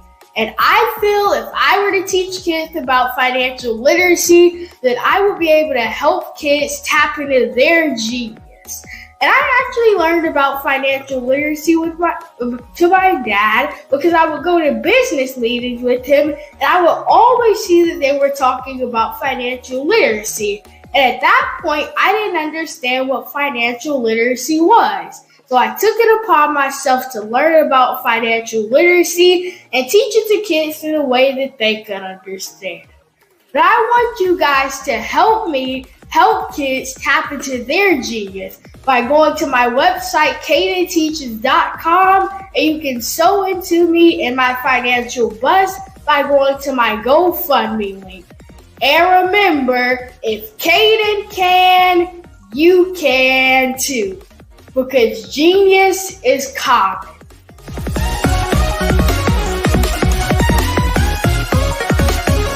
I was born in a little village on the island of Haiti.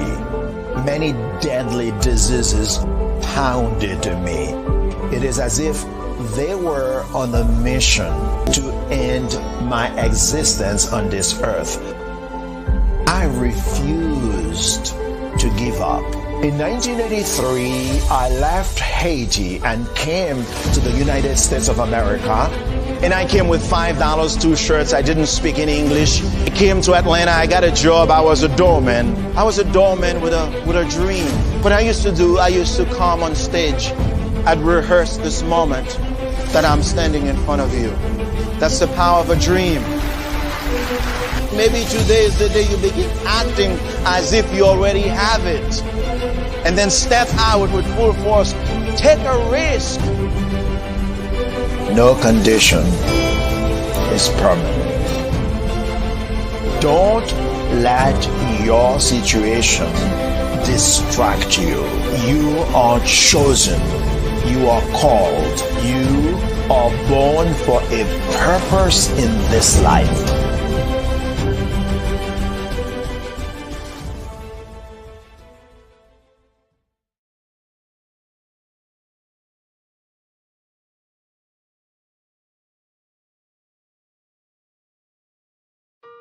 Hello, this is Israel, and I am CEO of Daydreams Interactive and author of Princess Planet.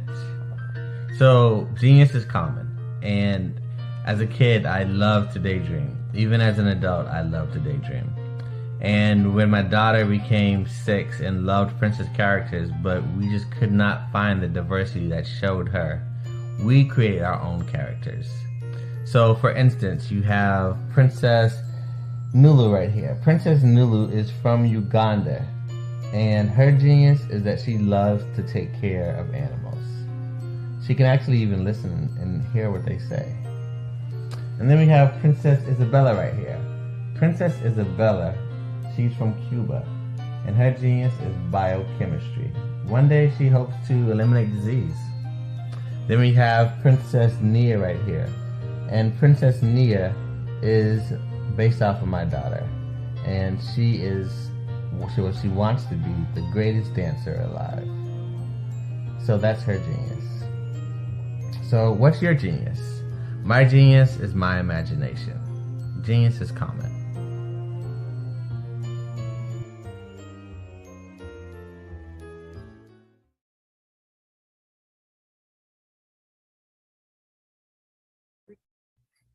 Hey, Ivanka Farabi here.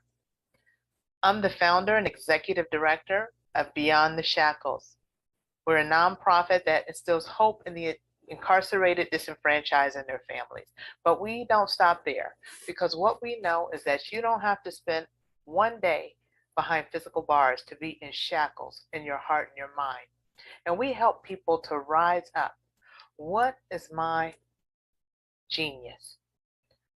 I'm a life elevation coach and strategist. I'm a motivational speaker, and I help people to navigate the difficult terrain of adversity. What if you could build your own city? A place where every child can find nurturing people to help them achieve their full potential. A place where every adult can access job training support. Where health education is abundant. Where social justice ruled the land. A place without limitations. Welcome.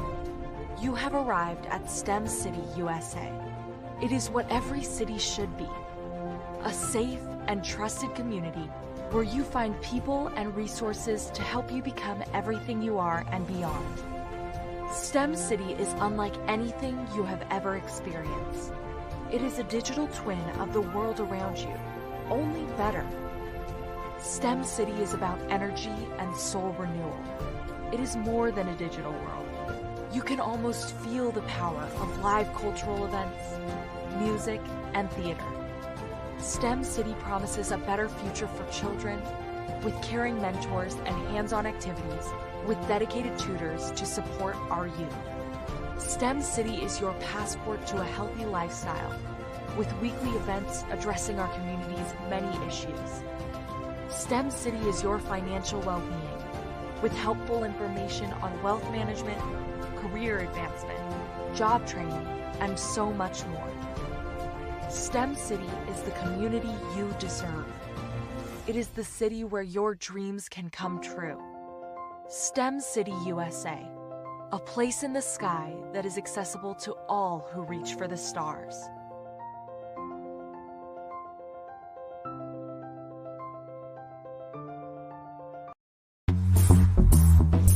Attention all entrepreneurs and companies. Are you looking for reliable and efficient virtual assistants and back office support to help you manage your business tasks? Look no further than Superwoman Business Services.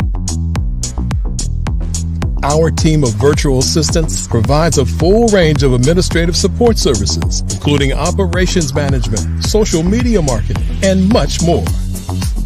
We also offer website design services to help you create a professional online presence that reflects your unique brand. In addition to administrative support and website design, we offer business development and structuring services to help you grow your business and achieve your goals. We'll work closely with you to identify areas of improvement and develop a customized plan to help you reach your full potential. At Superwoman Business Services, we understand that running a business can be overwhelming and time-consuming. That's why we're here to help you fly high and achieve success. Our virtual assistants are highly skilled, experienced, and dedicated to providing you with the support you need to thrive. Come fly with us and take your business to new heights. Let us help you become the superhero entrepreneur you are meant to be.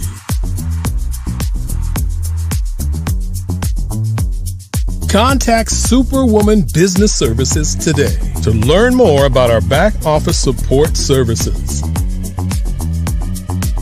Come fly with us and take your business.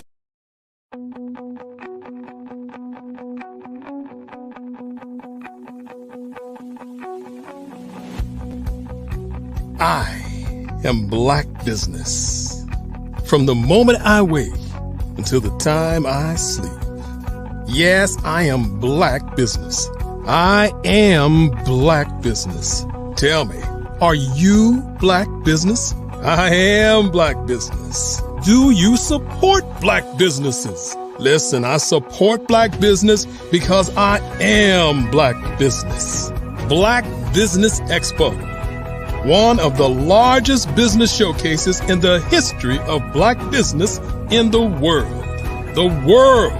Sign up today at www.blackbusinessexpousa.com or call 919-308-9090. I am Black business.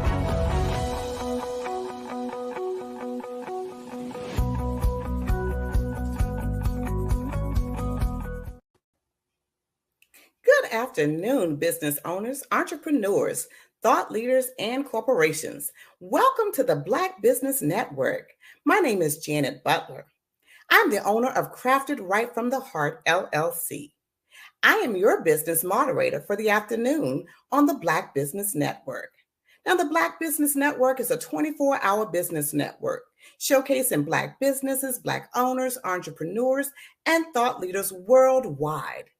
We have had speakers from London, Singapore, Africa, Japan, North Carolina, Chicago, New York, Los Angeles, and cities all over the United States. The Black Business Network is a global community sharing its business knowledge to empower, inspire, and educate businesses about business. Fire Chat with Norma Hollis, How Authenticity Builds Businesses. Our speaker is Coach Peggy Muhammad, a discussion of making an authentic transition from one career to another. Now, Dr. Norma Hollis is the change agent who impacts the world in multiple ways. She writes programs for human development around the theme of authenticity and turns them into training processes to deepen self-awareness and expand consciousness. Her programs are based on 30 years of research in human nature, from personal to professional. I would like to present to you Dr. Norma Hollis and Coach Peggy Muhammad.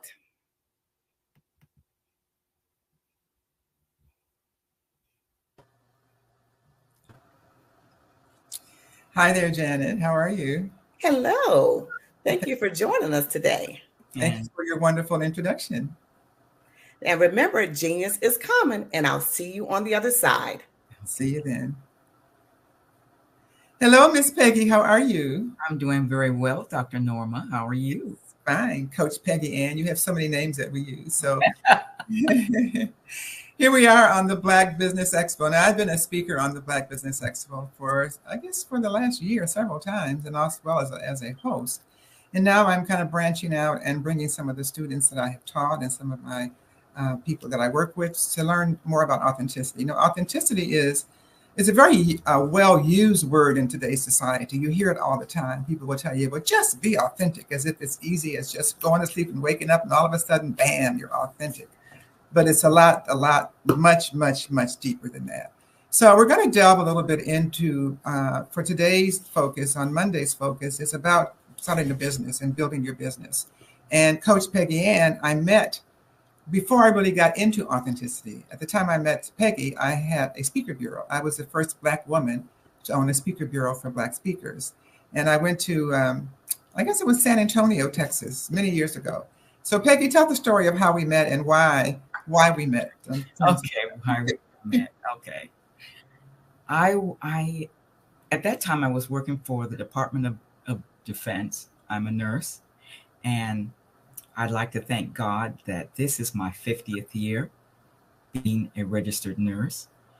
And so this was maybe 10 years ago. And I wanted to do something different. I knew I could be a nurse, and that's what I did all the time, but I thought that I could be a speaker. And what I'd speak about is health, maintaining one's health and being as healthy as one could. And so I didn't have much network. So I joined a Black Women's Business Association in San Antonio, Texas. And the CEO was speaking to me, and she was asking me what exactly I wanted to do. And I said, I would love to be a speaker. And she said, if you want to be a speaker, I want you to come. And this was going to happen in August of that year. And it just so happened that I was on night shift. I usually work days, but I was on night shift. And she said, you come on Saturday. Her name is Norma Hollis, and she will be there. And if you're there, she'll be going off to a golf tournament, but you've got to be there and tell her what you want to do. And so even after working that night, I appeared at the location. I was the first one there. I was the first one to sign my name. And as I looked up, the CEO said, yes, that's Miss Norma Hollis. And so I said, yes, it is. Okay. So she said, well, no, walk up there and say something to her. And I said, well, I will. And I introduced myself, and I told you, and I explained to you what it was that I wanted to do. And you said for me to come back later on that day, and there was a dinner. And then after that, things just seemed to go. And I said, am I running with Norma Hollis now? I don't know. What am I doing? So I wanted to be as a speaker. And then when I connected with you, you were talking to me about authenticity. I said, well, I didn't actually sign up for this authenticity. I thought I was going to be a speaker. But actually, it's the way speaking was framed. It was framed in authenticity. And I said, I'm going to go where this takes me. And so I've been with Miss now, Dr. Norma Hollis. I've been running with Dr. Norma for the last 10 or 11 years, and I've branched out and I've started my own business. But before I did that, whatever course that Miss Hollis, at the time, Miss Hollis, but at this time, Dr. Hollis had to offer, I signed up for. And so I went from ambassador, and then I finally got to be a facilitator, and I learned to be a coach. And so whatever I learned in nursing all those many years, and whatever my desire was to do, I put all that together with authenticity. And then some years later, I developed my own program. What I do now is with the outer voice, I do wellness, and with the expressive voice, the voice of impact, I do lifestyle. So I'm a wellness and lifestyle coach. And my business is called Living from the Wheel. And what I do is I coach through a book called How to Eat to Live by the Most Honorable Elijah Muhammad, that was written in 1967. Then another volume came out in 1972. And so what I do is I help people that read the book, they want to know exactly how to proceed with How to Eat to Live, and I'm there to help them. Well, thank you, boy. You went through the whole thing just like that. Let's break it down a little bit. When you said it was 10 years, I got to thinking, this is 2023. And actually, I closed the Bureau in 2010. So it had to be 13 or 14 years, Peggy. Okay. So it's really been a while. And for those that don't know, I was the first Black woman to own a speaker bureau for Black speakers. And when I met Peggy, I was at the end of that journey. And all the time, I was following my inner voice. I was following what the direction I was given in my life and how I was to live my life. And that's how I came up with the issue of authenticity. And during that time, I was teaching speakers how to be authentic on stage. Now, I know many of you are interested in being a speaker. I was just talking to Janet, our moderator there, and she's beginning on her journey of being speakers. And I definitely feel that's a wonderful way. I think God gave us the voice to speak it and to share of our experiences, and that's how we help others. And that's what Peggy came to me to do. She came to me in such a quiet voice, Miss Hollis, I want to be a speaker.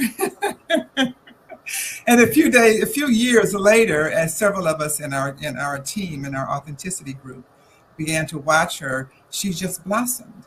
So one thing I want to tell you is that as you're moving into your own business, as you're making a decision about what business you want to be in, I want to encourage you to make a decision based on what's authentic for you, based on who you are, what your gifts and talents are.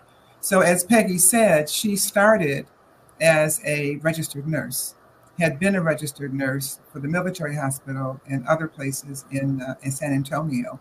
And now she's gone beyond that, because where you start is not where you finish. Where you start is where you belong, but where you finish is where you're going, provided you follow your path. So if you look behind me, you see the authenticity grid, and Peggy kind of referred to a couple of what we call dimensions of the authenticity grid. And so what we do with authenticity is we help you look at your inner voice to see how you're listening to yourself. The middle one is the outer voice, and that's how other people perceive you. And the third is the expressive voice, which is who you become in the world. And Peggy has actually just grabbed the goal and just run with it. And now she's one of my lead trainers. We do a training called Reclaim Your Authentic Life. That is a 11-week program. And Peggy is one of the instructors. Mm-hmm. So Peggy, I want to ask you, when it comes to your authenticity, where do you feel more authentic? In your inner voice, your outer voice, or your expressive voice? That's a hard question to answer. But I feel that I can make more impact in my expressive voice. Okay. Because that's what I like to do most. I've learned to use my gifts and talents from Legacy, which is verbal and linguistic, and there are others.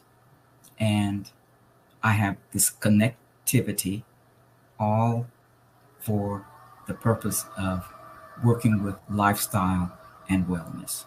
So even though wellness, holistic wellness is in the outer voice, it will lead to an impact, because from your intuition, you're thinking about your health and your wellness, and your thoughts and your health and your thoughts about your health and wellness then transfer over into your expressive voice, which in lifestyle makes a real impact. Yes, yes. Well said, well said. You can tell she teaches this because she really understands it. So let me ask you this. On the side of the grid here, you see the words think, communicate, and the bottom word is do. And we call those domains. We call those dynamics. Mm-hmm. Excuse me, because most people are either more of a thinker, more of a communicator, or more of a doer. Thinking is planning, evaluating, strategizing, sometimes worrying, but not so much the worry part of it, it's more the investigative part of it. Communicate is how you put your voice out in the world and what you say and your body language and your communication with yourself, with others, and with the universe.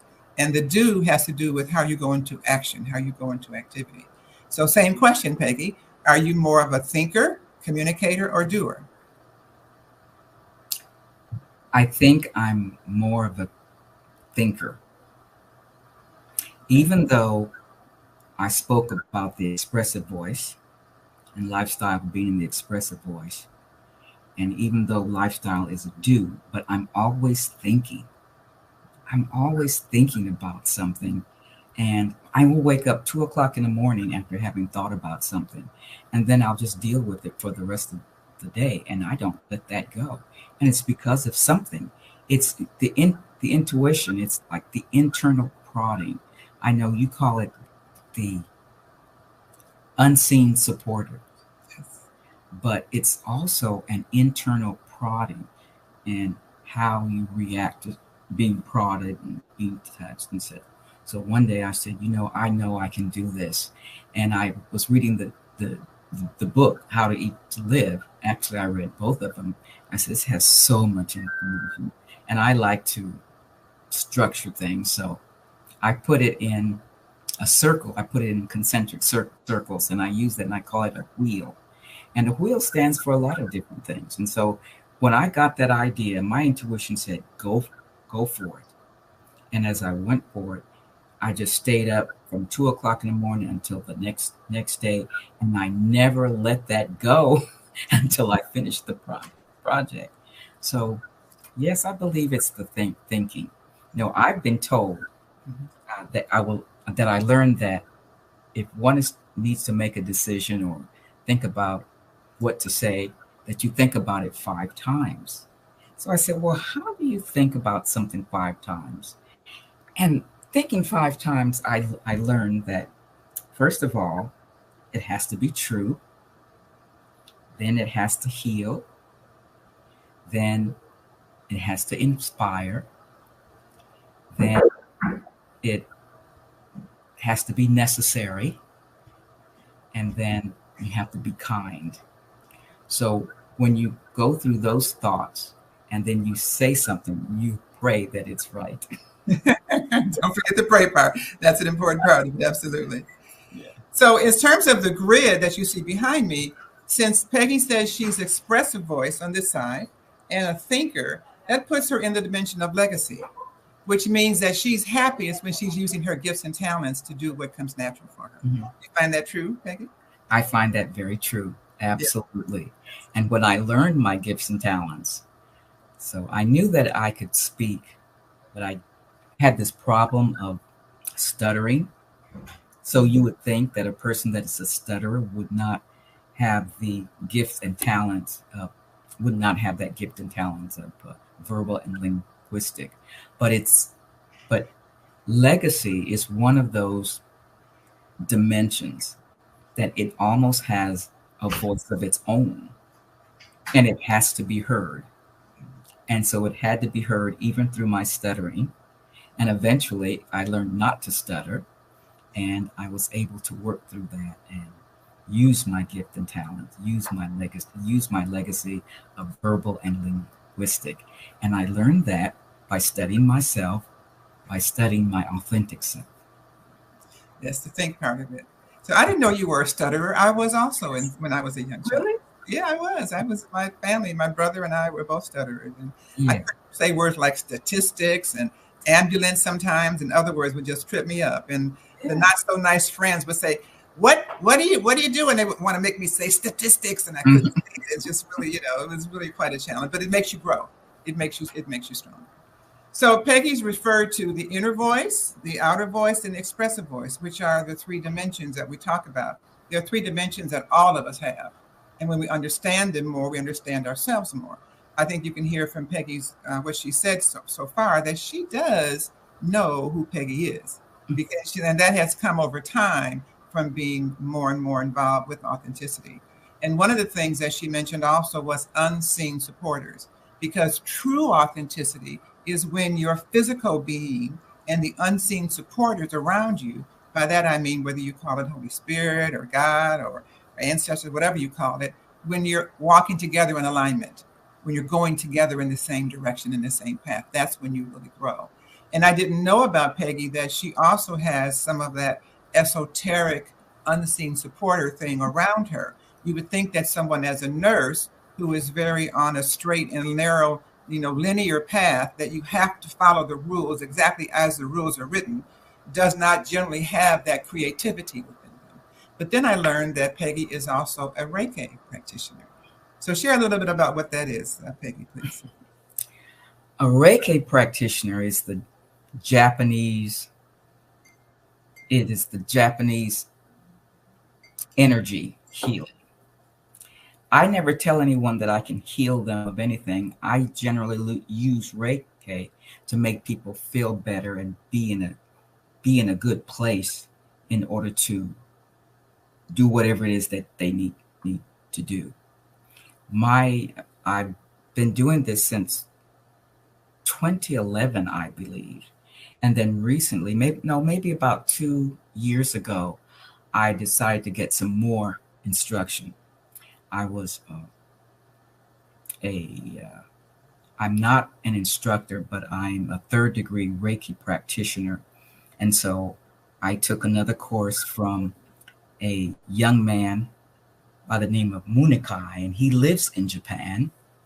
And I went to him and I took something called Holy Fire Reiki. And I learned so much. And I'm just really surprised that I didn't take a refresher course before this time. But even with that, and having known him, it's a different relationship, because the first time I got the certificate, it was more of a teacher and student. But this one is not only sensei and student, it is he's part of my faith community, And so that really made it very, very special. And he taught me some things about strength, and he taught me a lot about sending or working with people who need strength. And it's an amazing form of, it's a modality. And usually people they don't call it an alternative. It is quote unquote alternative, but it is, you can put it with your other healing modality. If you have a regular, I hate to use the word allopathic, but I understand that some doctors don't like that. But it's a complementary, that's what I'm trying to think of. It's a complementary form of complementary modality. That's what it is. It's a complementary modality. It's used to ease when you have chemotherapy, and if you get a Reiki treatment, you're able to move through it with more ease. Some doctors have Reiki practitioners, and some doctors do it themselves, where they prepare their patient for surgery, and then the patient comes through surgery a little bit better, not the way one ordinarily expects. For instance, my sister just had surgery, and she had something called she was confused about for 48 hours after she had her surgery. And there's a certain term, but I can't recall it right now. But perhaps if she had maybe a Reiki treatment, maybe it would help her with that. So who knows? But yes. Thank you. Well, for those of you who are listening, who are in business or thinking about going into business on a path that's very linear. Now, when I say a linear path, I really mean traditional structure. Nursing, for example, is a linear path because there's only one way to do certain things in nursing. You don't have the creativity to create a new way to do an IV or things of that nature. You just follow the path. But, so many of us went into linear careers because the good elders around us, our parents and teachers and others, advised us, well, there's more money in this than there is in being creative. You can't be an artist because you can't make money. You can't do music, you can't make money, et cetera, et cetera, et cetera. But in reality, you can. And as the world is changing and moving towards greater creativity with the artificial intelligence coming into the world, the need for people who are creative to retain their creativity, their natural gifts and talents, is more and more increased. And so Peggy is an example of what can happen when you are, even before she finished her career, she decided that she wanted more. She wanted to go, that side, that inner voice side was knocking and trying to get in to let her know there's more. And then she listened to that, and that took her to Reiki. And that's what we talk about when we talk about being your authentic self, stepping into your authenticity, really realizing what's really authentic for you. And now Peggy is teaching my class, teaching my 11-week program. So what's been the most powerful lesson that you can think of, Peggy, as a result of teaching the last 2 classes that you taught for me for the Reclaim Your Authentic Life program? How much I've learned from the students, how much that they already know before they take the course, and how much they're able to align themselves with each of the dimensions. So it's not just about instructing, it's more about facilitating. And because remember, these are adult learners. And so they have a lot of experience, and they might call intuition something different. They'll call it a gut feeling or whatever, but they know a lot. And I'm just really pleased that when I facilitate, then I learn so much from them too. Well, they're learning from you as well, because your growth is very obvious to me and to others who've known you, throughout all these years that you've been working together. So authenticity is a really important part. And one of the things that I learned when I was teaching the course is how people gain so much confidence. I would see people that would come in their first times and they kind of be slumped down and they're scared to speak. And by the time the class is over, they're sitting up straight. They tell you exactly what's on their mind. without fear. They have more strength and confidence, and they move through their lives with far more confidence and purpose. And, purpose is a real important part of our work with authenticity, because we're all born with a purpose. People all talk about that all the time as they talk about authenticity. But true authenticity is when you're on your purpose, when you're living your natural gifts and talents, when you're listening to your inner voice, when you're clear about how your outer voice functions and how people come to you and work with you. So over and above what you learned from teaching, what's been your greatest lesson as far as authenticity and being authentic and what it means to you? My greatest lesson is that it gets deeper and deeper and deeper. Right? When you think that you're in a comfortable place and that there's no more for you to be interested in as far as authenticity, no. You learn something else, and then it just takes you deeper. Yeah, I remember a few years ago, maybe 3 or 4 years ago, you said it just keeps getting deeper and deeper and deeper. Yeah. And it's gotten deeper still, right? Yes. They say as human beings, there's so much to us, and we don't know it. And unfortunately, society has really been trying very hard to strip us from our authenticity, to help us to create situations that we don't get a chance to know ourselves. When I talk about authenticity, I share how we lose it so much in our early childhood years, when we first learn how to jump and to walk and to sing and to make noise and all the other things that we can do as human beings. And then society, our parents, our schools, our friends, our elders, whatever, tell us, no, don't do it like that. Or don't sing so loud. Or why are you talking so much? You're driving me crazy. And then we step away from our authenticity. And then we continue to step away. And then we get into kindergarten and first grade. And rather than go to the bathroom in preschool when you need to, stand in line, raise your hand, get in the line, go when we tell you to go. I mean, clearly all these things are important to a civilized society, but there's limits. There's ways we can do it that can be more generating. I just read something of a phrase called human flourishing. And that's what we're missing. We're putting people in a box. We're turning people into the AIs that we're bringing on, in many ways in the world. But in reality, society is really looking at two different directions that we're getting to sprout into. One direction is artificial intelligence, which is more robot-like things, which is robots taking over a lot of the thinking processes that were in the past only available to us, which is going to make creativity and your creative self more important in the future. And the other side we're going to is the side of expansion of consciousness, of recognizing that there's more to the world than the things you can feel, touch, and see. That there's a lot of unseen energy around us, and that's all the time. And so, Peggy, you were my co-host for about a year when I had a program about the future of evolution. Mm-hmm. And we talked about a lot of esoteric things there. Mm-hmm. So what did that experience, since we're talking about the expansion of consciousness and hoping that you as a listener will understand how important it is to be connected to your consciousness, connected to your unseen supporters, connected to your inner voice, connected to that part of who you are that you can't see or touch physically, but you feel it every day. You feel it you may not recognize it, you may not acknowledge it, but there's no question that you feel it.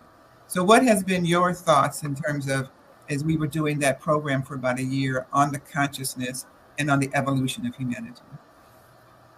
The consciousness, the awareness is so very important because we as human beings like to make choices.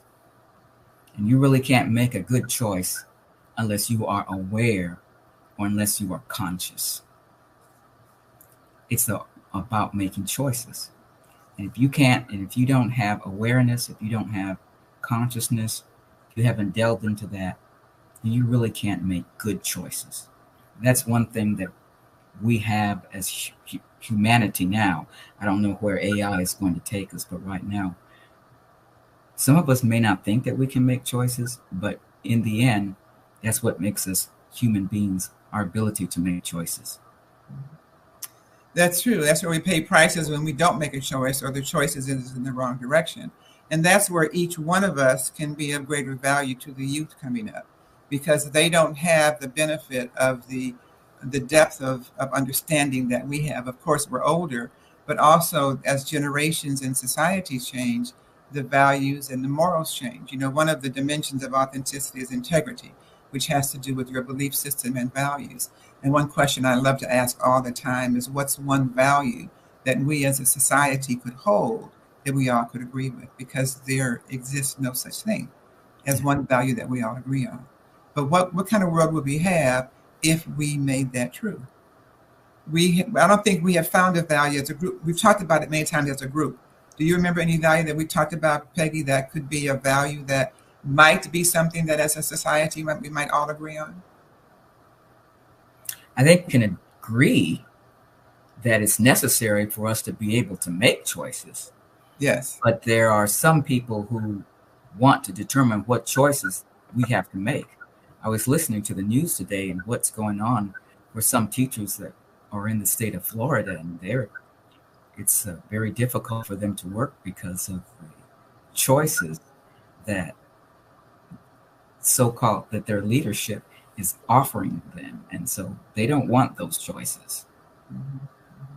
But what can you do? One woman decided, one teacher who wanted to fight back decided that she was just too tired. It's a big fight. It's a big fight. That's what the young people come back for. And it's been very revealing for me from an authenticity perspective, from a Black person's perspective, from an evolutionary perspective, to see that the young people today are doing the very same thing that I did when I was their age. And that's go protest, be just absolutely mortified by the realities you learn about what society is really about. You come in, out of college, and you're ready to change the world and do all these great things you've learned because you see this mistake and that mistake, and you can do something about it, and then you get shot down and shot down and shot down and shot down, and it makes it tough. And by being shot down so many times, so many people just drop out and just say, forget it. But we really can't do that. We really have to stay authentic to our path, authentic to our assignment as Black Americans, because we have a different role to play than other ethnicities. And one thing I will say, particularly about Black women, I'm not trying to excuse the men, but as a woman myself, I'm more sensitive and aware of what women are thinking. And what I'm very much aware of is how Black women are the Madonnas. They are the deeper connected spiritual beings. I won't say deeper than what, but they're, as a general sense, because they're mothers, maybe because they're bringing birth into the world, because they're more nurturing. It's just far time that women played a bigger role in society and in the whole authenticity movement to help others become more authentic. One of the things that I've said from the beginning is that if you become more authentic, the people around you become more authentic, the people around them become more authentic, and the world becomes more authentic. Go ahead, Peggy. Oh, all I'd like to say about that is that I hope that when we Black women undertake whatever it is that's going to take us into the next few years, that we get the support of our black men, because they are so very important in this too. Can't go without them. Can't go without them. We've been with them since we've been here. We've been with each other. We've gone through a lot, and so we need to continue to be with each other. Yeah. And whatever there is, whatever the world has to offer, whatever authenticity has to offer, I see us being evolved together. That's what authenticity does. It's not a revolution, it's an evolution. It's humanity in its evolution. That's what authenticity is. Thank you. And the world needs us. The world needs us very much. Yeah. I had the opportunity this past Saturday to be a participant in an event here in LA, where I was initiated in the Yoruba family of Africa, of Nigerian family. Yeah, I had since learned, my sister did a DNA thing I had never done with, that she is 50% Nigerian. So I imagine I am too. Mm-hmm. So, and the Yoruba family is a Nigerian tribe. And as I read about them, I don't know why they picked me for the Yoruba family, but it certainly is representative of who I am. But there was such a sense of pride and ownership, and just, the king of Ghana actually was there, and a very short, very young man with magical looking eyes, who blessed all of us. And we had a chance to take pictures with him, and we had a chance to get more of a vision not only of ourselves, but also of Africa. And also in the last month, I watched the movie Enslaved, If you haven't watched it, then check it out. It is on Prime and MGM. It was produced by Samuel Jackson and his wife, and it's the story of the slave ships, and it's the story of the slave ships that sunk with all the inhabitants, and many times the Black inhabitants were caged in and had no choice, but sunk. And in the movie, they were deep diving to the bottom of the ocean to find the remnants of the sunken ships. And they took you to the United States, to Brazil, to Suriname, to Dutch Island, to multiple places that these ships went. And what I then also learned is that many of the countries where they were taken sent the Africans back to Africa. But of course, here we are in America, we did not do that. And we continue to enslave each other. I have a Chinese friend who's my goddaughter who's visiting me right now. And last night we had on a movie, it was Life, old movie with Eddie Murphy and Martin Lawrence. Yeah. And when in the beginning of the movie, they walked into a restaurant that said no colors allowed. And she was aghast. She did not have the understanding of the history that we've been through. So I had to educate her. And she was almost in tears, realizing that that's what happened. When George Floyd was murdered, I had a white client at that time. She had to call me in a panic of anxiety. Norma, is this what my people are doing to you?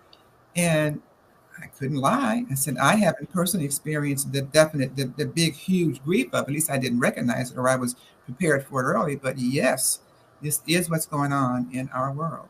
So a lot of people have been blind to it and blind to what happens when we lose our authenticity, which is why it's so important for those of us of the Black heritage to step into our authenticity and be our authentic self without fear. Because society needs that from us. Some of the, I think the Dalai Lama is the one who said that it will be the Black woman in America that is the lead for changing the way society thinks. So sisters, it's time to do our thing and make it happen because the world's waiting for us. World's waiting for us. World's waiting for authenticity. World's waiting for authenticity. That's right. And so I'd like to invite all of you that may have an interest in authenticity, an interest in using your authentic voice to make a difference, being your authentic self, living an authentic life. I have a 3-day challenge starting in 2 days, and I would like to invite you to participate. It's a challenge about authenticity in action, to challenge you to put your authenticity to action. It does nothing if it just sits inside you dormant.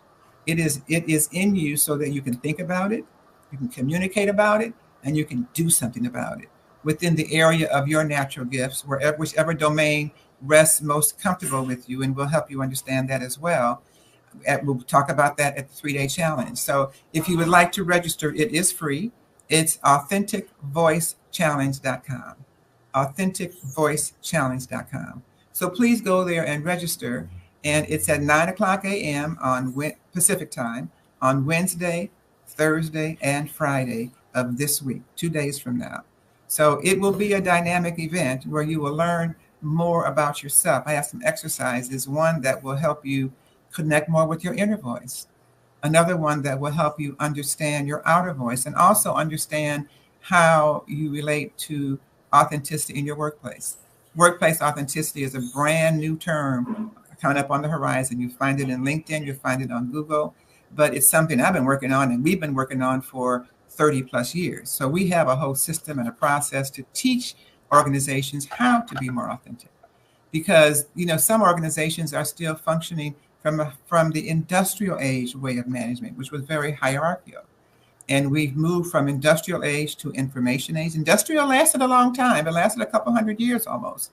But we moved through the information age of computers and instant knowledge, where the boss didn't say, go do this faster. Instead, the boss would say something like, well, go research it and come back and tell me what you think. And then we're now in the empowerment age. So the information age went right real fast. And the empowerment age is where the boss will say, well, go figure it out and then do something about it. He empowers you. You're now empowered to do more. And we're moving towards this age. The empowerment age made some people say through COVID, I'm not doing this 9 to 5 anymore. I'm making a change. 4.5 million people are leaving their jobs every month. Maybe it's down to 4 million now, but it's still a lot of people. They're not necessarily leaving and quitting work. They're leaving and changing jobs, but trying to find a place that's more aligned with their natural gifts and talents, where whether they're a thinker, communicator, or doer, they can do those things with ease and really be their authentic self. So think about yourself and where you're at with your role of authenticity and where you're at in becoming more authentic. So Peggy, do you have any tips that you would give anyone to help them become more authentic and step into their authenticity? If you want to step into your authenticity, you just have to do it. Just do it. Just do it. There really isn't anything else to do but do it. You've offered them the 3-day. What is it called? The 3-day challenge. Challenge. Uh-huh. And if you have any idea, what can you lose? If you tell yourself no, then you're not going to do it. Just tell yourself, yes, I'm going to do it. I'm going to see what this authenticity is really all about. And you might be pleasantly surprised. There's nothing to do but to do it. Well, I'm going to give you a tip, those that are listening, about how you can connect more with your inner voice. Excuse me. And it's an easy tip because it's something you do every day. Every day you ask yourself in the morning when you wake up, generally say, well, what time is it? And then you might say, well, what am I going to wear? And then, what shall I eat? And these are questions you ask every single day. And they're questions that you answer up here or here in your mind, in your heart, in your spirit, or in your gut. So the question is, how does the answer come? Usually it comes in something with the sensory perception. Either you see it in one way, either see it with your eyes or in your head. You touch it, you taste it, you feel it with your hands, you hear it. Those are whatever the 5 senses, those are what happen. But there's a 6th sense, which is a perception. And many times that's how you step into your authenticity. That's how you make a decision. So when you examine and look at how the answer comes to you when you ask those 3 questions, that's a way for you to get more aligned with how your voice speaks to you and to be ready to respond to it. Because when you don't respond, life is just not as happy as it is when you do respond and things have to start opening up for you and they're happening for you. And it makes life far, far, far more enjoyable. So I would encourage you to step into your authenticity. Join us on Wednesday, Thursday, and Friday. Go to authenticvoicechallenge.com, get registered, and join us. Because it's an experience you're not going to forget. And you never know, it might catapult your life, your personal life, your professional life, your business life, your spiritual life. All of those are rolled into one person. That's you. Are all those lives aligned? Is one going left, one going right, one going up, one going down? That's not authentic. Authentic is when they join hands and they walk the path together. And you have that available for you if you choose to be authentic. So I'm not sure what time it is. I don't have it's time for us to stop. So it's right. Time goes so quickly. It does go by quickly. It does go by quickly. So Peggy, thank you so much for taking time today to share your thoughts. It's been a great fireside chat. I always enjoy sharing with you, and we've been co-hosts many times on many things, and I have watched you grow in your authenticity in so many ways, and I'm so proud of you and what you've done and what you've accomplished. And we're getting ready to go on a brand new journey of taking authenticity into the workplace authenticity. You'll hear about that at the 3-day challenge. So please join us, authenticvoicechallenge.com. Thank you so much, Dr. Eric Kelly. Thank you, Janet, for being our moderator today. And we know genius is so common. And Peggy, thank you for sharing yours today. Thank you. It was my pleasure. Thank you for letting me run with you, Dr. Norma Hollis. You can run with me anytime, my dear. We're going to hold hands and we're going to be in line. We got a lot of running to do in the next decade. Yes, ma'am. Yes, we do. Yes, we do. So thank you very much. Now, I have another guest I'm bringing in tomorrow at 7 o'clock Eastern time. We're going to talk about branding and how we use authenticity in branding. I'll be on again on Thursday talking to another one of my students about empowerment. And I'll be speaking to you myself on Friday at 7 o'clock p.m. Eastern time. I hope to see you then. Thank you so much. Thank you, Janet. Oh my goodness, ladies, you all are amazing. I enjoyed the conversation, the dialogue, the information. You all dropped so many wonderful nuggets and pieces of gems, and being authentic using that voice. So yes, please go to authenticvoicechallenge.com and register. I appreciate y'all's ladies' times and your expertise today of sharing that with us on screen. Would you mind sharing a bit of information about how we can contact you? Well, the best way is to go to LinkedIn. LinkedIn is Norma T. Hollis, and I respond there pretty much every day. So please go to LinkedIn. You'll check out my website. You'll check out my information and the website too. I guess my voice has changed. Say website too. So normahollis.com. And there you will learn about my corporate programs. You'll learn about my individual programs. And also if you want me to come speak to your group, you can learn about that as well. And a lot more. And by the way, when you get there on the front page, you get a chance to take my assessment. It's another free thing that we offer. So just go to normahollis.com, search around, check me out on LinkedIn. But main thing, just check me out. So looking forward to meeting. We're looking to bring more people into our program. Also looking for more trainers and teachers, particularly speakers, coaches, facilitators, trainers. So please do reach out. Thank you so much. Thank you. Absolutely. All right. Do you have any information that you'd like to share with us, Ms. Muhammad? Oh, thank you very much. If you'd like to have a conversation, if you'd like to connect, go to Peggy Muhammad 60@gmail.com. Once again, Peggy Muhammad 60@gmail.com. Thank you and have a wonderful day. Thank you, ladies, for that information. Genius is common, and I'll see you all on the other side. Did you know that approximately 333.34 million businesses exist today, according to a report from 2021? And you may be one of those businesses, or maybe you're not in the business market yet, but you're aspiring to be a business owner. Well, guess what? You're in the right place at the right time. Because let's face it, everything is about timing and opportunity.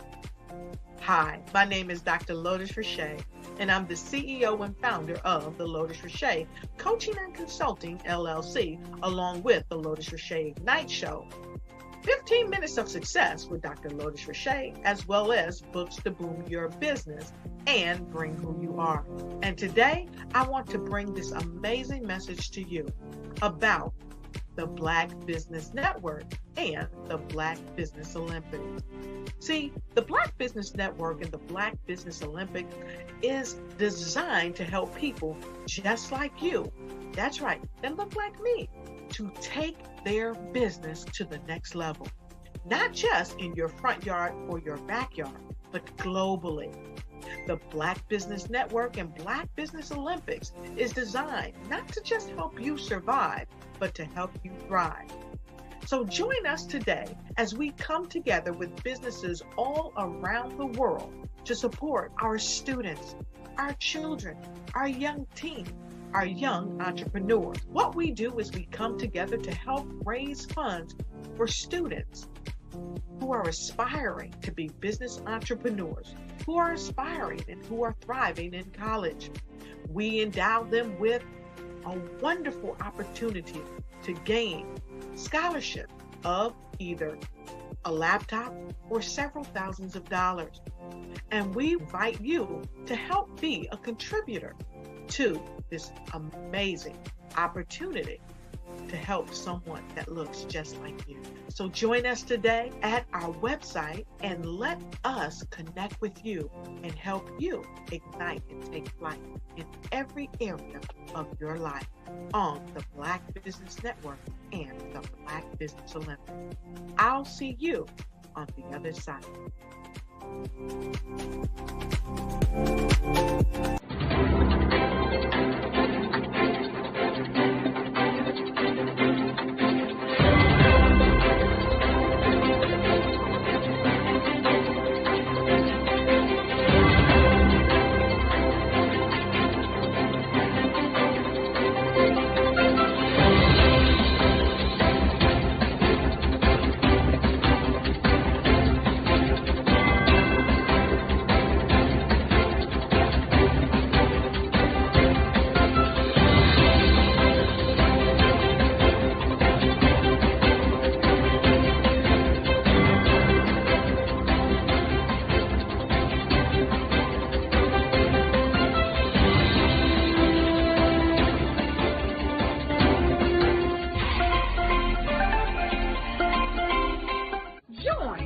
Dr. Eric Kelly III and a host of phenomenal speakers from all around the globe for this 7-day virtual event that you don't want to miss. The mission of the Black Business Expo is to raise scholarship money from kids all the way from high school, all the way from college. The Black Business Olympics is one of the largest Black business showcases in the world. It is an opportunity for businesses and companies to showcase their businesses globally. We are going to be giving away laptops up to $5,000 away to students. Do you support Black businesses? Listen, I support Black business because I am Black business. Black Business Expo, one of the largest business showcases in the history of Black business in the world.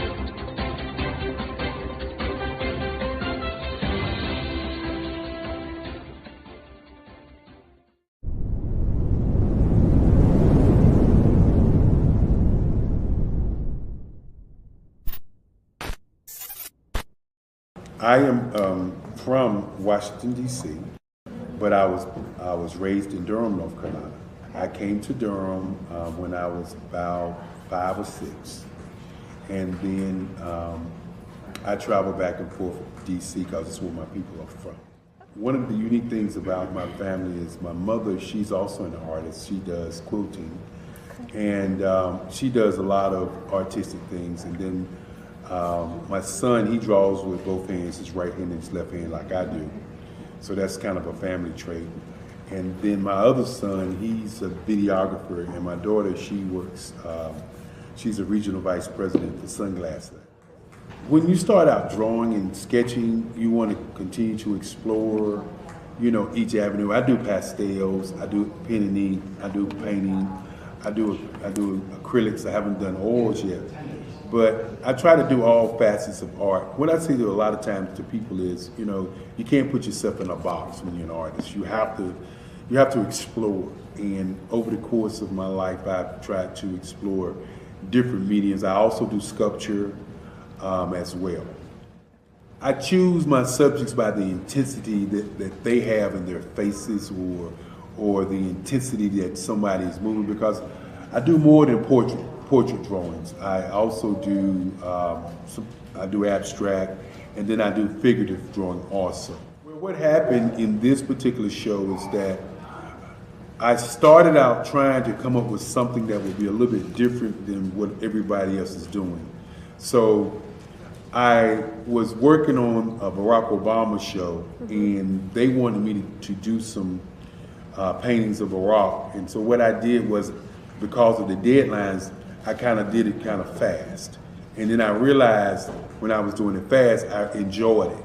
And so then I started doing other pieces the same way, and I started to enjoy those pieces also. And so I came up with this particular style. And it's a style of lines and colors. And what's interesting is that when I was in college, I did a show called Lines, Colors, and I talked about the boldness of the blacks, the hotness of the whites, and this is how this has come about, you know, later on in my life.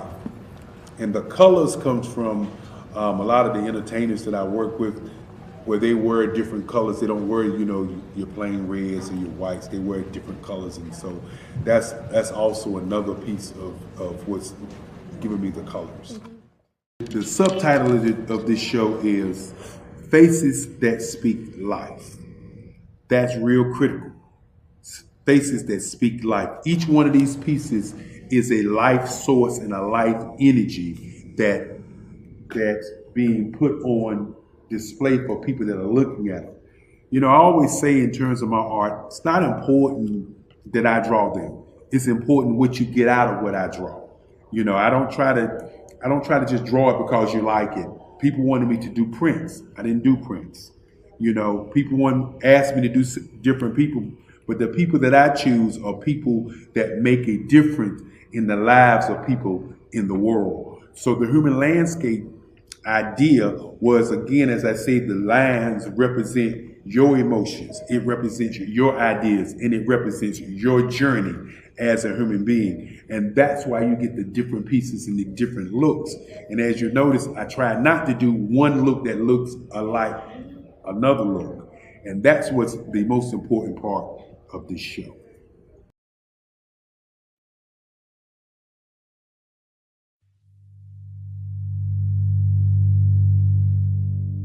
So what we have to do is when we get in the spot, we need to create some spots for us.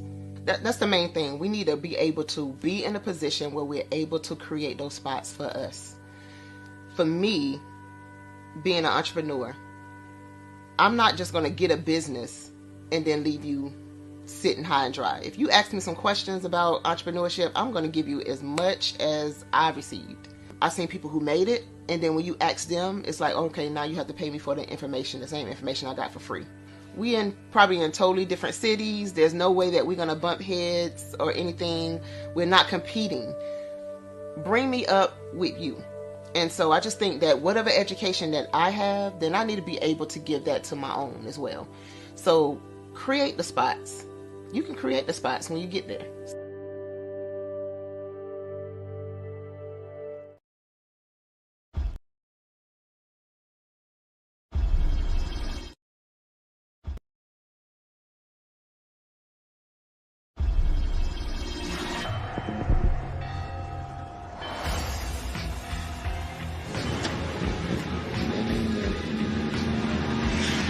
La connexion. La connexion.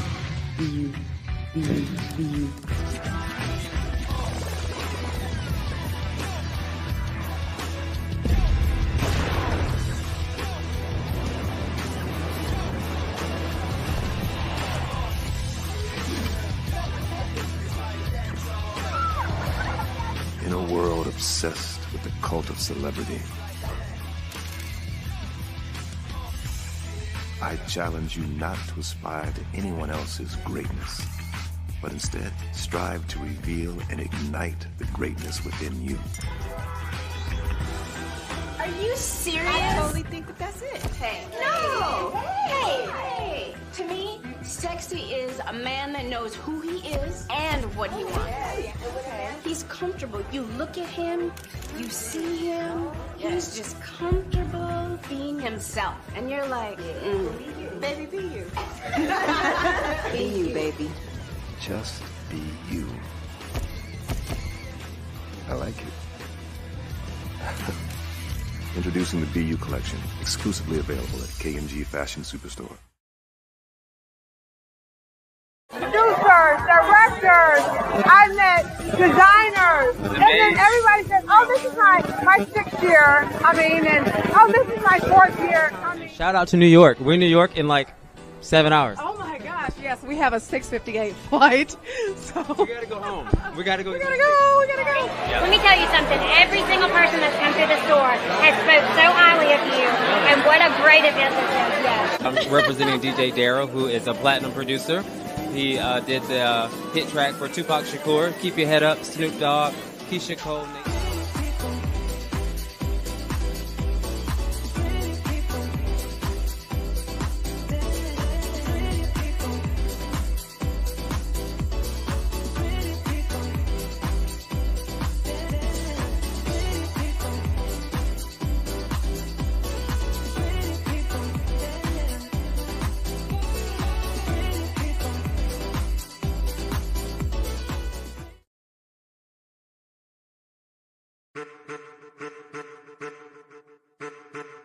I am a child of the Most High God.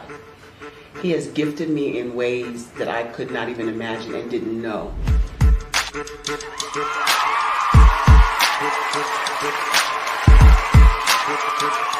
There was a time when I didn't know who I was. I listened to other people tell me who I should be, what I should do. I listened to people telling me that I should be a boutique owner, that I should be a construction manager, that I should be a laborer. Have you ever felt like you should do something else, be something else, go somewhere else, be wherever you wanted to be, and you felt like you were in a box? Anybody in the room? And you couldn't get out? Anybody in the room?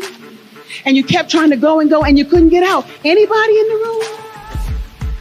But let me tell you, you need to rock the box. Rock the box.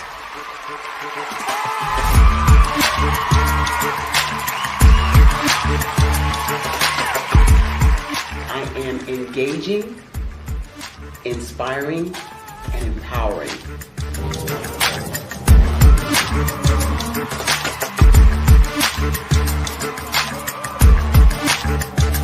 I would give you everything I know. Just by touching you, if I could, by osmosis, give you every single thing I've learned, I've gone through, I know I would.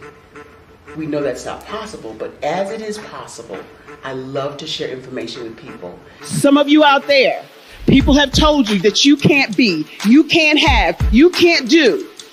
But I will tell you, like Kingston said, you can, you must, and you will. If it's to be, it's going to be me. You got to say it. If it's to be, it's going to be. If it's to be, it's going to be. If it's to be, it's going to be.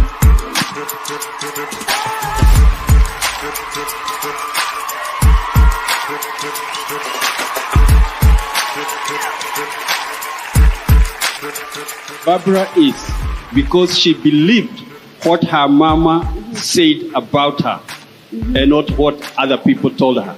Every day you wake up, when you're in a situation, it's your choice whether it's an advantage or the disadvantage. She gained her confidence and her life, and now she is a testimony. If I can help you elevate yourself, then I feel like I'm elevating my own self as well. What you know and I know together can change the world.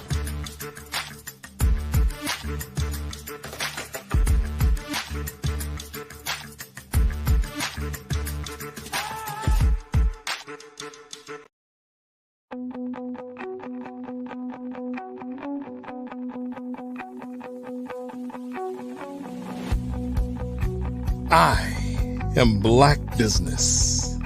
From the moment I wake until the time I sleep. Yes, I am Black business. I am Black business. Tell me, are you Black business? I am Black business. Do you support Black businesses? Listen, I support Black business because I am Black business. Black Business Expo, one of the largest business showcases in the history of Black business in the world.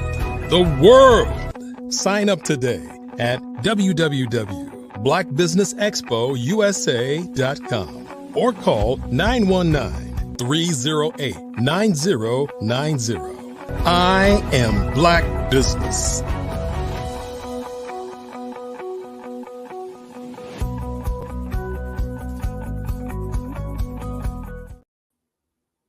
Good evening, business owners, entrepreneurs, thought leaders, and corporations. Welcome to the Black Business Network. My name is Janet Butler. I am the owner of Crafted Right from the Heart, LLC. I am your moderator for this evening on the Black Business Network. Now, the Black Business Network is a 24-hour business network showcasing Black businesses, business owners, entrepreneurs, and thought leaders worldwide. We have had speakers from all over London, Singapore, Africa, Japan, North Carolina, Chicago, New York, Los Angeles, and all cities all over the United States. Now, the Black Business Network is a global community. It shares its business knowledge to entrepreneurs, inspiring and educating businesses about business. Now, the Black Business Network is a global community sharing its business with everyone. So today, our keynote speaker is going to be with mindset, motivation, and manifestation. And our next speaker will be Dr. Stephanie Audrey of 420 Wellness Jamaica, Inc. Now, Dr. Stephanie Audrey is a serial entrepreneur.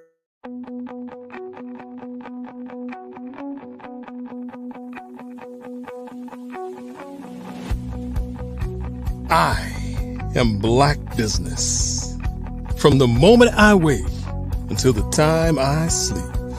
Yes, I am Black business. I am Black business. Tell me, are you Black business? I am black business. Do you support black businesses? Listen, I support black business because I am black business. Black Business Expo, one of the largest business showcases in the history of black business in the world. The world! Sign up today at www.blackbusinessexpousa.com or call 919-308-9090. I am black business.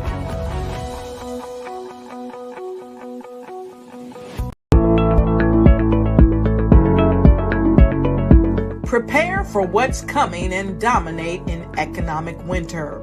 Stand strong and thrive by showcasing your great products and services globally through the Black Business Network and Black Business Olympics. The Black Business Network has showcased over 2,000 companies with over $7 billion in sales each year. Over 10 million attendees have viewed the rebroadcast each month. Through the Black Business Olympics, unique styles of business training and mentoring are turning students into business owners and entrepreneurial warriors who will dominate in any economy. Gain the ultimate advantage of the Black Business Olympics, 7 days of unbelievable topics and speakers speaking around the globe. Donate your time and experience to provide expertise and scholarships to students worldwide and change the world. Now, more than ever, new insights, tools, strategies, and capabilities are needed. This is your chance for a major presentation to the world. Fill out the form and join the more than 2,000 speakers who have presented to over 200 countries. Join the Black Business Network streaming live into the Metaverse, STEM City, Black Multiverse Enterprises, Hulu, Amazon, YouTube, iHeartRadio, Apple, Facebook, LinkedIn, Pod TV, IBM TV, Spotify, and Google Podcasts. Sign up today. Spaces are limited, and we will see you there.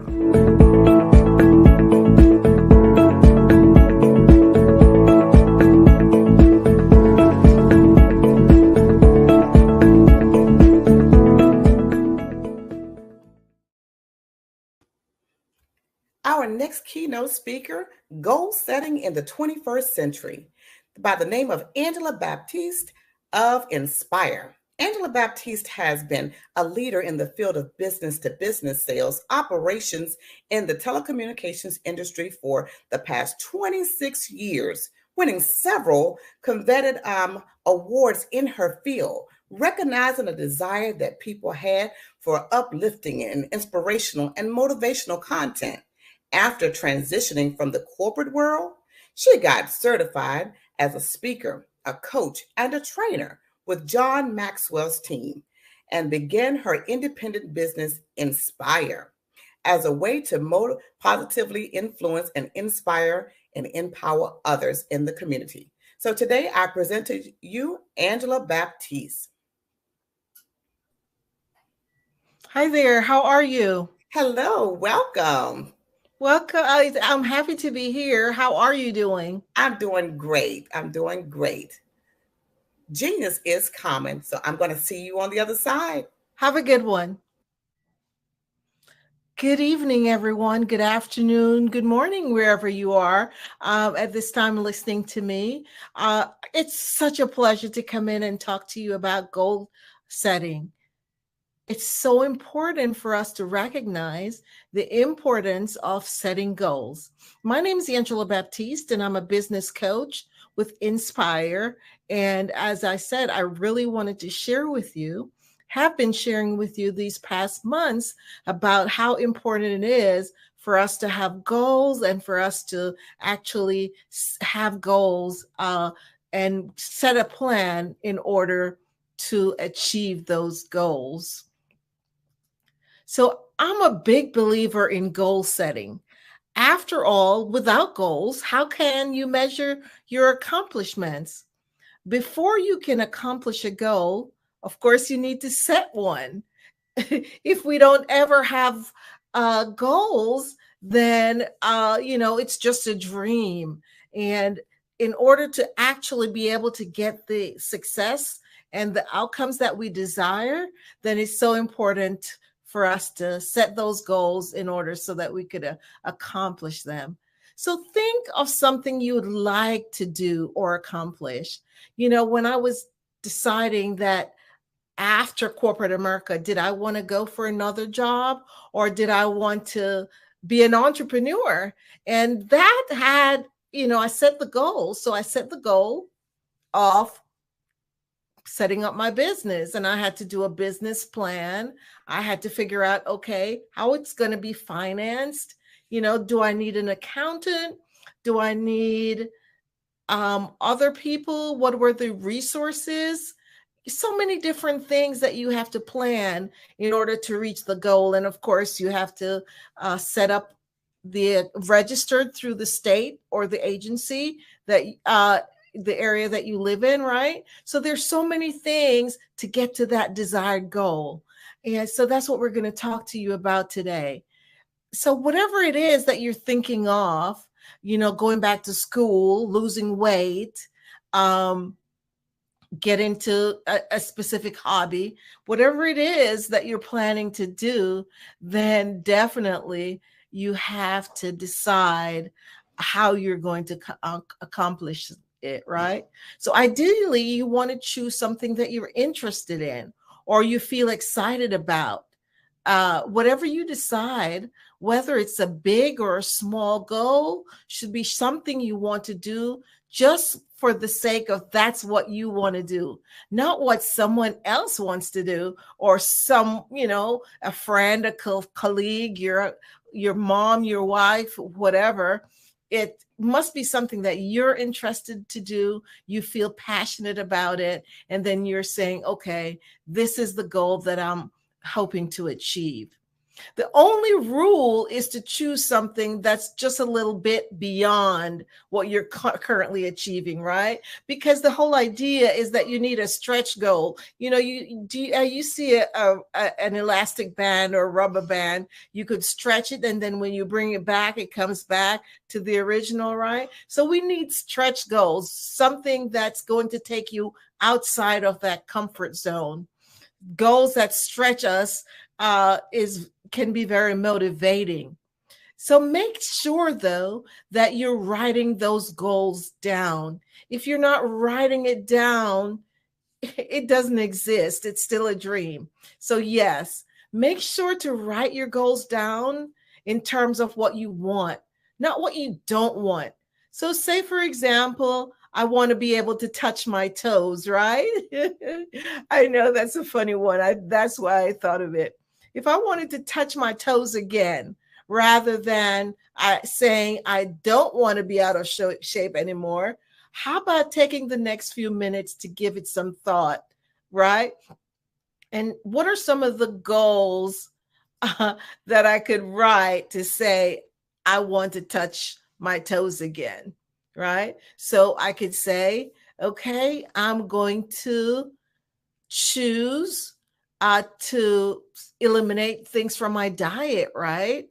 I will go to the gym, maybe walk a certain amount of steps per day. And do you get the drift? So don't say what you don't want to do or don't want, but what you can do. So so I would like for you to take the few minutes and say, okay, what is it that I really want to do? And based on that particular goal, give it some thought and then write down what you come up with.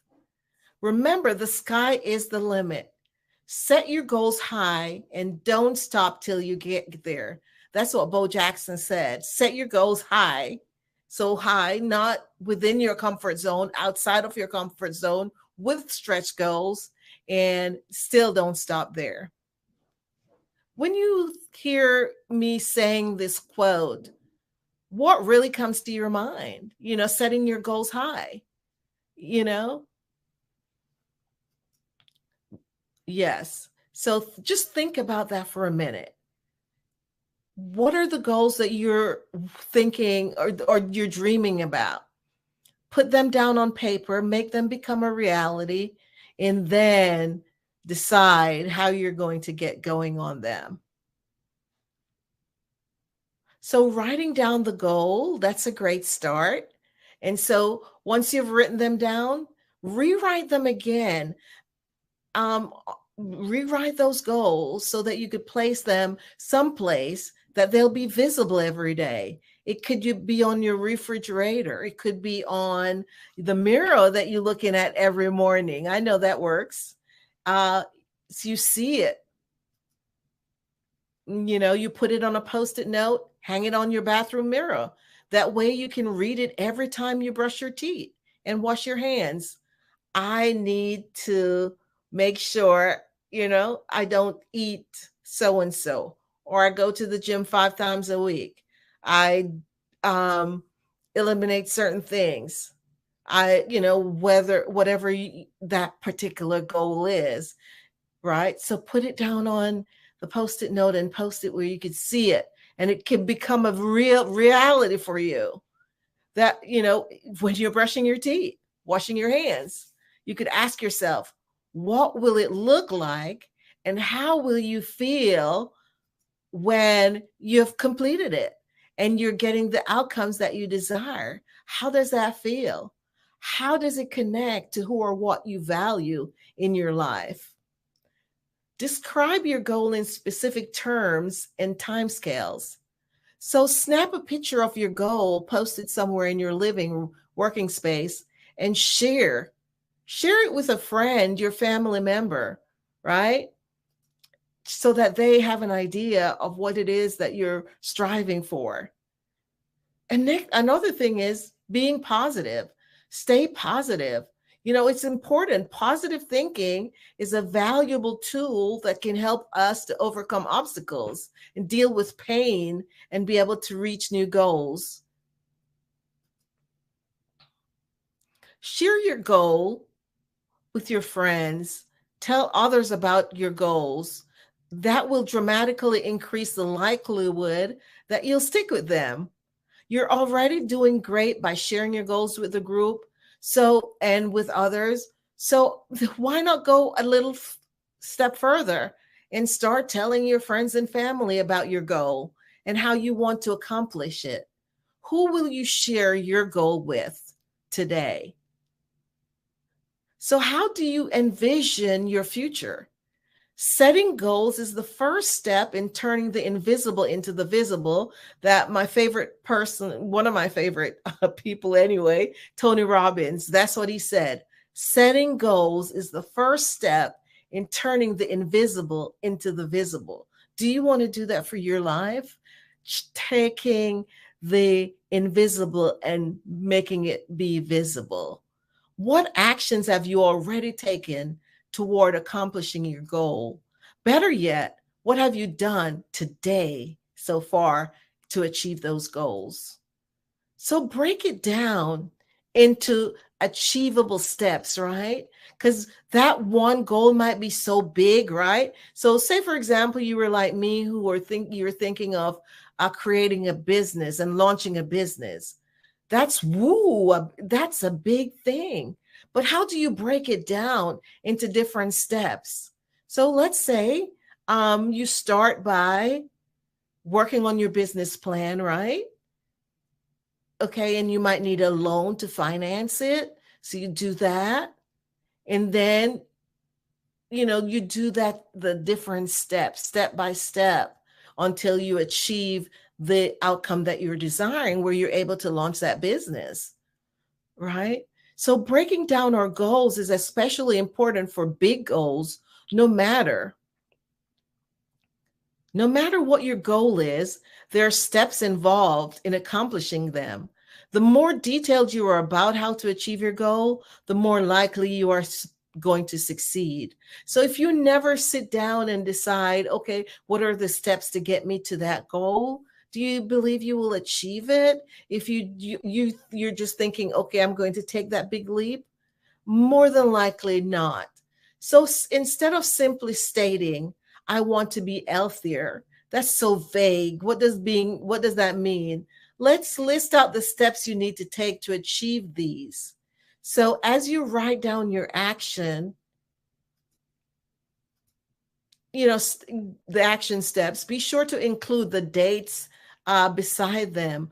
And about SMART goals, be specific, ensure that it's measurable, attainable, and all those, reasonable and time sensitive. Some steps to get healthier might include, okay, maybe I need to look up low calorie recipes. So changing the way I make my meals, finding a produce market that I could shop at, getting fitted for walking sneakers and walk for maybe 20 minutes to 30 minutes a day. So the more detailed you are, the better off you'll be. And to get you towards getting those desired outcomes, the successful outcomes in achieving your goals. It was Confucius who says, when it's obvious that the goals cannot be reached, don't adjust the goals, adjust the action steps. So say, for example, if say you're scheduled to achieve this particular goal by September, and here's September, and you have not achieved it, don't adjust that goal. Just adjust the steps to get there and the time frame to getting there. So you're not quitting and dropping the goal itself, but you're saying, okay, I wasn't able to achieve that. Let's take a look on what my goal was, my action steps. Maybe I need to refine that. Maybe I need to review that and fix that so that I could go to that next step in achieving that. It might take a little longer. The period might be a little longer than you expected, but that's okay, because failure is not failure if you've learned something from it. So the whole idea is, yes, do we fall? Sometimes we sure do. But here's the thought.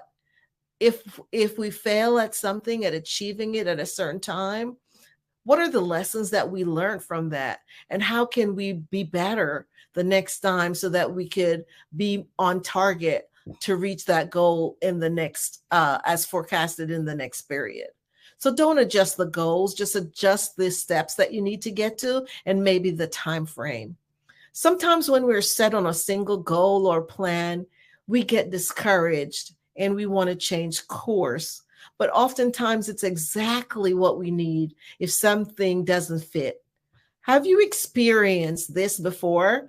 I know I definitely have, where I'm thinking, well, what's going on? I'm not getting to that point towards that goal.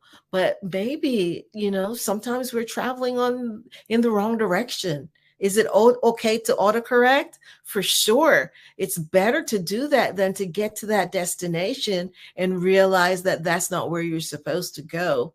So yes, it's always good to reflect and revise and review to see if we're going in the right course. And yes, nothing is wrong with changing the direction, changing the course in order to get to whatever that goal is that we need to get, just by adjusting certain things. Because oftentimes it's exactly what we need if something doesn't work. For sure, it's important for us to redirect our thoughts and make sure we're clear on where we're going. Remember, the journey of 1,000 miles begin with the first step. So yes, if we never take that first step, we never get to achieve the goals that we have designed and desire to reach. So know that it's so important for us to take that first step, then the next step, and then keep going forward. And yes, as we said before, sometimes we get stuck. Sometimes we fall. Whatever the situation, life happens. Know that you could still get up, brush yourself off, and keep going. Determining the steps you accomplish that you need to accomplish your goal can be overwhelming. But don't get discouraged, my friends. We are all in this together. Remember that you could write what you need help with. So write it down. Take a few minutes, review, reflect, right? And say, okay, I needed to get to this point. I'm not there. What do I need to do differently? Who do I need to maybe talk to? What resource do I need to reach out for? Do I need to seek for mentorship, for a coach to partner with me to help me to get to my desired goals? So yes, you're fully resourced and you're able to achieve your goals, but sometimes we need additional resources, additional help, and it's okay to ask for help. Nothing at all is wrong to reach out if you have a question, if you're not getting the desired results that you're looking for in order to achieve your goals. Then look outside. It could be reading a new book about whatever it is that you're working on, right? Talking to someone, using the resources we have. So the AI, which has really been a new tool that's coming up and come available to us that maybe could help you. YouTube is another powerful resource that you could have access to. If you need advice, reach out to a mentor who's doing what you're doing. So it's always good to seek out, those powerful resources that will get you back on track. So don't ever feel that you're you're unique and you're all by yourself and be dejected. Know that you could reach out for help to get you on the right path, to keep you on that journey towards achieving your goals. No man is an island. No man stands alone. Each one as my brother, each one as my friend. So remember that we live in a world of abundance. There's no scarcity. So someone will be able to help you to get you on the path towards your goal. Yes, you can forge your path. Remember that your goals, it was Les Brown who said, your goals are the roadmap that guides you and show you what is possible for your life. Yes, your goals are the roadmaps that guide you and show you what is possible for your life. So know that and keep going. Never give up. There's no quitting. No quitting at all. If you find that you're, not going down the right path, adjust and keep going. If this is a goal that you're certain of and you're passionate about. Working towards our goals can sometimes be difficult and frustrating. So we need to be perseverant. Yes, we have to persevere. If you come across a step that isn't working, think of something else you could try that still moves you forward, even a tiny bit. If you're struggling, ask loved ones for help by brainstorming ideas on what you could do. If you're really stuck, simply take a break. Sometimes just taking that pause is all we need, right? To start giving us with great idea. Just sitting there in the moment, doing nothing, rejuvenates you and gives you the extra energy to finish great. So yes, take a break and then go back and read your original goal. And then readjust your steps for moving forward. Motivation is really important because goals gives us purpose. It gives us the purpose to continue to go on, a reason to wake up in the morning, a reason to continue living despite your circumstances. It motivates you. You might be having a hard day, and just looking back on that goal will get you on the right track, because yes, you're looking forward to that big goal where you're going to see the sunshine, right? You're going to be so happy and thrilled to know that you were able to get over the mountain. Really, it's climbing the mountaintop, right? To get to whatever that goal is. Yes. So it definitely gives us purpose, motivating us to make ourselves the best version into all aspects of our lives. So as you listen to me talking about goals, are you fired up to reach and write, to get in today, write down those goals, start the action plan, get on the bandwagon of getting, the steps, starting, because that's the whole thing. Action, we must take action to achieve goals. We can't sit on our laurels to achieve whatever those goals are. We have to have an action plan. And more than that, yes, the action plan is key, but the most necessary step is taking the action. If we never take the action, we never achieve the goal. And I'm always big on celebrating our successes. It's nothing better than I've set a goal, right? I achieved the goal. It might have been hard and difficult to achieve. And say, for example, I set a goal, a 6-month goal, and wow, it was a struggle, right? And I had to push the goal out. And so instead of 6 months, I achieved it in 9 months. But guess what? When I achieve the goal, what do? Yes, I celebrate. I dance. I do the jig, a happy jig. And what I like to do is to reward myself. So before, I'll say to myself, okay, what am I going to give myself when I achieve this goal? And so whatever it is, it could be just simple, treat myself to an ice cream cone. But guess what? That's a big deal for me. So when I've achieved that goal, I could take myself out for an ice cream cone, and no one is as happy as me, right? To celebrate that success.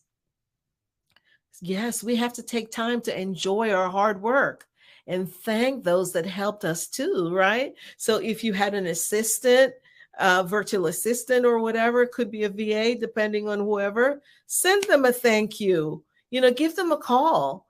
You have an employee or whatever, give them a tap on the shoulder and say, thank you for achieving that goal. Maybe a partner, whoever it is, let them know how much appreciative you are of you getting to that goal. Think about what you enjoyed and learn along the way, because the whole idea is, right, learning and growing. So yes, it's always good to sit back and say, okay, yes, I achieved that. So how did I do that? What did I learn from it? What could I do next? So no, there's no limit to our successes. No matter how many goals you've achieved, you must set your sights on a higher one. So yes, today you have accomplished this goal. But if you're like me, you don't have one goal, right? You have several goals. So it's always moving on to something bigger and brighter, right? So always moving on to the next goal.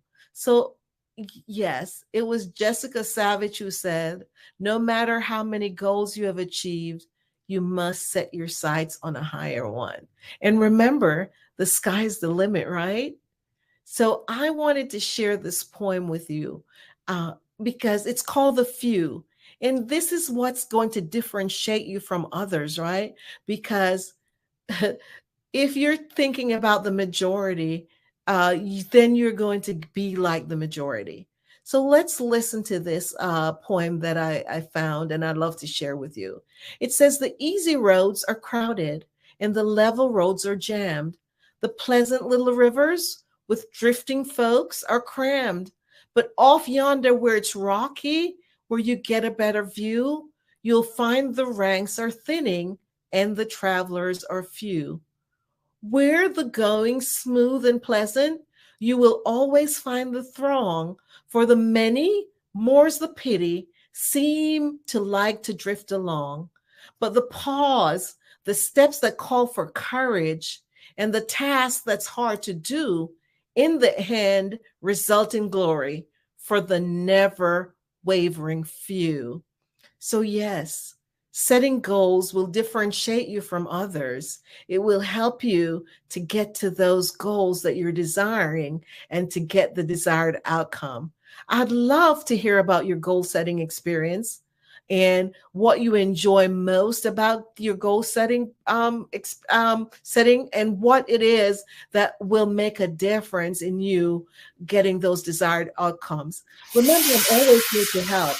Angela Baptiste here with Inspired Coach, Trainer, and Speaker. Thank you so much, Mrs. Baptiste, for sharing your expertise on the show today. Please share with us how people can contact you. Oh, sure. Again, it's Angela Baptiste. I'm a coach, trainer, and speaker.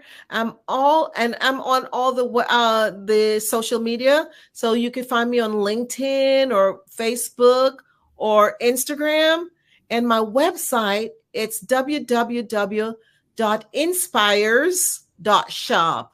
My phone number is 770-262-1680. Wonderful. Thank you so much for that information. Genius is common. I'll see you on the other side. Thanks. Have a good evening.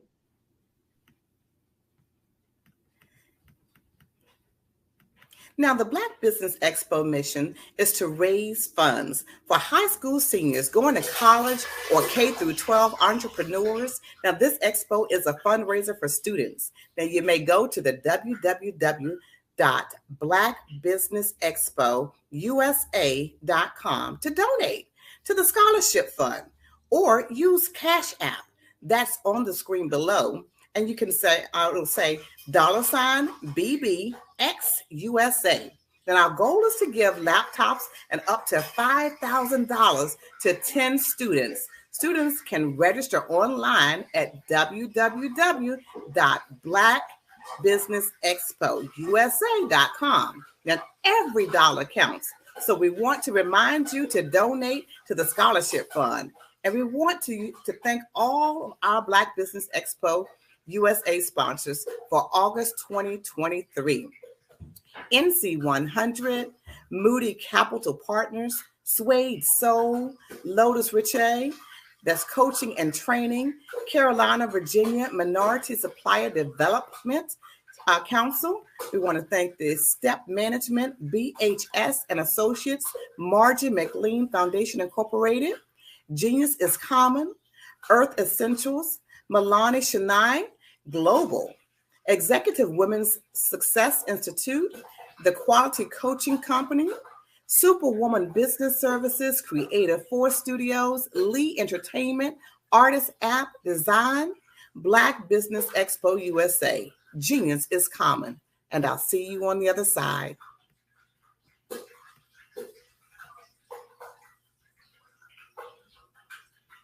I was born in a little village on the island of Haiti. Many deadly diseases pounded me. It is as if they were on a mission to end my existence on this earth. I refused to give up. In 1983, I left Haiti and came to the United States of America.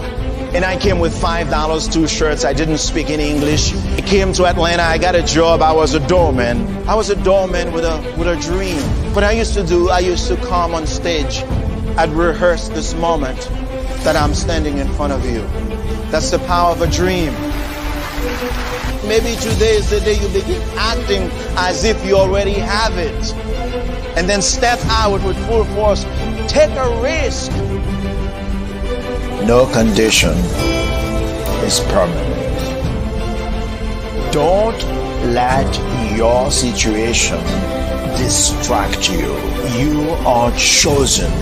You are called. You are born for a purpose in this life.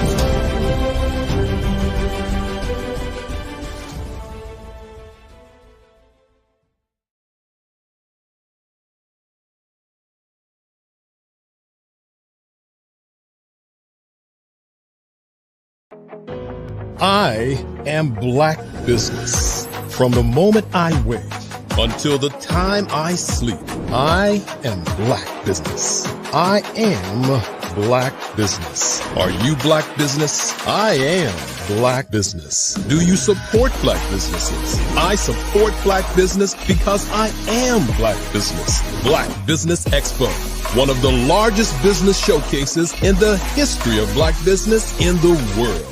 Sign up today at www.blackbusinessexpousa.com or call 919-308-9090. I am black business.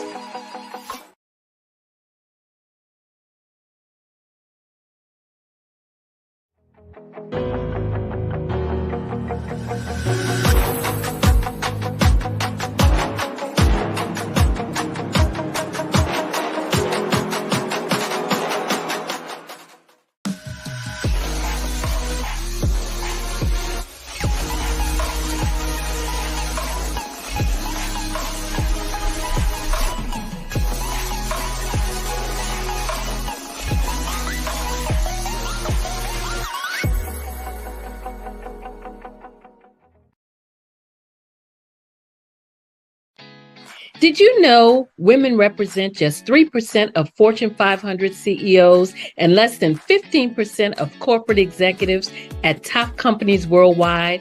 Have you wondered what the secrets are to getting into the top ranks, whether in the private or public sector?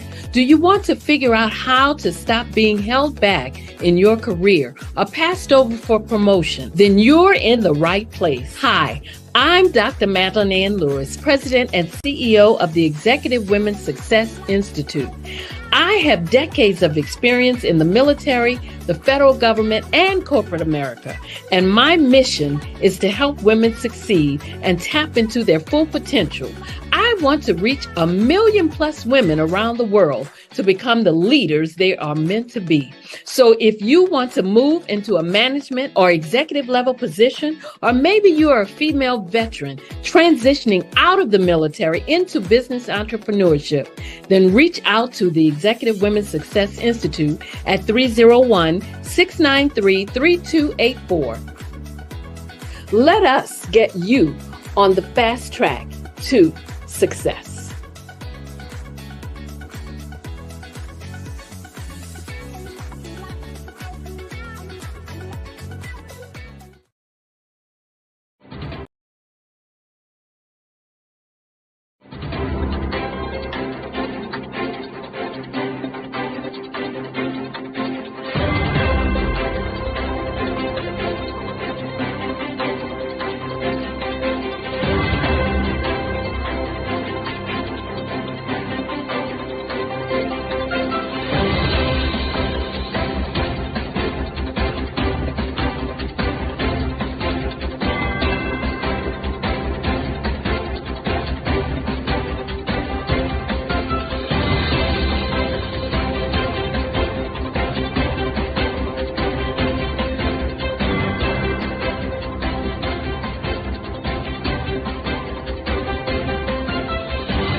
Dr. Eric Kelly III and a host of phenomenal speakers from all around the globe for this 7-day virtual event that you don't want to miss. The mission of the Black Business Expo is to raise scholarship money from kids all the way from high school, all the way from college. The Black Business Olympics is one of the largest Black business showcases in the world. It is an opportunity for businesses and companies to showcase their businesses globally. We are going to be giving away laptops up to $5,000 away to students. Again, I'm Olivia Appleberry, the founder of 2 Cents Finance and one of the speakers for the expo. I am so excited to see you there. For more info, go to www.blackbusinessexpousa.com or call 919-308-9090 and hope to see you there. I am Black business. From the moment I wake until the time I sleep. Yes, I am Black business. I am Black business. Tell me, are you Black business?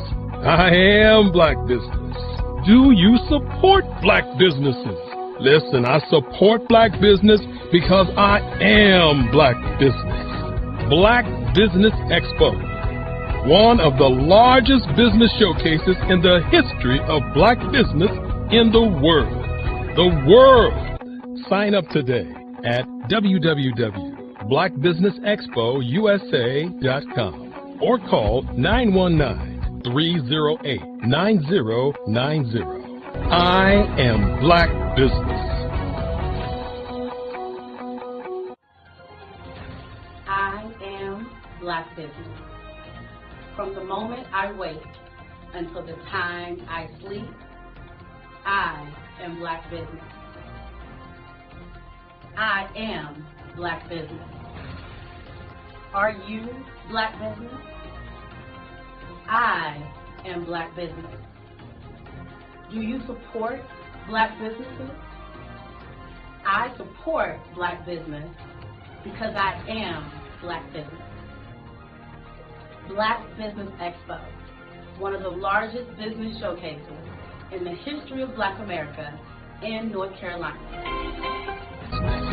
Black Business Expo, one of the largest business showcases in the history of Black business in the world.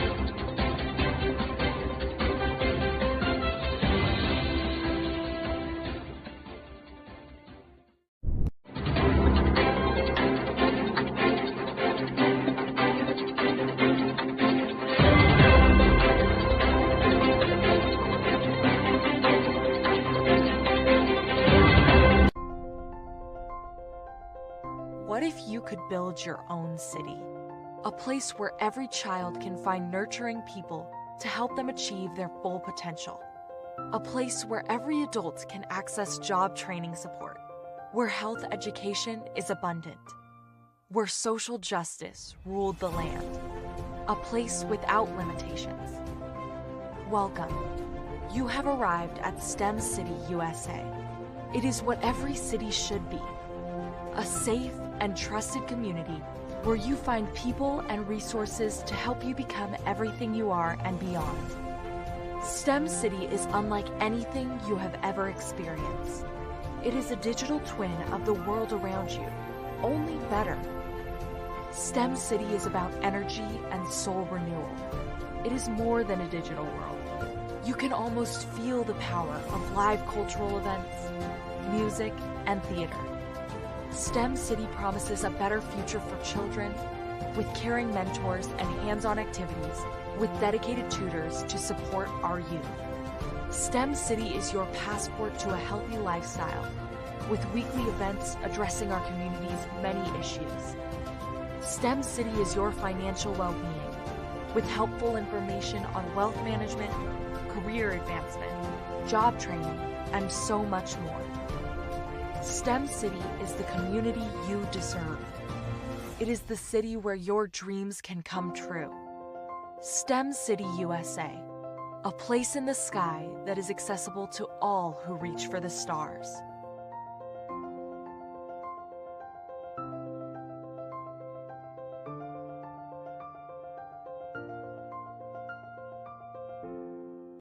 I'd like you to imagine with me, if you will, opening an app where you can collaborate with like-minded individuals from around the world, get inspiration and in-app tools to launch and grow your business, as well as share your knowledge and earn compensation, all in one app. Well, the name of that app is Truso, short for Truly Social. Hi, I'm Matthew Newman, the founder and CEO of Truso. A new concept in social media, Truso is designed from the ground up to be a platform that's both social and empowering for all its users. How exactly do we do that? I'm glad you asked. First, Truso brings the world together via video. Psychologists assert that video provides a significantly more effective connection than audio only. When you enter a community on Truso, you're face to face. Second, on Truso, you don't have to have 1 million followers to monetize. Our business model allows all hosts and moderators to monetize, no matter the size of your following, by 1, producing fee-based content, and 2, inviting others to join the platform as subscribers. Even more, Truso has an in-app resource library with over 100 free resources, forms, and documents to help you build your brand and grow your business. Third, Truso is inclusive. The deaf and hard of hearing communities make up 360 million people worldwide. Unlike audio-only apps, Truso embraces this community, providing a networking platform that allows them to participate via video and closed captions. We even have a deaf and hard of hearing foundation in the works as well. Fourth, Truso is both social and safe. We refer to Truso as a virtual extension of the beauty shop, barbershop, and brainchild of the community. A place where there's laughter, along with wisdom, growth-oriented conversation, and genuine connections in a safe space. Truso even has proprietary security to ensure we maintain a safe environment for everyone. Where are we at now? Truso is live, y'all. We've launched in beta, and we're acquiring users daily. We have an incredible development and marketing team, plus amazing celebrity influencers at the table, helping us spread the word around the globe, beginning within the African diaspora and beyond by creating a safe space for growth, connection, and collaboration. We're truly excited about Truso. We've created something special for which there is a global market. And we invite you to embark on this journey with us as a shareholder. The future for Truso is truly bright. Join us and let's go there together.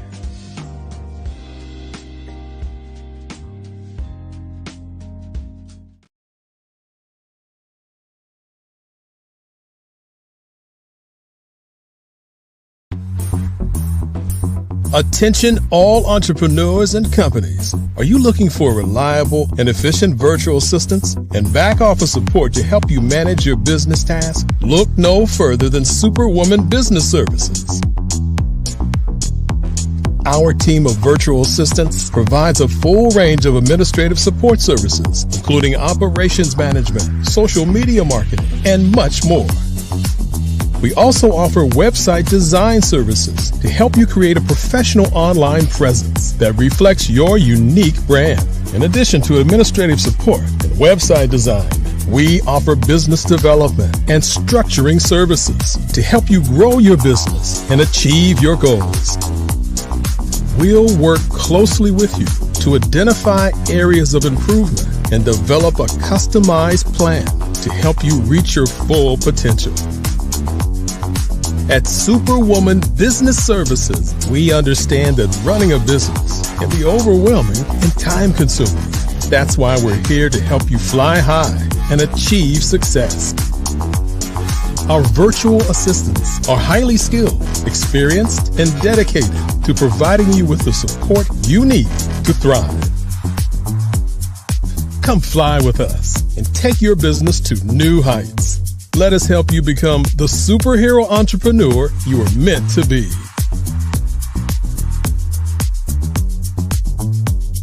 Contact Superwoman Business Services today to learn more about our back office support services. Come fly with us and take your business to new heights.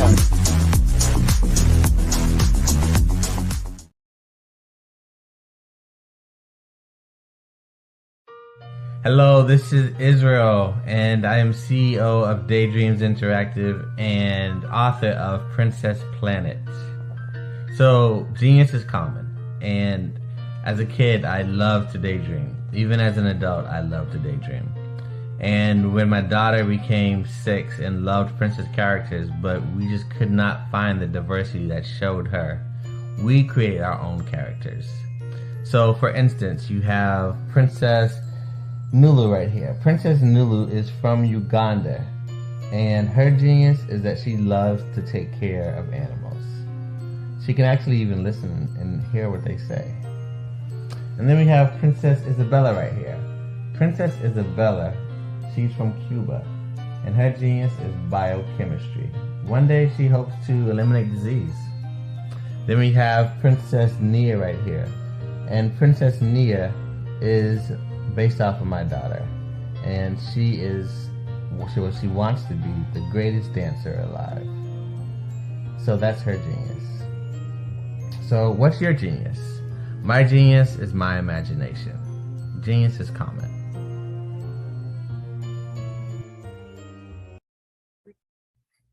Hey, Ivanka Farabi here. I'm the founder and executive director of Beyond the Shackles. We're a nonprofit that instills hope in the incarcerated, disenfranchised, and their families.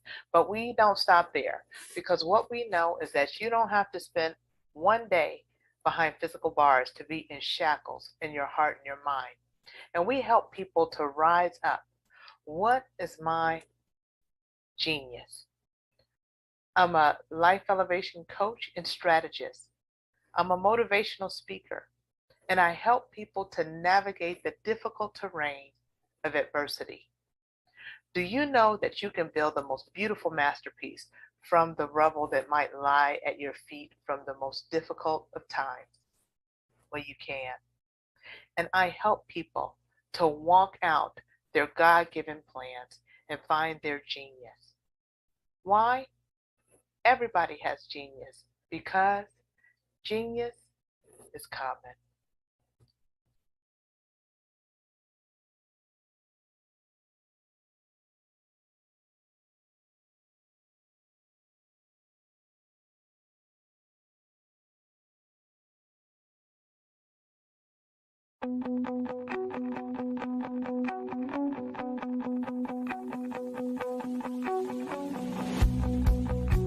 I am Black business. From the moment I wake until the time I sleep. Yes, I am Black business. I am Black business. Tell me, are you Black business? I am Black business. Do you support Black businesses? Listen, I support Black business because I am Black business.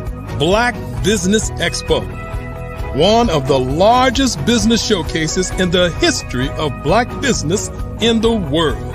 The world! Sign up today at www.blackbusinessexpousa.com or call 919-308-9090. I am Black business.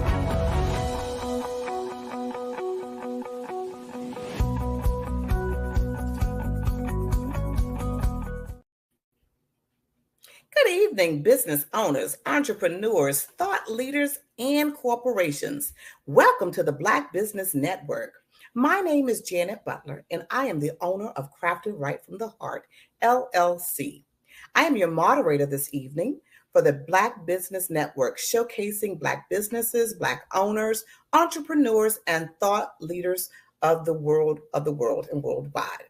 Now, we have speakers from London, Singapore, Africa, Japan, North Carolina, Chicago, New York, Los Angeles, and cities all over the United States. Now, the Black Business Network is a global community, sharing its business knowledge to empower, inspire, and even educate businesses about businesses. Tonight, our keynote speaker talks about mindset, motivation, and manifestation. Our next speaker is going to be Dr. Stephanie Audrey of 420 Wellness Jamaica Incorporated. Now, Dr. Stephanie Audrey is a serial entrepreneur with an over 3-decade history of conceptualization, launching, scaling, and operating a multi-billion-dollar organizations. Now, Dr. Audrey is recognized as a proven leader in the real estate refinance and finance and development sector, leading design and building teams throughout the development process, while ensuring the scope, schedules, and budgets were maintained for the multi-billion-dollar portfolios of projects under her leadership. Now I present to you Dr. Steph Audrey.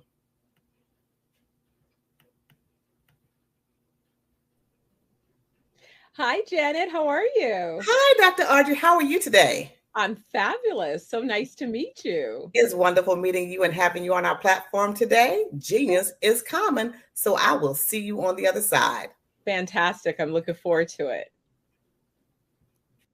Well, good evening, Black Business Network, Black Business Olympics. Thanks again for having me join you.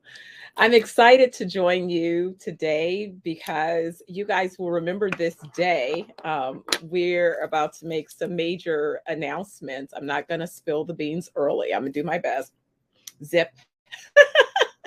But remember, you know, sometimes there's, like you say, there are times that you remember where you were when a thing happened. And perhaps this will be the same for you as you said. I'll remember having heard a conversation and just thinking at where she must have been in the midst of that conversation and sharing. But as Janet mentioned, I'm going to speak to you today about mindset. I've had this ongoing conversation. In fact, I kicked off a blog called Naked with Dr. Money, where in that conversation, I focus on mindset. I ask my guests oftentimes, do they believe that mindset is the result of their nature, how they've been nurtured, or a little bit of both?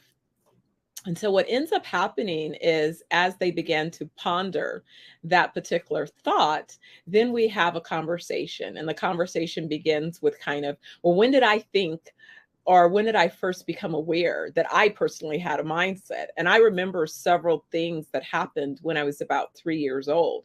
And the only reason that I know that they happened when I was about 3 years old was because there were some other events that happened that gave a date stamp, you know, in my memory, meaning that I had talked myself into preschool and I had to be kicked out of preschool because I wasn't old enough.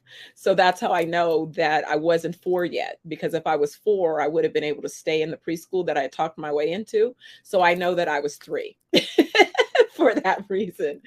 And so that's how, you know, I've been able to kind of always say, you know, it's good to be able and go back and, you know, kind of fact check so that you can keep things in a particular context. But I was thinking about, we were talking about business and about having vision and about setting an intention and about recognizing that you've done those things. And there are a few things that really come to mind as particular markers. In the context of our conversation, what I like to distinguish is we go along a path where maybe we're developing technical skills in our particular fields or industry of choice.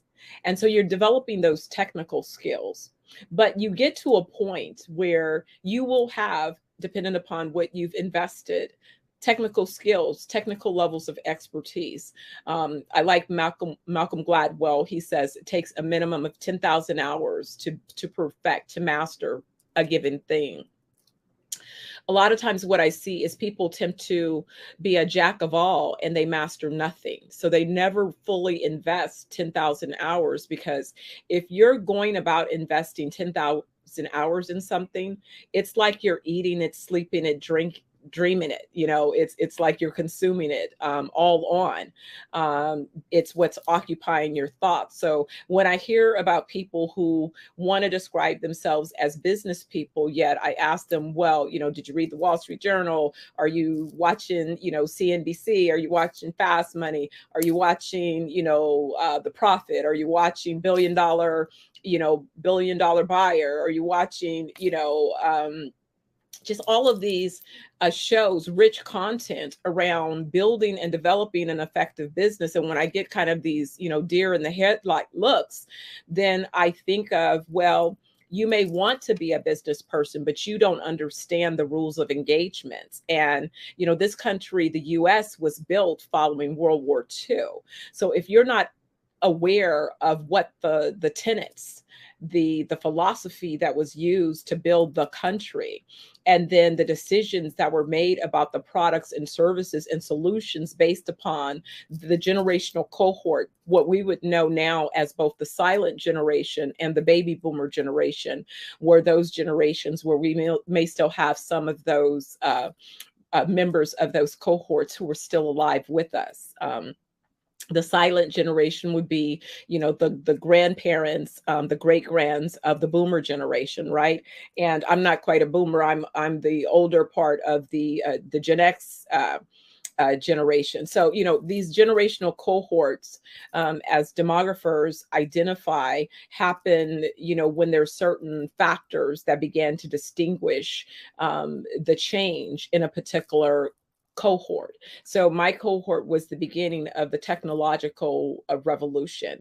We were beginning to move from industrialized manufacturing, blue chip type of, or blue collar rather type of positions, more into technological positions, which began the precursor to the knowledge-based worker. And so we've been occupying a knowledge worker that, again, now people are concerned about, because with the invention of AI and AI's ability to learn and to consume information at a rate that's far more rapid than an individual, a human being. If I said that it takes 10,000 hours to master something, I can set my chatbot up to begin consuming all of the content about whatever it is that I want to have them be able to master, and they will have mastered it. You know what I'm saying? Like, I have a rich library of areas that I've studied, because I made it a point of being an expert in a space before I moved to the next space. And so what happens is people who have not disciplined themselves to master anything, they don't understand how to read information that they see. So they misread it, they misinterpret it. What I mean by that is oftentimes people will say, well, Dr. Ardrey, Dr. Steph, you've done everything. And it's like, no, I have not. I've done 3 things extremely well.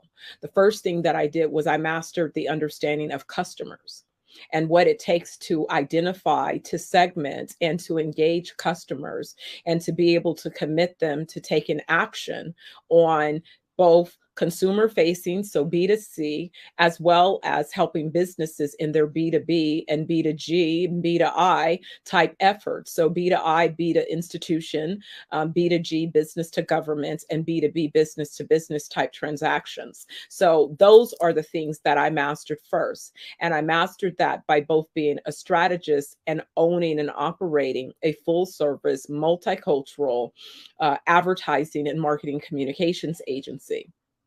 So I stayed in that space for a period of time, 10 years, directed in that space, until I gained everything that I can gain from that space. During that, I realized that there were other organizations. I had the opportunity as a young entrepreneur to be one of the keynote speakers for, at the time, the National Conference of Black Mayors Conference, which was held in Oakland. And I was one of the youth entrepreneurs that were under an organization called YES, Youth Entrepreneurial Services, that was founded by a brilliant young woman, Miss Kathleen Sullivan, who, fun fact, to have a whole, kind of, as they say, 360. Kathleen is part of my new venture, and it's exciting to think of, how our paths began and then to come back, again at this time. But I'll tell you more about that later. But anyway, as a result of being one of the young entrepreneurs, the National Conference of Black Mayors was held in Oakland. And so they were set up to mentor several of us young people. And the then president of that organization was Mayor Ben Usry. He was the mayor of Atlantic City, New Jersey. Subsequent, he did end up getting into some trouble, legal trouble. So I don't know all of the outcomes of that. But at the time, he was one of the mayoral darlings, because Atlantic City, New Jersey also has casino operations, and that was still new. And so they were flourishing. And so everyone sort of looked up to him. So it was great for him to take special interest in those of us entrepreneurs. And he took in particular a special interest in me. And so they asked me to give feedback on how I felt the mayors, interacted with the young people. And so I remember giving my speech that I thought was, honest and of high value and integrity. But I was written up in the newspaper as being the young entrepreneur that told off the mayors. And so, I was like, dang, that's weird. I did tell the truth. So, I don't understand why it was considered that I was telling them off. I just pointed out, where they said they were going to do things, and those things weren't consistent with the actions that were taken. And I was just hoping that in the future, there would be a gap between what you commit to and what you actually act on. Forgive me. And then I also developed this idea too. If you don't want me to tell you, then don't ask me. How about that? Because if you ask me, I'm going to tell you. It may not be the truth that you want. Let me know if it is that you wanted me to regurgitate a script, because then I get to decide if that's what I'm willing to do or not. That way there's no misunderstanding. But if you ask me to give my feedback, then I'm going to give my honest feedback based upon as many facts as I can identify, and then, inform that feedback upon. So, I appreciate it when I love feedback too. I love it when the people are qualified to give the feedback, because they actually have studied and understand the facts, right? But, I digress, because again, a lot of times people have a lot to say, but you start fact checking and they have no facts to support their statements, and that's different than what I'm speaking to. But anyway, nonetheless, after my experience in the advertising world, I was very curious about real estate development, because one of the things that I recognized is that I was advising these mayors. I was writing for their publication, and then I would be invited to some of their cities to discuss economic development opportunities. And at that time, we were looking at entrepreneurial opportunities, because remember, in the 80s, the late 80s, we were coming out of a very severe economic downturn. I think Reagan administration was in office. They let all the people out the mental hospital. So a lot of transitions began. I think we moved off the gold standard. So there was a lot of shifts that was happening in the economy, politically, socially, economically. And again, although I was a young person, like I said, I had been studying business since I was like 5 and 6 years old. At 9 is when I told my mother that I was going to become an international business tycoon. Much of what, thankfully, she encouraged and believed. And that's what I've been holding on to as a vision. As they say, people think that you become an overnight success. No, I've been working on this business for 40 years. And it's interesting that this weekend I will celebrate my birthday as well as my 40-year high school reunion. And when I think about all that's happened in 40 years, it's like, oh my God, right? What a journey. What a journey. But I have to tell you that along the way, building the technical expertise, it really was about also building a mindset. So me, I happen to be one. We're going to talk more about the business, the space, the sectors that I occupy in my next conversation. So you get two opportunities. I get two cracks at the apple today. So this part of the fireside chat, I'm sort of, giving you more, I guess you say, of a monologue and laying the foundation. Whereas part two, when I'm speaking to Kiti Awadu about his newest book, The Global Wellness Future, we're going to start talking about more of the specifics of the spaces that the organizations that I've been working to build and launch occupy and what I see on those horizons. But more importantly, before we go there, I want to kind of circle back because I was thinking about the mindset and how many times that the journey was so challenging. Let me tell you, when I first decided that I was moving my business from the Bay Area, I originally was born in Berkeley, raised in Emeryville, moved to East Oakland when I was 9. My mother bought a house. I didn't start going to school in East Oakland until junior high, so I kind of had a little bit of a safety net. I got to, do and be and experience, elementary and experience a certain level of confidence and success from now what I know to be really forward leading thinkers, thought leadership, and I guess a little bit of the hippie community, sprinkled across that as well. So, though that's the nature, right? That's kind of, and then I came into an environment where my parents were teenagers when they conceived me. My mother was 18 in her final year of high school.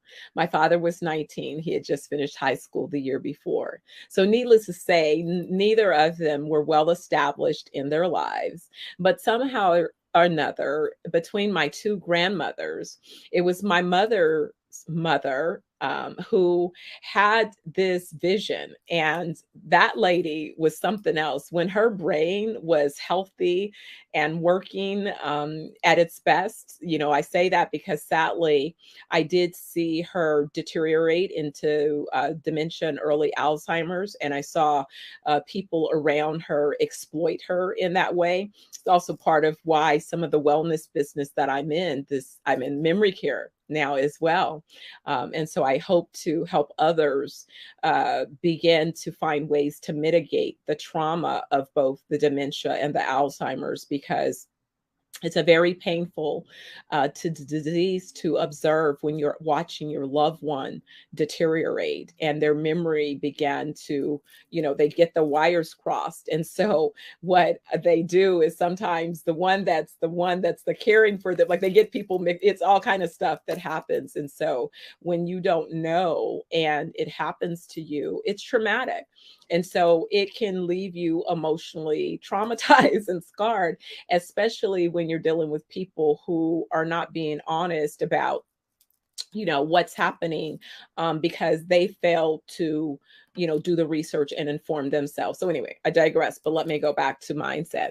So along this mindset journey, what I realized was that when I decided to expand to Los Angeles, I knew that I had this desire to be a global CEO. That's been the biggest dream of all. I wanted to be a mom and a wife too, but I wanted to be this CEO of a multinational organization. And when I was 9, I started, telling my mom that. And at that time, I knew, that the wealthiest man in the world was a Middle Eastern deal maker. And, people laugh. And then later, when I went to the Middle East, when I was in Saudi, I got to visit this wealthy Saudi's home that they had made into a museum. And I thought, this couldn't possibly be that same person from all the, who would have thunk it? Like, how is that possible that all those years later, I would be at this man's house that's turned into a museum? But, more has happened than one can imagine. But anyway,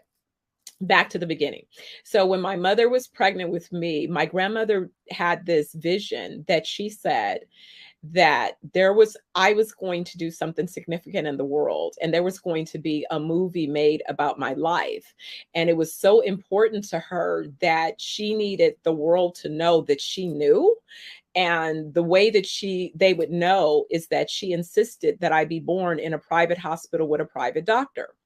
much to the chagrin of other family members who, people have been having babies at home just fine, and people were just beginning to go to hospitals. So there wasn't any real, sort of reason to why this needed to be beyond my grandmother's, vision and her idea. And so she suggested that to my dad, and my dad mentioned it to his mother, who promptly told my grandmother that, she was crazy and, I could be born anywhere. She didn't care. And no, she was not putting any money behind, this idea of hers of spending this extra money for me to be born in this private hospital.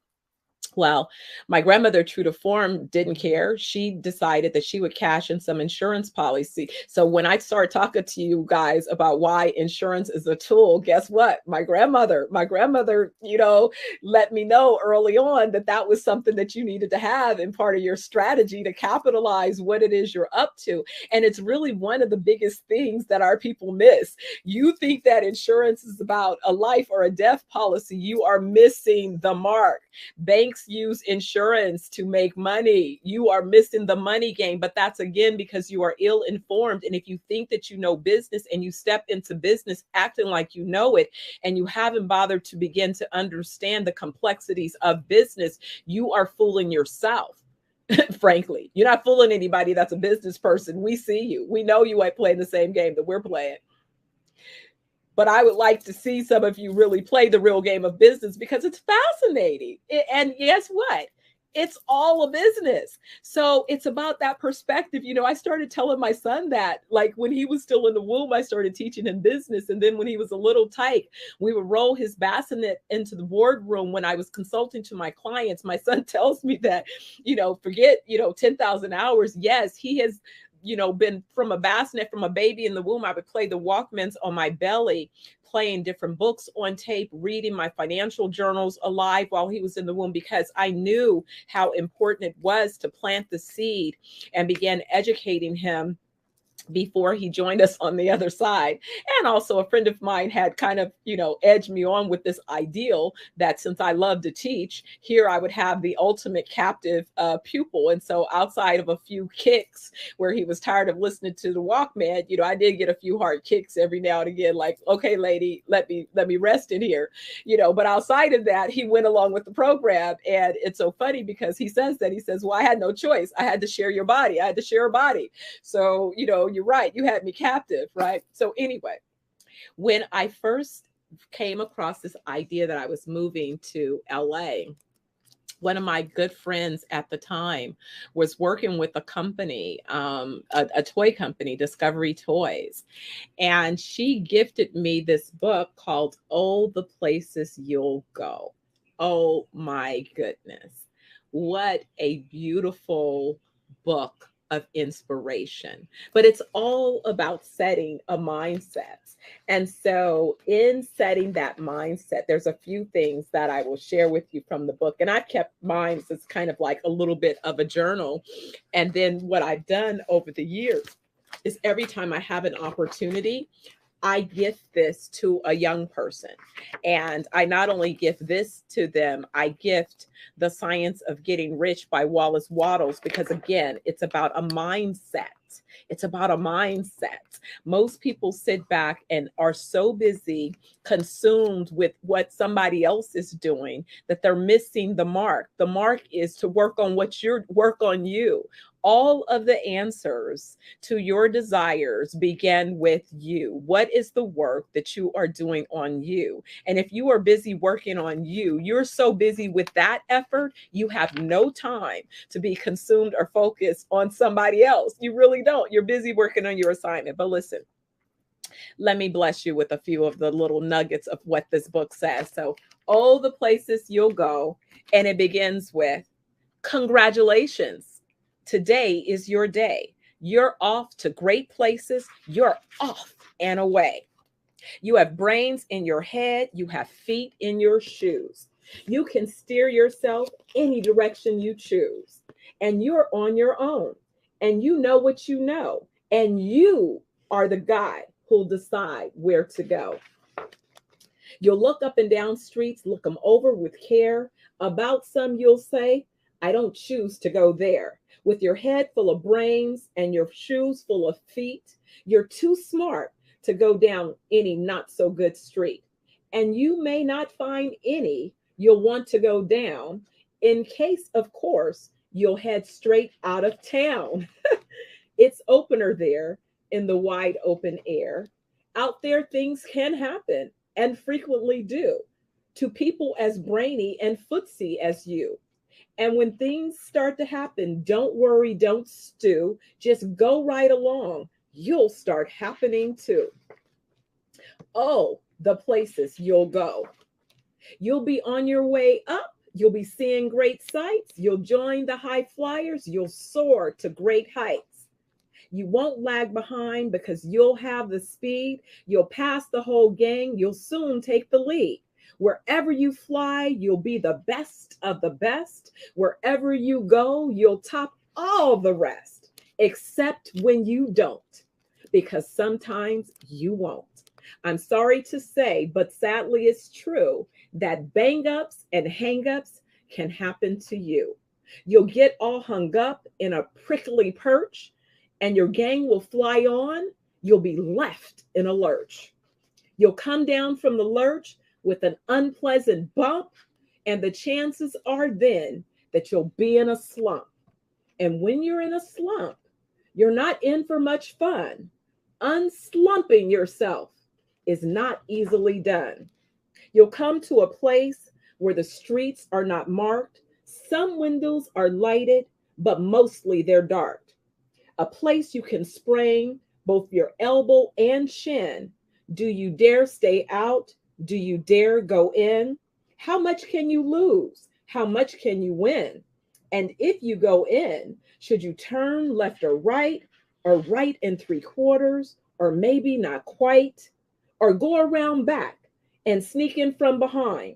Simple it's not, I'm afraid you will find, for a mind maker upper to make up his mind. You can get so confused, then you'll start into race down long wiggled roads at a breaknecking pace and grind on for miles across weirdish wild space, headed, I fear, toward a most useless place, the waiting place, for people just waiting for a train to go, or a bus to come, or a plane to go, or the mail to come, or the rain to go, or the phone to ring, or the snow to snow, or waiting around for a yes or a no, or waiting for their hair to grow. Everyone is just waiting for the fish to bite, or waiting for the wind to fly a kite, or waiting around for Friday night, or waiting perhaps for their Uncle Jake, or a pot to boil, or a better break, or a string of pearls, or a pair of pants, or a wig with curls, or another chance. Everyone is just waiting. No, that's not for you. Somehow you'll escape all that waiting and staying. You'll find the right places where boom bands are playing. You'll banner flip-flapping. Once more you'll ride high, ready for anything under the sky. Ready because you're that kind of guy. Oh, the places you'll go. There's fun to be done. There are points to be scored. There are games to be won. And the magical things you can do with that ball will make you the winningest winner of all. Fame. You'll be famous as famous can be, with the whole wide world watching you win on TV. Except when they don't, because sometimes they won't. I'm afraid that sometimes you'll play lonely games too. Games you can't win because you'll play against you. All alone. Whether you like it or not, alone will be something. You'll be quite a lot. And when you're alone, there's a very good chance you'll meet things that scare you right out of your pants. There are some down the road between hither and yon that can scare you so much you won't want to go on. But on you will go, though the weather be foul. On you will go, though your enemies prowl. On you will go through hanking cracks how, onward up many a frightening creek, though your arms may get sore and your sneakers may leak.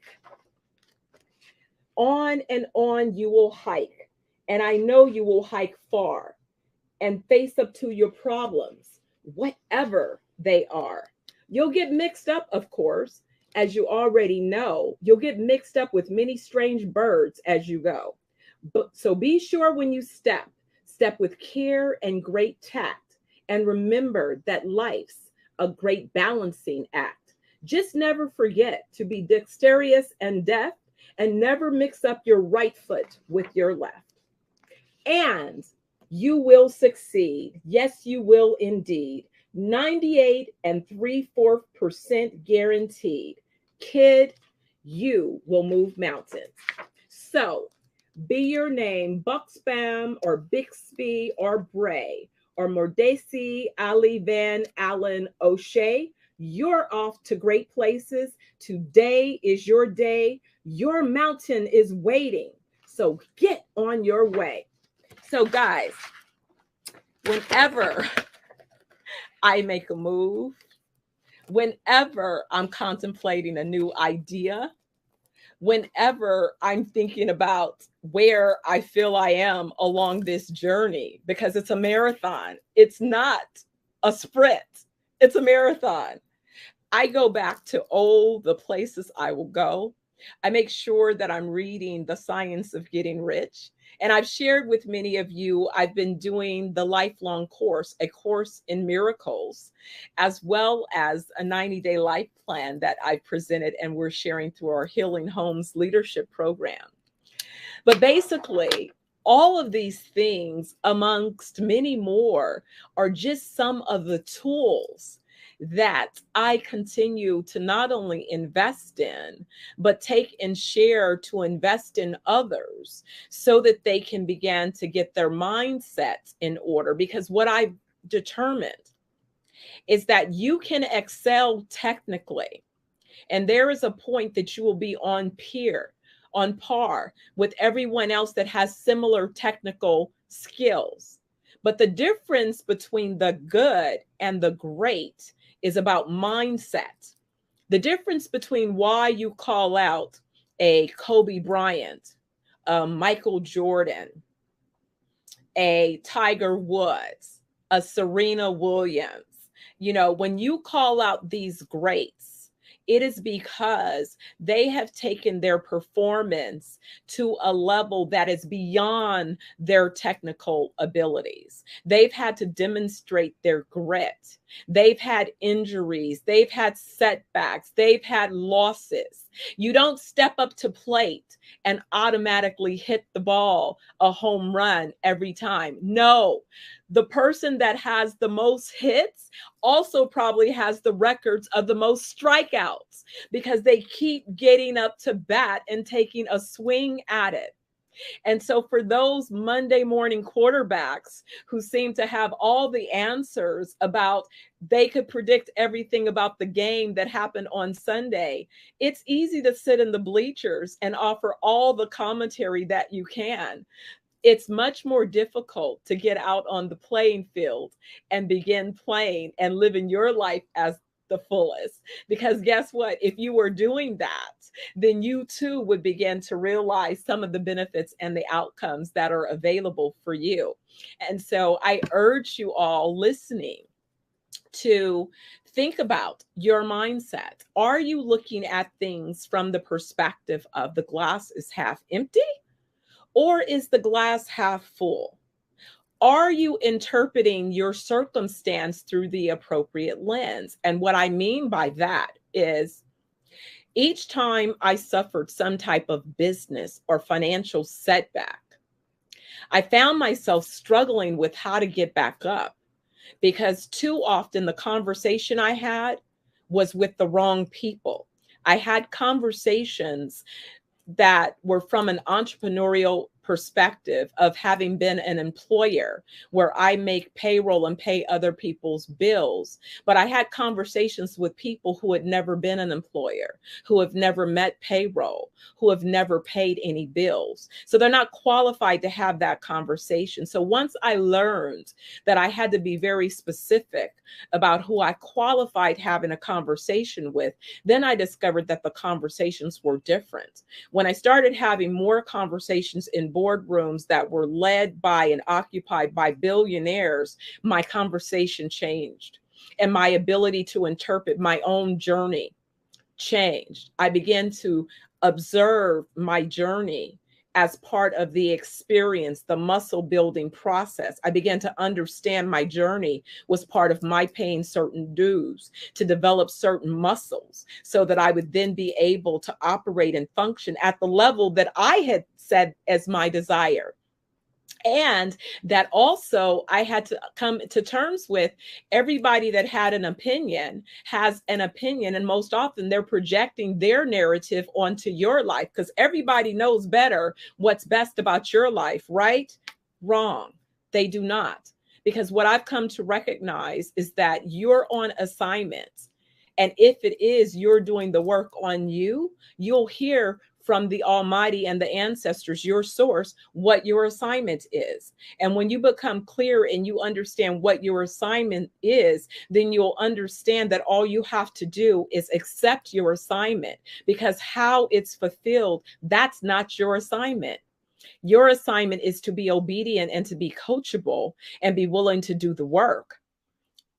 Your assignment is to be obedient and to be coachable and to begin doing the work as if the things that you are drawn to, as long as those things are not about hurting other people, if they're about contributing in some way to humanity, then you can probably trust that they are valid assignments. If they're assignments that are telling you to try to destroy, destruct, and tear people down, that you can also be probably pretty clear that you're looking at the glass from the wrong perspective. You're looking at the glass from a perspective of it being half empty. Go and start thinking about things that you can be grateful for so that you can begin to change your perspective.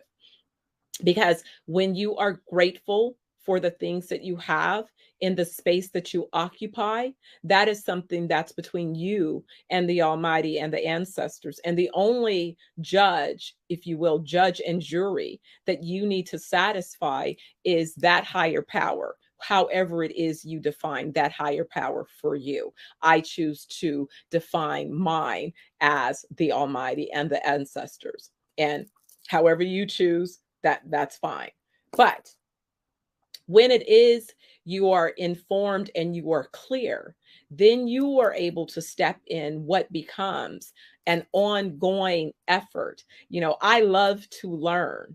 I don't have to be in a formal educational curriculum in order to learn. I learn on my own because I love to learn. So I'm always going to be consuming new information and content that will allow me to expand and develop myself. The people that join my organization, we are a learning organization. So they will always be on a path of growth and self-development so that they can be fed, so that they can be the best that they can possibly be. We're not aiming for perfection. There's a difference between perfection and a difference between excellence. We're aiming to intend to take on our assignments with excellence. That is something that we can measure, we can quantify, and we can continually work towards through different types of process improvements and systems and things of that nature. But more importantly, through our mindsets, by setting the intention. You know, the Black Business Network, the Black Business Olympics, says genius is common. And some of you say it. You say it because you hear that being stated, but you don't really understand it. You should really understand it. You need to take that in and soak that into your soul. And you need to think about, what does that mean? If I'm going to be excellent and I'm going to use my genius, what does that look like? What are the examples of the best of the best? Who are my examples in my field? You see, before I go into any sector, I've studied the category leaders. Who are the best leaders? Who are the best CEOs? Well, guess what? Along this 40-year journey, I had the opportunity to work from some brilliant leaders and some that sucked. The ones that sucked taught me what I didn't want to emulate and be. The ones who were brilliant gave me tools that I could use. Even the ones who weren't so brilliant, they also had tools that I could glean.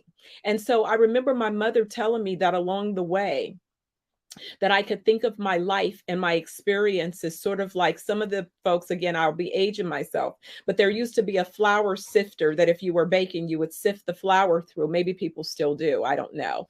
And she would say that you're going to have a lot of flour, but you're going to need to sift through and sift out the things that you don't need. You discard those parts and you retain the part that you need. And so it's the same thing in life. Everything that wants to go into your funnel, you don't need. So some of it you have to sift out. And if you don't have discernment and if you don't have a powerful mindset, you will be tripped up along the way, because people, again, everybody believes they know your assignment better than you. But last I checked, it wasn't a conference call. So there's no way possible. That conversation is between you and the Almighty, and they're not there. I know they weren't in on mine. So oh, Janet, you're on mute. Janet, you're still muted. Can you hear? You're muted. Look at me. I was just going on talking to myself. Look, I was saying all the places that you will go. You have taken us here, there, and everywhere. So I appreciate that. But I thank you for sharing your expertise on the show with us tonight. And I just want to know, do you have some information that you would like to share with us, how we can reach out to you or contact you?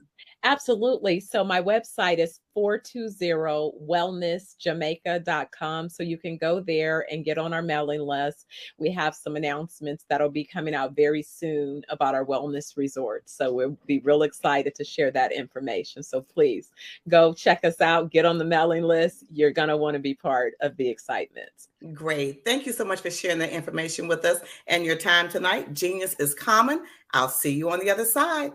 Fantastic. Thanks for having me. The Black Business Expo mission is to raise funds for high school seniors that are going to college or K-12 entrepreneurs. Now, this expo is a fundraiser for students. Now, you may go to www.blackbusinessexpousa.com to donate to the scholarship fund or to use Cash App on the screen below. You can do the $BBXUSA. Now, our goal is to give laptops and up to $5,000 to 10 students who can register online here at www.blackbusinessexpousa.com. Then every dollar counts. So we want you to remind you to donate to the scholarship fund. We want to remind you once again, just please donate to those scholarship funds. It will go to a prize student. Now, some of our sponsors for the Black Business USA Expo for August 2023 are NC100, Moody Capitals Partners, Suede Soul, Lotus Richet, Coaching and Training, Carolina, Virginia, Minority Supplier Development Council, Step Management, BHS and Associates, Margie McLean Foundation, Incorporated, Genius is Common, Earth Essentials, Milani Shania, Global, Executive Women's Success Institute, The Quality Coaching Company, Superwoman Business Services, Creative Forces Studios, Lee Entertainment, Artist App Design, and Black Business Expo USA. So Genius is Common, and I'll see you on the other side.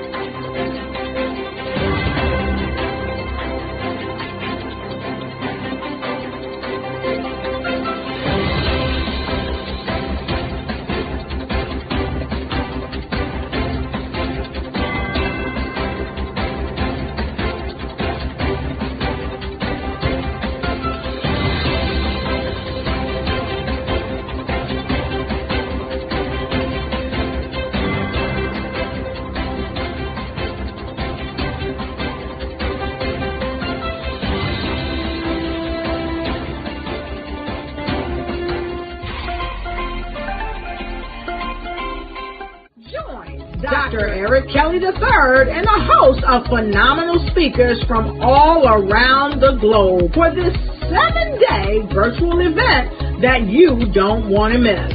The mission of the Black Business Expo is to raise scholarship money from kids all the way from high school, all the way from college. The Black Business Olympics is one of the largest Black business showcases in the world. It is an opportunity for businesses and companies to showcase their businesses globally. We are going to be giving away laptops up to $5,000 away to students.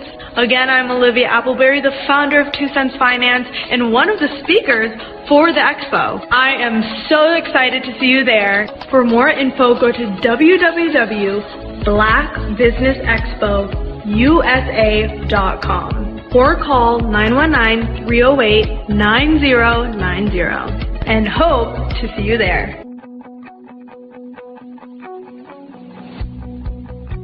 I am Black business.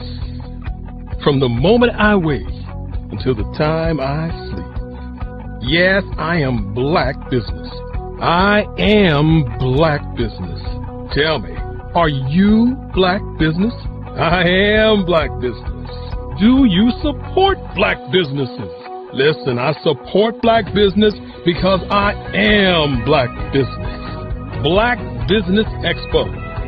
One of the largest business showcases in the history of Black business in the world. The world!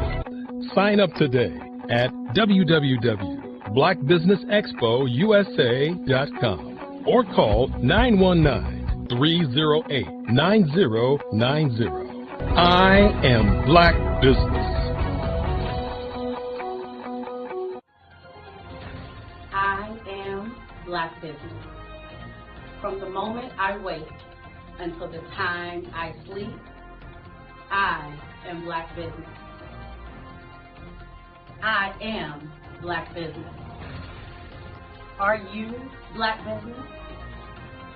I am Black business. Do you support Black businesses?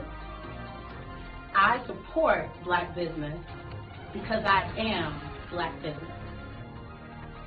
Black Business Expo, one of the largest business showcases in the history of Black America in North Carolina. Black Business Expo, one of the largest business showcases in the history of Black business in the world.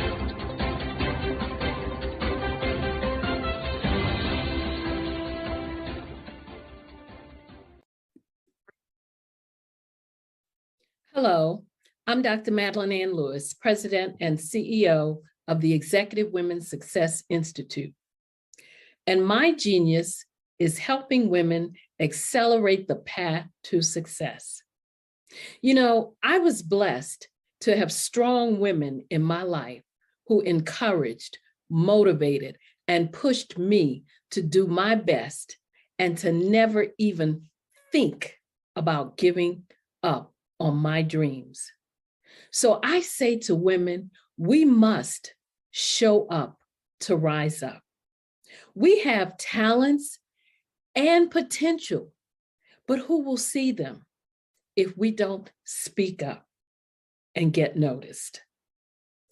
I know that women are a tremendous resource on this planet, and there is nothing more fulfilling than helping a woman tap into her full potential. I do this because I want to be a part of helping as many women as I can to show up, to rise up. I do this because genius is common.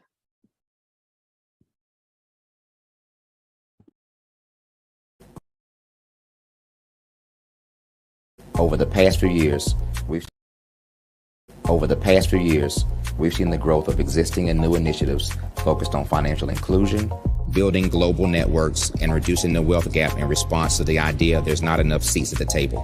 Whether their outcomes are to increase the representation of Black executives on corporate boards, ensure an inclusive global economy, or to create new U.S. African commercial pathways, The strategies are often carried out by separate programs.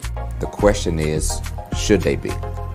With the continent of Africa being home to more than half of the world's fastest growing economies, the youngest workforce, over 400 companies generating more than $1 billion annually, 700 generating more than $500 million annually that are poised for growth, and being the destination of nearly $5 billion in venture capital in 2021. Diversifying U.S. and Africa commercial engagement by building bridges between African businesses and their U.S. diaspora should begin being seen as mutually beneficial. From helping to reduce Africa's enormous capital gap to catalyzing two-way trade opportunities, the COVID-19 global pandemic hopefully has taught us that global challenges and opportunities are more interconnected than we thought. During the pandemic, African companies like Unicorn Flutterwave, insurance provider Reliance Health, ride-hailing app Yasir, and 54Gene, the continent's first bank of DNA on people of African descent, proved that when African companies have access to networks, capital, and information, they grow big, grow fast, and create solutions that are valuable to the world. This is why Be Direct was created. We are the first U.S.-based but African-centric board preparedness and board search company designed to connect U.S. Black talent and corporations to African businesses. Unique and fundamental to Be Direct's success is our process of helping board candidates adapt their experience and networks to an African context before they're connected to high-growth companies that are looking to locally and globally scale. From our focus groups with African business execs and government leaders, we don't ignore the sentiment that business is easy, but people are hard. Having a pool of board candidates with hard-to-access networks and extensive experience across the business life cycle, including successfully raising capital, is table stakes for an initiative like this. So yes, we have that. But corporate or entrepreneurial success in the U.S. does not guarantee success in Africa. Developed alongside industry partners on the continent, our training program, Be Direct Prep, is designed to transpose their experience to create cultural comfort, understanding, and a commitment to helping businesses in Africa scale. Our board governance sessions are African continental and country specific, integrated with cultural awareness and dexterity training, masterclasses led by African industry execs, and mentoring and coaching from African continental-based facilitators. But even more unique to Be Direct Prep, we cap off our training program with an immersion trip to help candidates that have not been to Africa before see and feel Africa's complexity and opportunity from African soil. We all know traditional network-based board placement has historically left a lot of us out of ever really being in the paid board pipeline. Our strategy supports the work of many great organizations that are successfully filling seats at U.S. board tables by creating more tables for those that are still left on the sideline. It's time to start seeing the role and value of U.S. Black talent and businesses on the continent of Africa differently. Old perceptions and habits limit economic inclusion. Let's transition Black talent and the African businesses they will support from the periphery of the global economy to its core. Living in a global lockdown, we all know now how fast local and global economies can change, and see the value of having businesses that hire, strengthen local value chains, and even grow globally. Status quo in any form holds back progress. We must democratize U.S.-Africa commercial engagement by socially and economically connecting cultures that have long been disconnected. It's time for Africa's U.S. diaspora to redefine their global value by helping African businesses scale continentally and globally.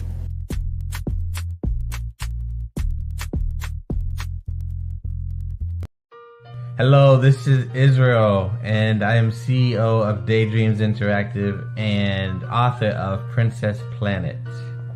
So, genius is common, and as a kid, I loved to daydream. Even as an adult, I love to daydream.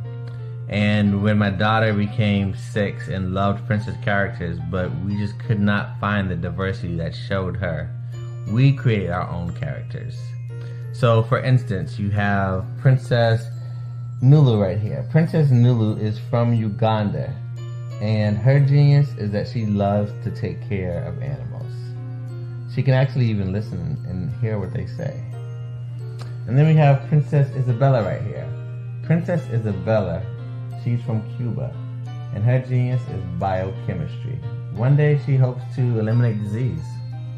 Then we have Princess Nia right here, and Princess Nia is based off of my daughter, and she wants to be the greatest dancer alive.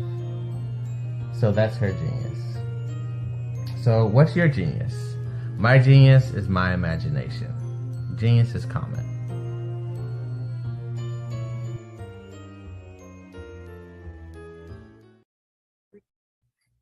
Hey, Ivanka Farabi here. I'm the founder and executive director of Beyond the Shackles. We're a nonprofit that instills hope in the incarcerated, disenfranchised, and their families. But we don't stop there, because what we know is that you don't have to spend one day behind physical bars to be in shackles in your heart and your mind. And we help people to rise up. What is my genius? I'm a life elevation coach and strategist. I'm a motivational speaker, and I help people to navigate the difficult terrain of adversity. Do you know that you can build the most beautiful masterpiece from the rubble that might lie at your feet from the most difficult of times? Well, you can. And I help people to walk out their God-given plans and find their genius. Why? Everybody has genius, because genius is common.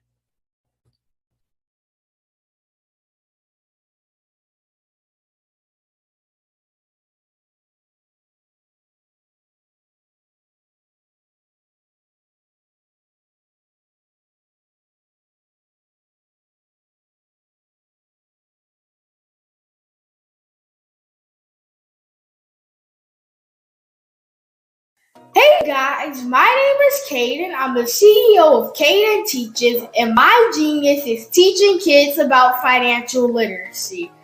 Throughout my financial products, such as my financial flashcards, my activity book, and my newest project, my financial bus, which I bought. And on the bus, it has a mock bank where kids will learn how to deposit and withdraw money, a mock grocery store where kids will be able to learn how to have a family budget, and a mock stock exchange where kids will even be able to learn how to invest in stocks.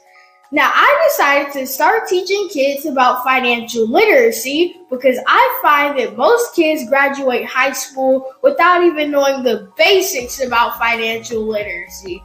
And I feel if I were to teach kids about financial literacy, that I would be able to help kids tap into their genius. And I actually learned about financial literacy to my dad because I would go to business meetings with him, and I would always see that they were talking about financial literacy. And at that point, I didn't understand what financial literacy was. So I took it upon myself to learn about financial literacy and teach it to kids in a way that they could understand.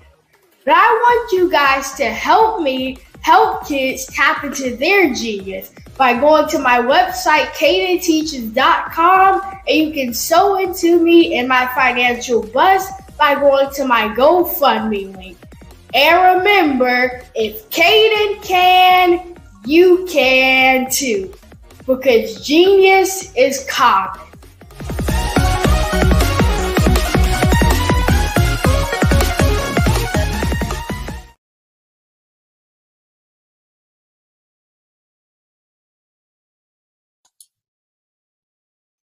Hi, I'm Barbara Smith.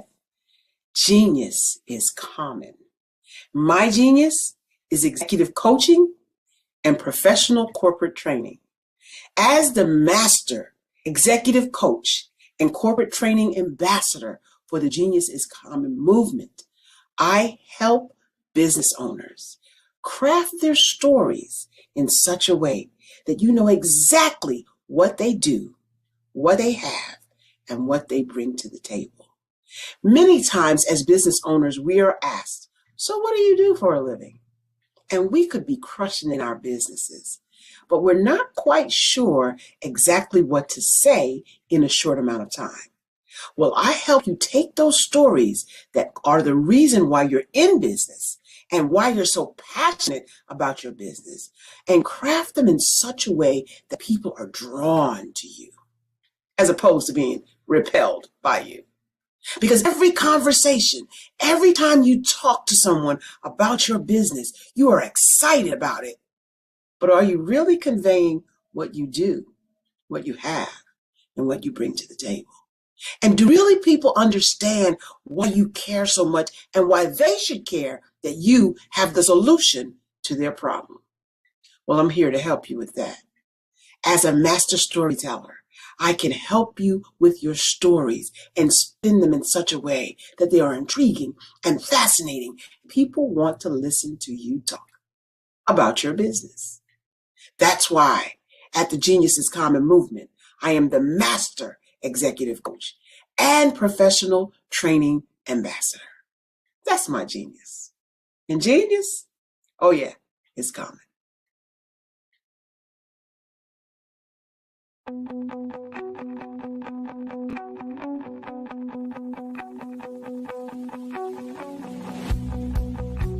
I am Black business. From the moment I wake until the time I sleep. Yes, I am Black business. I am Black business.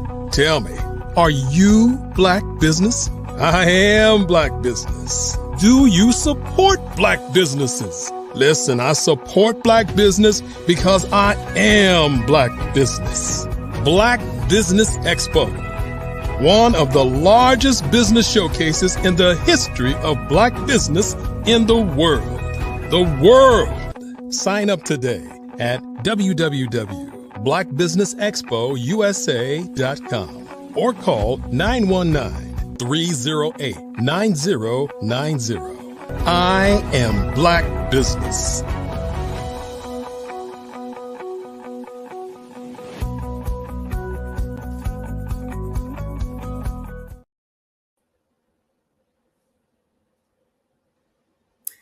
Good evening, business owners, entrepreneurs, thought leaders, and corporations. Welcome to the Black Business Network. My name is Janet Butler, and I'm the owner of Crafted Right from the Heart, LLC. I am the business moderator for today's evening's Black Business Network. The Black Business Network is a 24-hour business showcasing Black businesses, business owners, entrepreneurs, and thought leaders worldwide. Now, we have speakers from all over, from London, we've spoken to them, Singapore, Africa, Japan, North Carolina, Chicago, New York, Los Angeles, and cities all over the United States. Now, the Black Business Network is a global community, sharing its business knowledge to empower, inspire, and educate businesses about business. So today, we'd like to welcome our mindset, motivation, and manifestation with a fireside chat with Akini Haradu. We're going to have Dr. Stephanie Audrey of 420 Wellness Jamaica Incorporated leading our discussion today. Dr. Stephanie is a serial entrepreneur with an over 3-decade history of launching, scaling, and operating multi-billion-dollar organizations. Now, Dr. Audrey is also going to be having a fireside chat with Akini today. Let's go ahead and get started with that because genius is common, and I will be seeing you on the other side. Fantastic. Thank you. Thank you so much. Well, good evening. Good evening, Black Business Network. Very excited to join you for part 2. Kitty, glad to see you again. Thank you. Thank you. Thanks for joining again. Dr. Stephanie, you know, I always enjoy our conversations together. We always take it to a new level, a new plateau, a new space. I love surprises. Let's have a robust conversation today. Yes. So tonight, we're going to talk about one of your newest books. I can't say the newest because you probably have another couple behind this one. But tonight, we're going to talk about the global wellness future.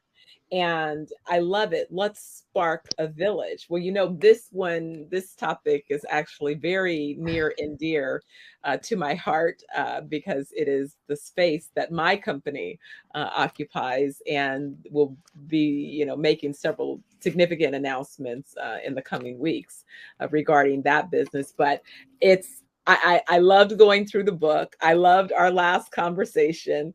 And to me, I think the description describes you well. Let me share. Kitty Awadu is often introduced as a multi-genius author of, I guess, 50 plus books at this point. His background includes biosciences experience, scientific futurism, a nutritional consultancy, and functional medicine. He spent 40 years of life as a vegan and typically looks better, not forget just senior citizens. Should he look better than some 20 and 30-year-olds? You know, y'all better watch. If we go keep it 100, I'm seeing 20-year-olds walking around with guts. It's like, what? I would have been shamed to walk around with a gut in my 20s. Are you kidding me? But anyway, I digress. Yes, as I've come to know more and more about you, I know a couple things. That one, we have relationships in common. So the fact that our relationship happened when it did means that there is a certain time for everything. Because we could have met a long time ago based on who it seems that we know in common. But then we intersected. The first thing that you said, and I said, you said, hey, we're in this wellness space. And I said, yeah, I'm kind of finally getting an opportunity to create this vision that I've been carrying for a long time. And it looks like I'm going to be able to make this my, you know, my next, and this is my last. This is like, you know, my life's work that I get to execute. And it's interesting because we've come closer, but I also see all of the alignment around what it is we're up to. But let's dive in. First of all, you start in the beginning saying why you wrote this book. So share with us, why did you decide to write this book at this time? Yeah, the global wellness future. Let's spark a village. For many years, as you mentioned, you and I have occupied similar space in global healthcare, wellness, natural living, holistic life and well-being, disease prevention, all of the above. And across this spectrum of activities, I wanted to focus on what is the future of this economy. We do see increasing numbers of the population are moving away from allopathic medicine. Allopathic medicine is grossly expensive. Quite often, the practices and the regimens and the protocols just don't work. It has a big problem with a word called iatrogenics, which means essentially death by doctor, meaning you engage with the medical industries, medical professionals, only to be injured and or killed. And this happens at such a shocking rate in the United States. The people many times just can't believe the data and the statistics, but I've been compiling those data for a number of years. And so people are looking for alternatives. In the book, we talk about a number of different alternative therapies that have risen, some dating back literally thousands of years and widely used around the world, such as traditional Chinese medicine, Ayurveda medicine from India, macrobiotics from Japan, and a spectrum of indigenous healthcare practices using herbs and other solutions from around the world, various cultures, various disciplines. So I wanted to put it all together in one comprehensive book. And I think one of the most important things I did in this book is I gathered the data, the statistics, the numbers, and I really was happy to present a copy of this in your hands because I know you are a numbers person. Where are the investments going to be returning from, the greatest return on investment, as well as where are the smartest places for those of us who are in the wellness community to invest our training, our studies, and our capital to be able to get in sync with what is anticipated in a $2 trillion expansion in this marketplace. That is absolutely remarkable. We need to get into that. Absolutely. And it's interesting that not only did this conversation come around right on the backs of a Brookings Institute study that recently quantified the number of businesses led by African Americans in America, and the sad percentage that so few are employer-based business. Really, the bulk are solopreneurs, which really means that that legal structure is very limited. And I had always taken the position of being an employer and creating sustainable organizations under, that mindset and focus of let's build organizations that have employees, that have infrastructure, that can compete.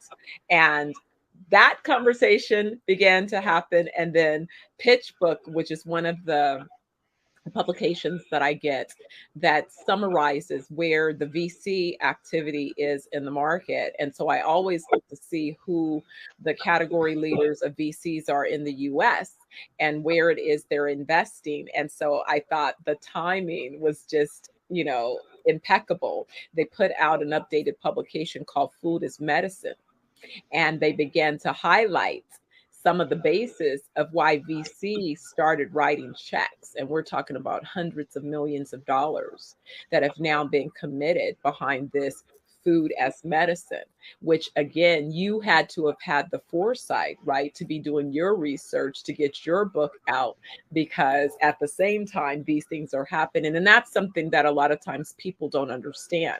What are the signs that I should be paying attention to begin to think about then what are the subsequent opportunities? So in the book, not only do you talk about, what your motivation behind the business, we start getting into your section. You actually have a chapter that you call Food as Medicine. And you begin that chapter talking about, you cite a comment from the World Health Organization. Health is a state of complete physical, mental, and social well-being, not merely the absence of disease or infirmity. And so it's interesting because I felt like the global COVID pandemic really almost, kind of backfired in some ways, because forcing people to have only one option sort of shook the tree. I think people were just kind of living in their own little life coma, going down to, oh, I got a pain, let me call the doctor and get a drug to treat that pain, till suddenly everything converged. And then it's like, whoa, wait a second. Wait. Let me rethink this. Let me start paying attention. What kind of informed you, if you will, in terms of your markers? Was it the conversations you were having? Is it just the obvious things we see, people dying every day? Or is it just your eyeballs looking at folks and you're like, that person, I'm looking at them, I know they're sick, they're not preparing for the marathon, they're going to check out at any point? Kind of fill us in on some of this and your food is medicine going into the restaurant conversation. Okay. Well, one, there's a basic tenet by which I live. I say this a dozen times or more every day. Food is nature's most perfect medicine. Hippocrates said, let your food be your medicine, let your medicine be your food. In the book, I have a lot of these quotations. I like to anchor each chapter with a very relevant, inspiring, exciting, informative quote. Another one that I find very popular: many people spend their entire life and expend their health chasing wealth, only to gain it and then spend their wealth trying to regain their health. And we do know that in the United States, medical expenses is the #1 cause of family household bankruptcy. We're spending a lot of money on health. You touched on a number of different points, and each one is kind of anchored, and I did as much as to put this on the book. Let's just talk about African Americans. Unfortunately, if we look across the spectrum of health data and statistics, we're not doing very good across the board. But let's look at also the economics of African American healthcare. According to the research I put in the book, Living Super in Paradise, African Americans' annual healthcare expenses as a collective runs about $95.1 billion. Our population is over 52 billion or 52 million. Let me get that correct. 52 million in this country. Most people aren't aware that Afro-Latinos and mixed race, we consider them to be our family as well. So our numbers are even higher than we imagine. And out-of-pocket expenses per each person amounts to some $1,812 per year. So when we start to look at the economics of what we are putting into the healthcare system, we would like to think that we would get a fairly decent return on our investment in better health, as well as that we get to fully participate in that economic windfall, which is the US $4 trillion a year healthcare overall expenditures. But we are not. You'd mentioned about Black-owned business. I'm just going to link these ideas together as quickly as I can. There are some 3 million Black-owned enterprises in America. The majority of them don't even pay the salary of the business founder, solopreneurs, as you mentioned. And among these 3 million Black-owned businesses, the annual GDP in products and services runs right around $200 billion annually. But wait a minute. Isn't our annual consumption budget $1.6 trillion? So essentially, for every $1 in goods and services that African Americans produce, we spend $8 on consuming. It was outrageous 2 years ago when it was 7-1, and now it's 8-1. It's going the wrong way and rather rapidly. As we just look at our own group's expenditures in the healthcare fields and the dissatisfaction that many people feel with what we are getting out of that investment, I say it is a good time that we plant our seeds in that very rich soil, which is the global health and wellness income or economic future. And that's what the book is really all about, giving us strategic plans, detailed plans of not only how to capture a segment of our own expenditures, but we're connected to the African continent, whose current population of 1.425 billion people is the biggest prize for all healthcare, pharmaceutical, medical related industries in the world are all trying to capture that African market for the next century and more. Exactly. And so it's amazing that when you think about some of the mind job that's been done on some of our folks, especially those of us in America that have, worked and developed skills and talents and could absolutely be well poised to expand and take advantage of these market expansion opportunities. It's making sure that people are properly prepared. That's the thing that I was sharing with some colleagues earlier today, is that people always tell me that they need capital. And it's like, my first response is, come to me with something of value, and the capital is in abundance. The problem is not that you need capital. The problem is that you haven't codified a business opportunity that is investable. So let's kind of go to that space where we talk about your chapter on making the investment work. You began to quantify some of the sectors. The first one on the top, you talk about personal and beauty care. I remember spending a bunch of time trying to get beauty care professionals to not only think about the market opportunities in just the domestic market, but let's start talking about, the size of that internationally, and in particular on the continent. And we uniquely situated, poised to be able to exploit those particular opportunities. So, the personal and beauty care, between 579 to 955 billion. Eating healthy, nutrition and weight loss, you have 200 to 946 billion. Physical activity, between 106 and 738 billion. Wellness tourism, 436 to 919 billion. Nutritional and complementary medicine, 413 billion. Like, these are billions. Like, you don't need to have, more than 0.5% of any of these particular sectors to do okay.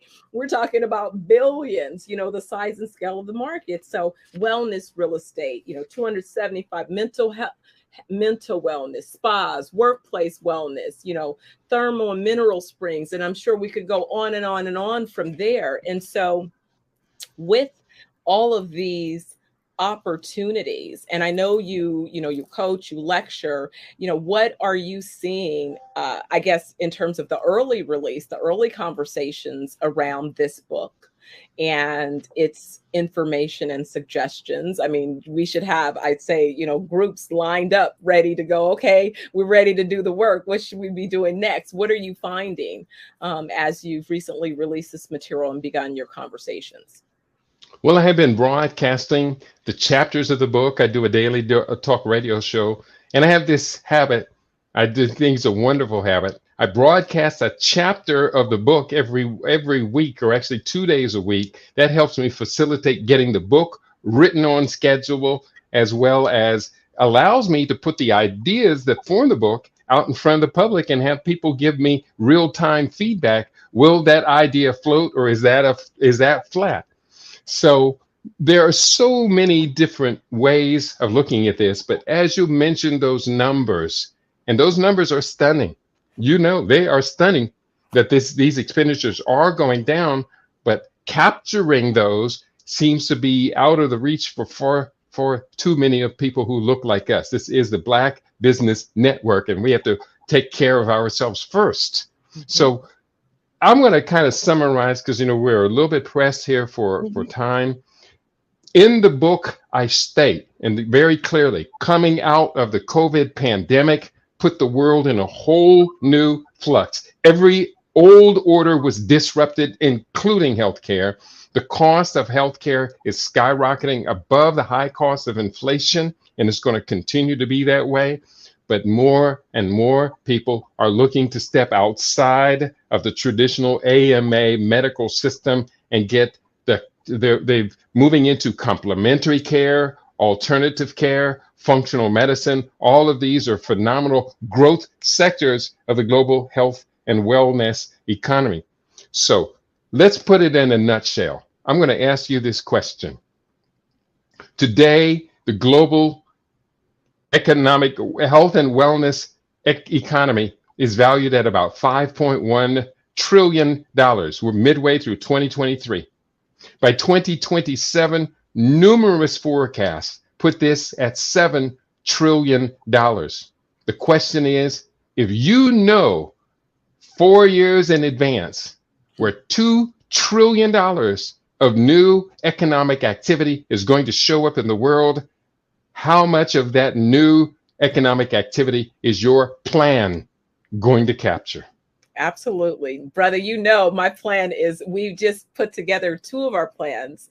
And the reason that we're able to command, tens of millions of dollars of investment, and we're talking about just at a seed round.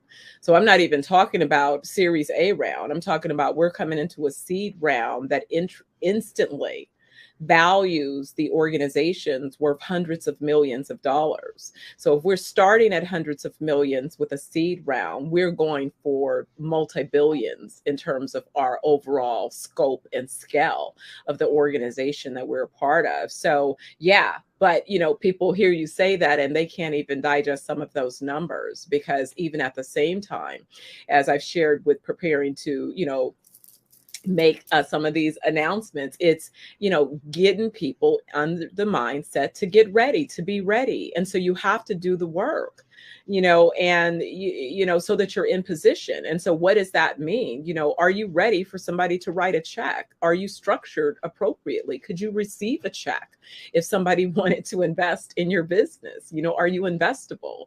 And same thing with these sectors. So yes, my thing is, be ready. Don't wait for the opportunity to show up, because the gap between trying to get ready may be too great. You may miss. You may be too late. It's like in development, by the time you see the fence go up and they start construction, homie, all the deals have been constructed. We made the deals before we we're at the finish line. You should have been there when we were holding the community meetings. That's when you could have gotten in on the ground floor and had an opportunity. Now you late wanting to get $5. That's right. So don't miss this. Don't miss this. Yeah. And we plan to be front and center. We plan to be front and center. And that is really the operant word. What is the plan? How detailed is the plan? How can we tweak the plan? What does it take to implement the plan? I'm going to have to begin to wrap things up. I hope we have inspired people to want to get the book. You know what? I call this book, The Global Wellness Future, a treasure map. It's a treasure map that leads to $2 trillion. Yes. Yes. If you're sitting at home and you're thinking, I'm not sure what I could possibly do, you need this book right now.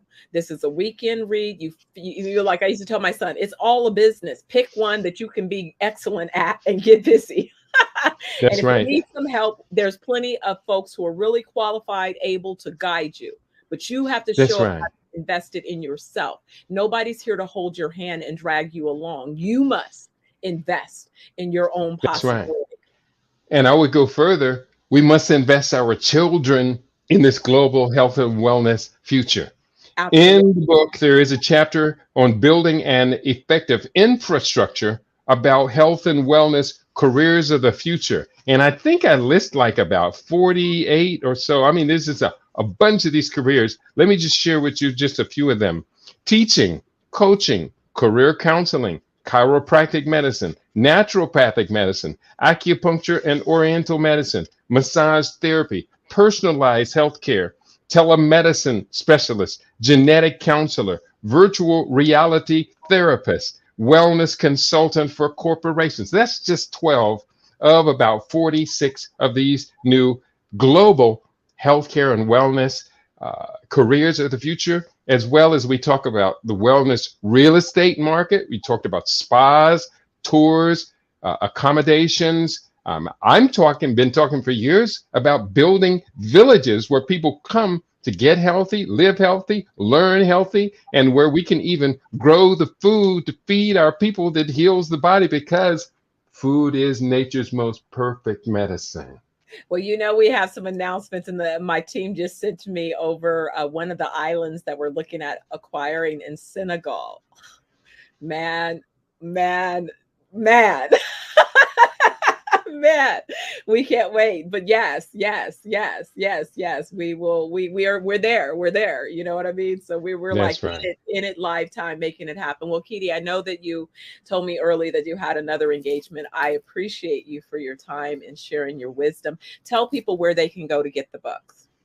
Yes, they can go to my website to pick up the new book, The Global Wellness Future. Let's Spark a Village. My website is my name, KEIDI.biz. You'll see the bookstore there. This is actually my 51st book publication. It came out about 7 days ago. 10 days before that, my 50th book came out. And then later this week, probably tomorrow, I will release my 52nd book. One more book to follow, which is called Forged by Fire, Post-COVID African Healthcare and Sovereign Economic Development. So we're on a roll. We got a methodology. As you said, I've been all of this writing, all this researching, all this studying now. Now's the time to put together the right team, the right plan. Let's get in early, and get in deep. Thank you so much, Dr. Stephanie, for all you do. I'm a great beneficiary of your impressive influence. Thank you so much. It's my honor. And I'm looking so much forward to even everything else that we're doing. So thank you. My honor. All right. Guidance and protection, everybody. I wish everybody health. And remember, thank you so much for sharing tonight with us and bringing y'all's expertise. Is there any way that you can leave like a number or something we can contact you with your contact information? Sure. So Kitty left his is KEIDI.biz. And my information is 420wellnessjamaica.com. That's right. And you can always text me at 702-580-0662. Text me. Don't call. Text. I'll call you back. Great job. Peace Thank you so much again for your time tonight. As always, genius is common. I'll see you on the other side. Thank you so much for having us. Have a great evening. You too.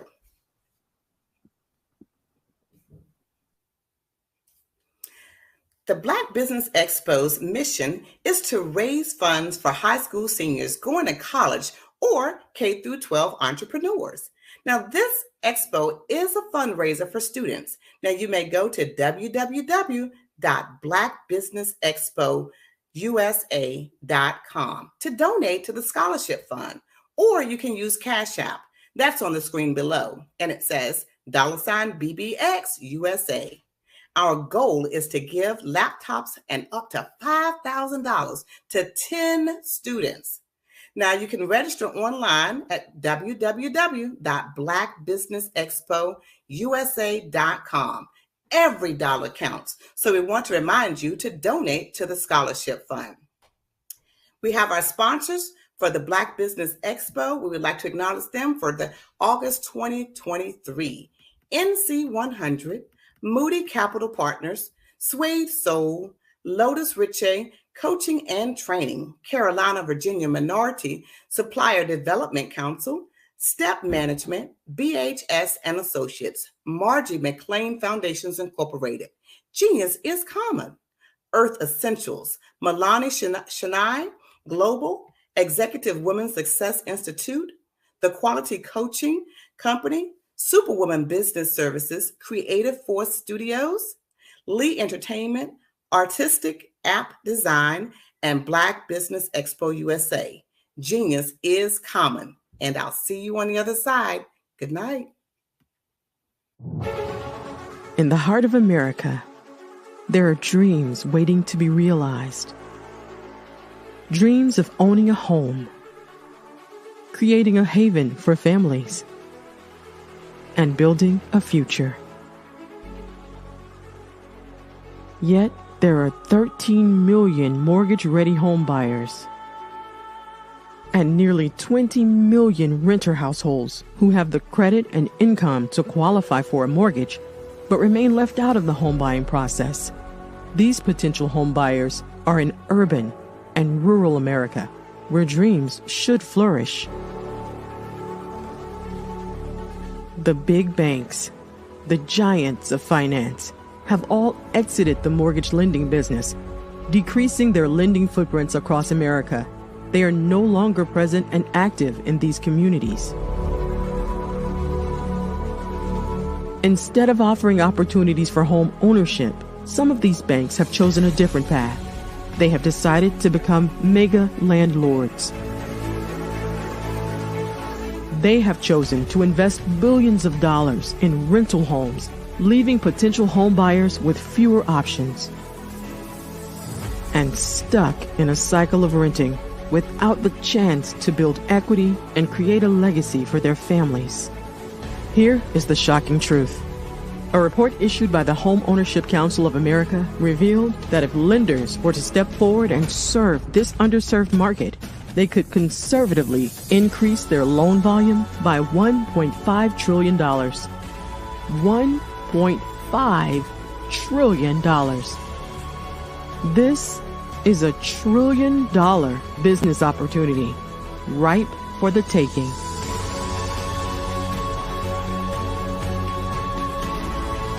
That's why I Have a Dream Home is here. We support the American dream of home ownership in urban and rural America. We believe in the power of social consciousness and the impact it can have on people's lives. Investing in urban and rural America is not just good business sense. It's a moral imperative. Our mission is clear. Become the go-to mortgage lender in these communities. Create a pathway to home ownership for all Americans, breaking the cycle of poverty by empowering families to build wealth, stabilizing our communities, and taking pride in our country. I Have a Dream Home. Unlocking dreams, transforming communities, and rewriting the story of American home ownership. For more information, scan the QR code or visit our website at www.ihaveadreamhome.gold.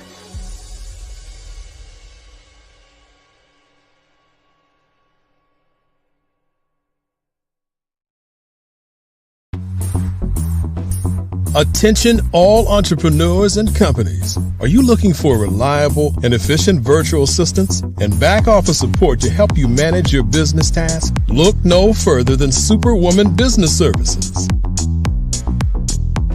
Our team of virtual assistants provides a full range of administrative support services, including operations management, social media marketing, and much more.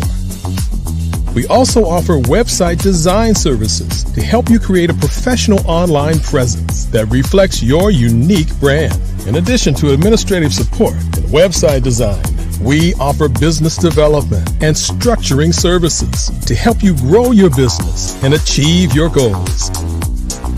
We'll work closely with you to identify areas of improvement and develop a customized plan to help you reach your full potential.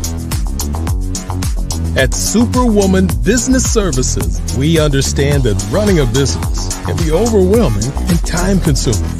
That's why we're here to help you fly high and achieve success. Our virtual assistants are highly skilled, experienced, and dedicated to providing you with the support you need to thrive. Come fly with us and take your business to new heights. Let us help you become the superhero entrepreneur you are meant to be.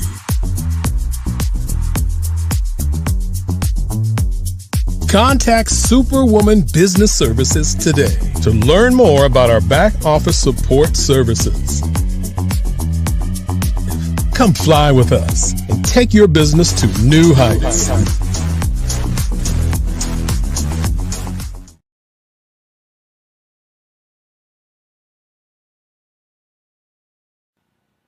Hello, my name is Kiasi Helm and I'm 14 years old. I think my genius would probably have to be setting goals and achieving them.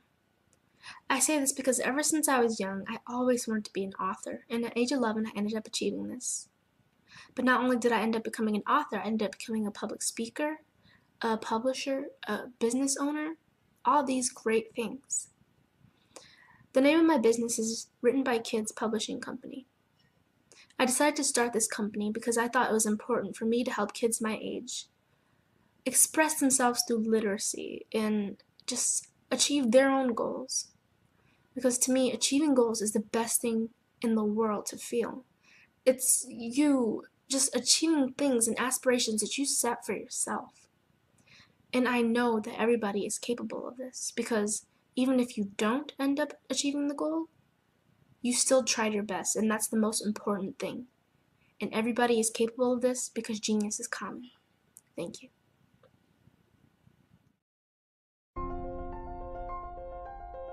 What if you could build your own city? A place where every child can find nurturing people to help them achieve their full potential. A place where every adult can access job training support. Where health education is abundant. Where social justice ruled the land. A place without limitations. Welcome. You have arrived at STEM City, USA. It is what every city should be. A safe and trusted community where you find people and resources to help you become everything you are and beyond. STEM City is unlike anything you have ever experienced. It is a digital twin of the world around you, only better. STEM City is about energy and soul renewal. It is more than a digital world. You can almost feel the power of live cultural events, music, and theater. STEM City promises a better future for children with caring mentors and hands-on activities with dedicated tutors to support our youth. STEM City is your passport to a healthy lifestyle with weekly events addressing our community's many issues. STEM City is your financial well-being with helpful information on wealth management, career advancement, job training, and so much more. STEM City is the community you deserve. It is the city where your dreams can come true. STEM City USA, a place in the sky that is accessible to all who reach for the stars.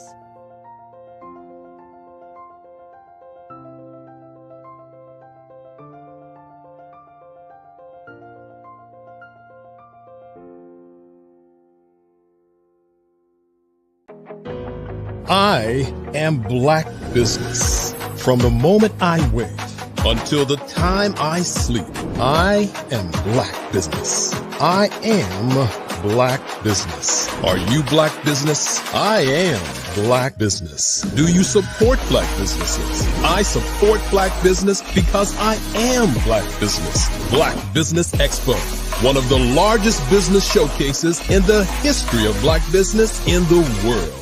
Sign up today at www.blackbusinessexpousa.com or call 919-308-9090. I am black business. You are in the right place at the right time. The Black Business Network opens again for its Black Business Olympics, a 24/7 broadcast on business, strategies, global branding, social media marketing, finance, advertisement, and much, much more. Featuring the top, most powerful entrepreneurs and speakers and thought leaders from all around the world as they gather together for this phenomenal event. Join the Black Business Network streaming live into the metaverse, STEM City, USA, Black Multiverse, Pod TV, Roku, Hulu, iHeartRadio, Apple TV, YouTube, TikTok, Instagram, Google Podcasts, Facebook, LinkedIn, IBM TV, Spotify, and Twitch. Tune in today and be a part of this amazing movement. The Black Business Olympics welcomes you.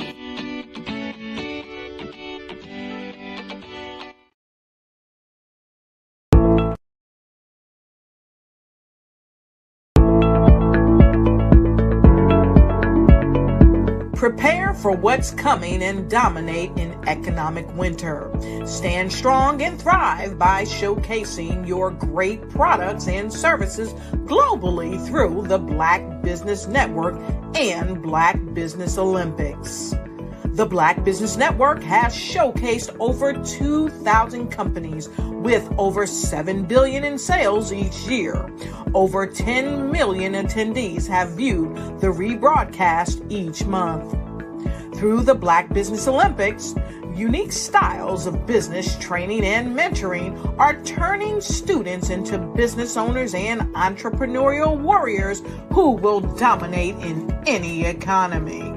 Gain the ultimate advantage of the Black Business Olympics, 7 days of unbelievable topics and speakers speaking around the globe. Donate your time and experience to provide expertise and scholarships to students worldwide and change the world. Now, more than ever, new insights, tools, strategies, and capabilities are needed. This is your chance for a major presentation to the world. Fill out the form and join the more than 2,000 speakers who have presented to over 200 countries.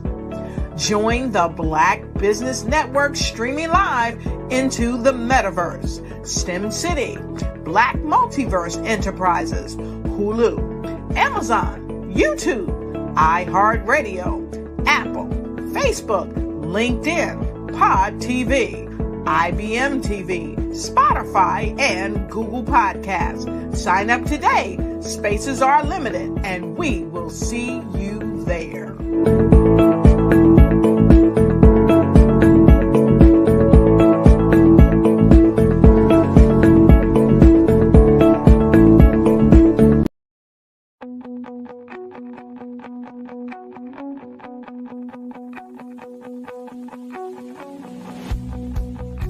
I am black business. From the moment I wake until the time I sleep. Yes, I am black business. I am black business. Tell me, are you black business? I am black business. Do you support black businesses? Listen, I support black business because I am black business. Black Business Expo, one of the largest business showcases in the history of Black business in the world.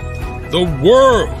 Sign up today at www.blackbusinessexpousa.com or call 919-308-9090. I am Black Business.